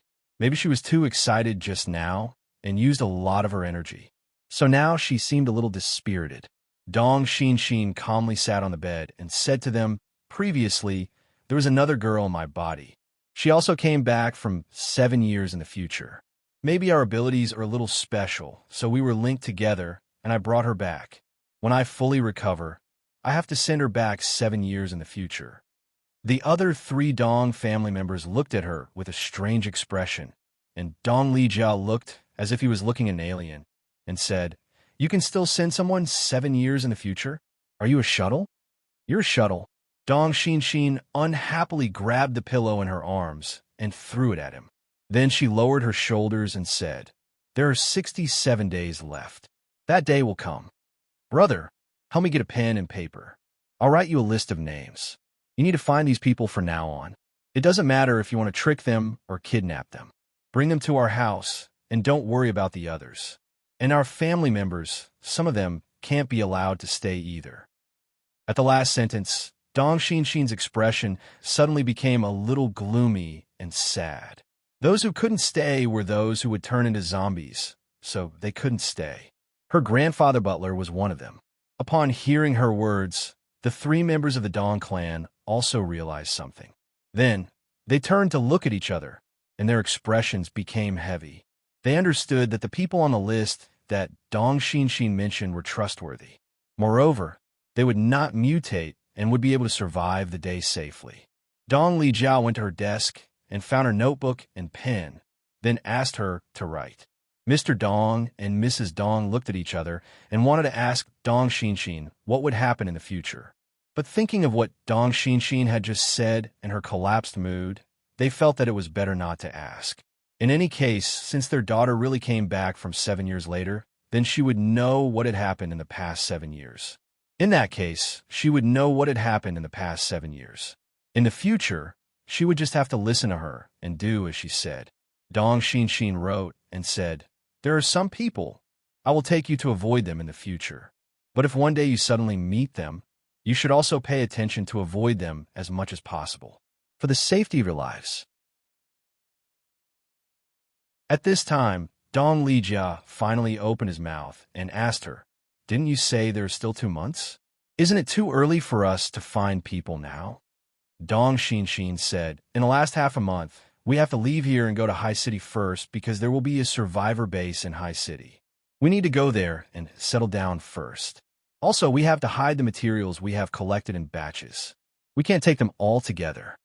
She raised her head and looked at Dong Lijia. "Brother, help me with this first. Spread out, the more the better. You can choose the location, but it can't be too far from High City, within a range of 300 kilometers. Storing the materials in batches was good. After all, there could be all kinds of accidents in the future if they were only stored in one place." Dong Lijia nodded and said, "Okay, I will do this. Remember, hide it in a tall building and make sure it is sealed." Dong Xinshin suddenly thought of something and said to him worriedly. After she finished writing the list, she tore it off and picked it up to give it to them. "Okay, this is the list.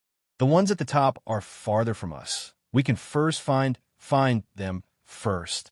However, when she handed the paper to Dong Lijia, she suddenly tilted her head forward halfway through her sentence.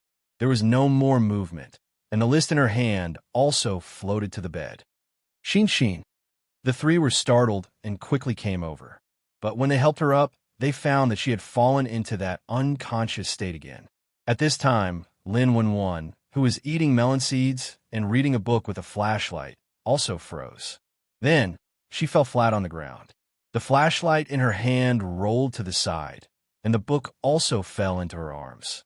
When she woke up again, she found that the light in front of her eyes was much brighter. When she looked again, she saw the ceiling of Dong Xinshin's bedroom. "Xinshin?" Dong Lijia's voice came from the side. Lin Wenwen turned her head and saw Dong Lijia, Mr. Dong, and Mrs. Dong standing at the end of her bed looking at her. "I'm not." She sat up and denied to the three of them. Then, she raised her hand and pressed her temple, feeling a little dizzy. As soon as she spoke, the three standing people immediately had disappointed expressions on their faces. Lin Wenwen understood something and asked, "Is Dong Xinshin back? How long has she been back?" She remembered that she had read more than half of the book in that small space. If not 1.5 hours, then at least 2 hours. "Xinshin woke up less than 10 minutes ago," Dong Lijia said. At the same time, he also felt relieved. Fortunately, this unknown person was not a man. When he heard that Dong Xinshin said it was a girl, he was relieved. "Huh, less than 10 minutes?" Lin Wenwen showed a surprised expression. "What's wrong? Is there something wrong?" At this time, Mrs. Dong couldn't help but ask gently. Lin Wenwen looked at her and then shook her head. "Oh, nothing.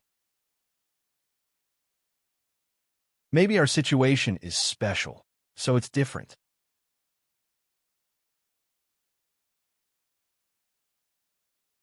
Chapter 12:21. How do you feel now? Do you feel uncomfortable? Mrs. Dong sat on the edge of the bed and looked at her. Lin Wenwen shook her head. "I don't feel uncomfortable. I'm just a little tired and sleepy." "Then you have a rest. We'll go out first." Mr. Dong looked at Dong Lijia and Mrs. Dong, and then said to Lin Wenwen with a smile. Then he turned and walked out of the room.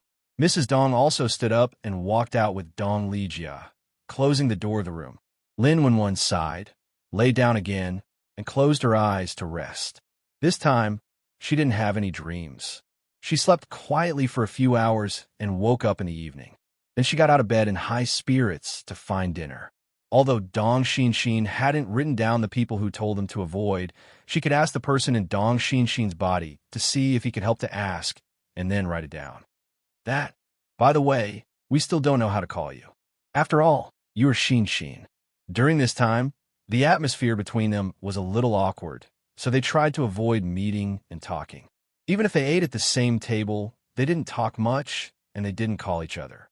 Only Dong Lijiao would call her hey, or perhaps he would also call her Xinshin, but it wasn't the Xinshin that he called his sister. It was as if he was calling another Xinshin. Lin Wenwen looked at Mrs. Dong's eyes and smiled. Just call me Xiaowen. I'm only a few years older than Xinshin. Oh, okay, Xiaowen. Well, I heard that Xinshin sometimes communicates with you. Can you help us ask her for a list? Maybe she will tell you, because she suddenly fell asleep before she finished. Mrs. Dong smiled and called Lin Wenwen, then asked with some embarrassment. Okay, but she seems to be resting now. When she wakes up, she should tell me automatically if it's very important. Lin Wenwen nodded. In the following days, Dong Lijia began to transport the materials out and find a place to store them. Mr. Dong sent people to find the names, locations, and characteristics of the people on the list. Lin Wenwen continued to help Dong Xinshin exercise. Many of the clothes that were tight before were now wider. Dong Xinshin's body became thinner and thinner. This time, Dong Xinshin rested for a few days before waking up. Then, she asked Lin Wenwen to help her write a list of names for her father. It seems like these people are your fated fiends. Lin Wenwen sighed after knowing the significance of this list. It was good to be able to predict the future. At least she and Dong Xinshin now knew the trajectory and experiences of their lives for the past 7 years. This way, he could avoid the ending of his previous life in advance. Dong Xinshin said indifferently, I can only say that without the control of the law, humans would return to the primitive era where the strong preyed on the weak. The law of nature was to do as one pleased. Human desires are also the strongest. For the sake of survival, no one cared about morality and righteousness. Another month passed. Finally, there was only 1 month left. Lin Wenwen had already reduced Dong Xinshin's weight by 20 kilograms. Although she was still very short, she no longer looked like a ball. It looked many times smaller than before, but her muscles were a lot stronger, and her stamina had also improved a lot. During this month, Dong Xinshin woke up in her body 3 times, and the time she stayed awake was longer than before. But every time she fell asleep, it would take a few days before she could wake up in Lin Wenwen's mind. One day, when Lin Wenwen just came out of the gym, she met Dong Lijia. Seeing his speechless expression, she couldn't help but say, You went to see those people again? Why did he have to find trouble for himself? Are you stupid?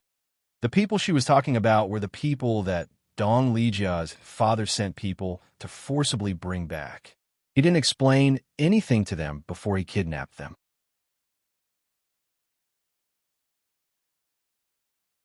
The other party definitely wouldn't give him a good face.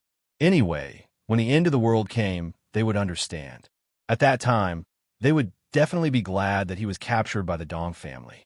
As for these people, they were the people that Dong Xinshin met after the end of the world. They had helped her, but they didn't end up well. There were actually not many people, only a dozen. Therefore, Dong Xinshin wanted to gather them before the end of the world. On one hand, it could protect the lives of these people in the early stage, and, on the other hand, these people would be useful in the later stage. I was afraid that they would be too emotional, so I wanted to appease them. Who knew that none of them would listen to me? Apart from restricting their personal freedom, I treated them quite well. Dong Lijia said snappily. Lin Wenwen looked at him and was about to turn around and leave. Suddenly, a picture of Dong Lijia flashed in her mind. In the picture, Dong Lijia was actually in the end of the world, holding a strange gun and shooting at a group of strange creatures. She stopped in her tracks and looked at Dong Lijia's back as he walked forward with a thoughtful expression. The creatures in the picture were very similar to the one she had seen before. But what kind of gun was it? Why didn't he use his ability? Speaking of which, she didn't know when she would find out about his body. Looking at his skillful shooting movements, it didn't seem like he had just been in the end of the world. Could it be 7 years later? At least, this kind of gun didn't appear in the past 7 years. What's wrong? Dong Lijiao walked and suddenly saw Lin Wenwen stop with a thoughtful expression.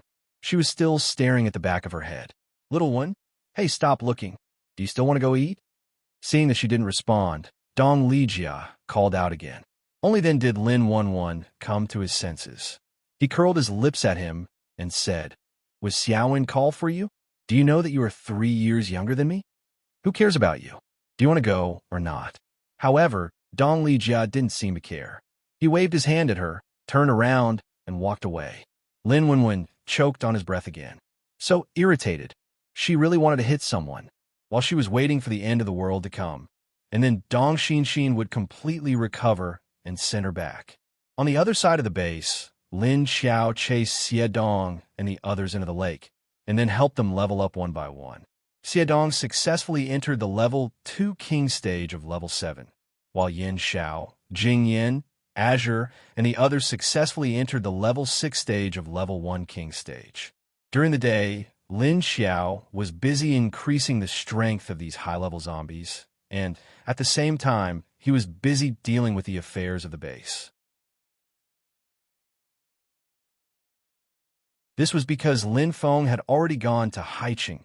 In addition, he also had to take care of his son, and at the same time, he had to control the energy in Yuan Tianqing's body. Anyway, without Yuan Tianqing, Lin Xiao was as busy as a dog.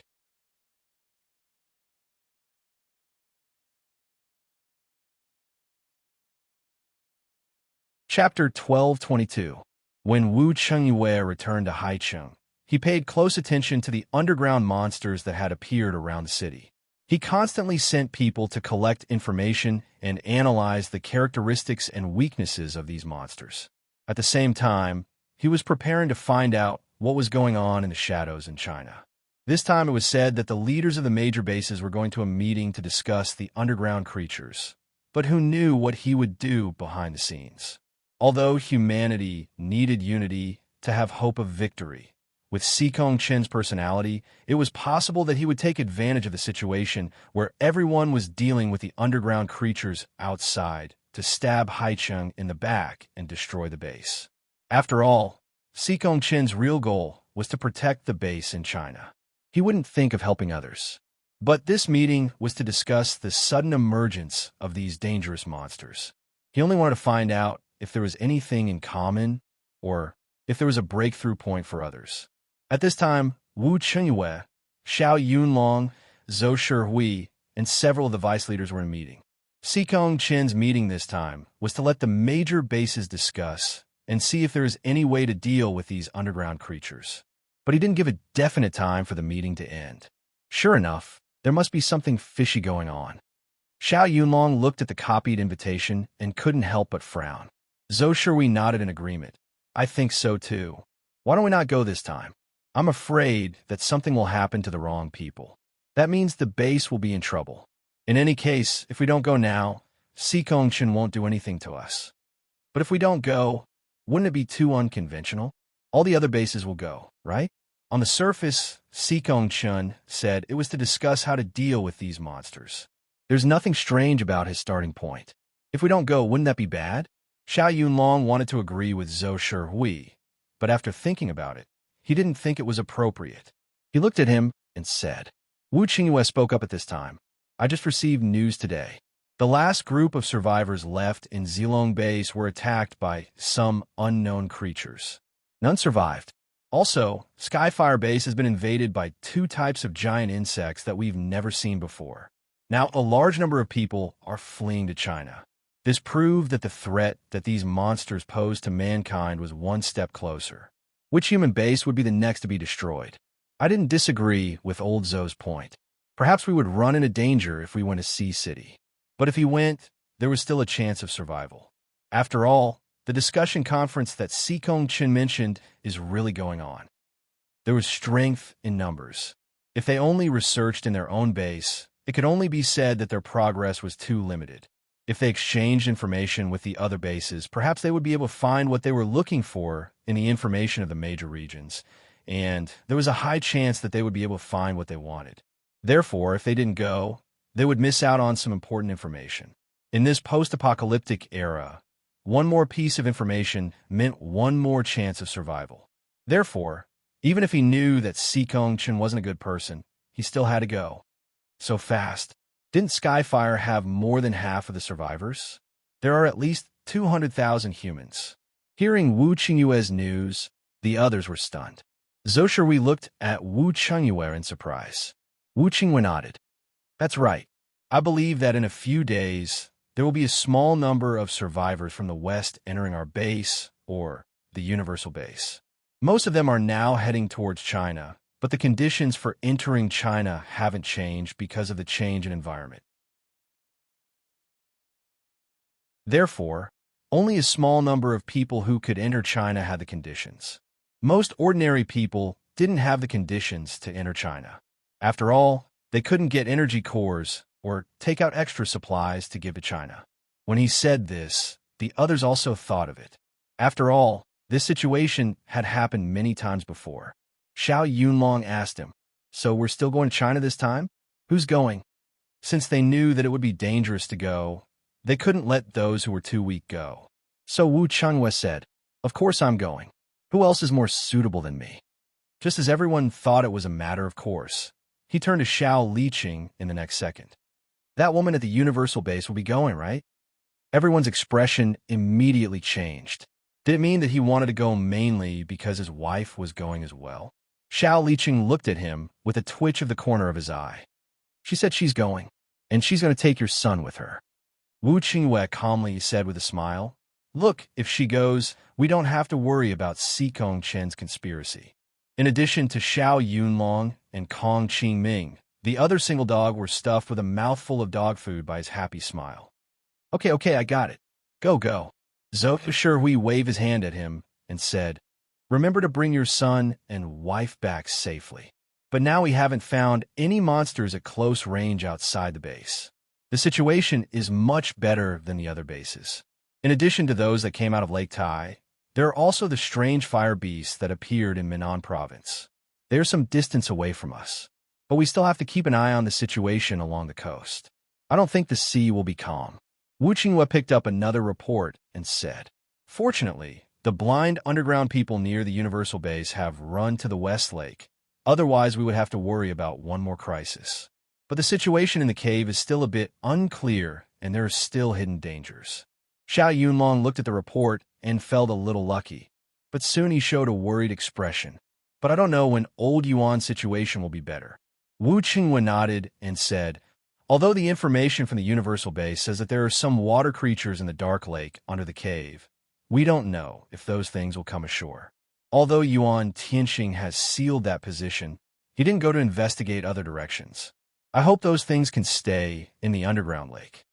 By the way, didn't a red monster appear outside the Universal Base recently? It seemed to come from the underground, but why does Miss Lu seem to not care about it? You didn't kill it?" At this time, Xiao Yunlong suddenly thought of another thing and curiously looked left and right at Wu Qingyue and Xiao Liqing. Because these two people had stayed at the Universal Base for the longest time and knew the most things.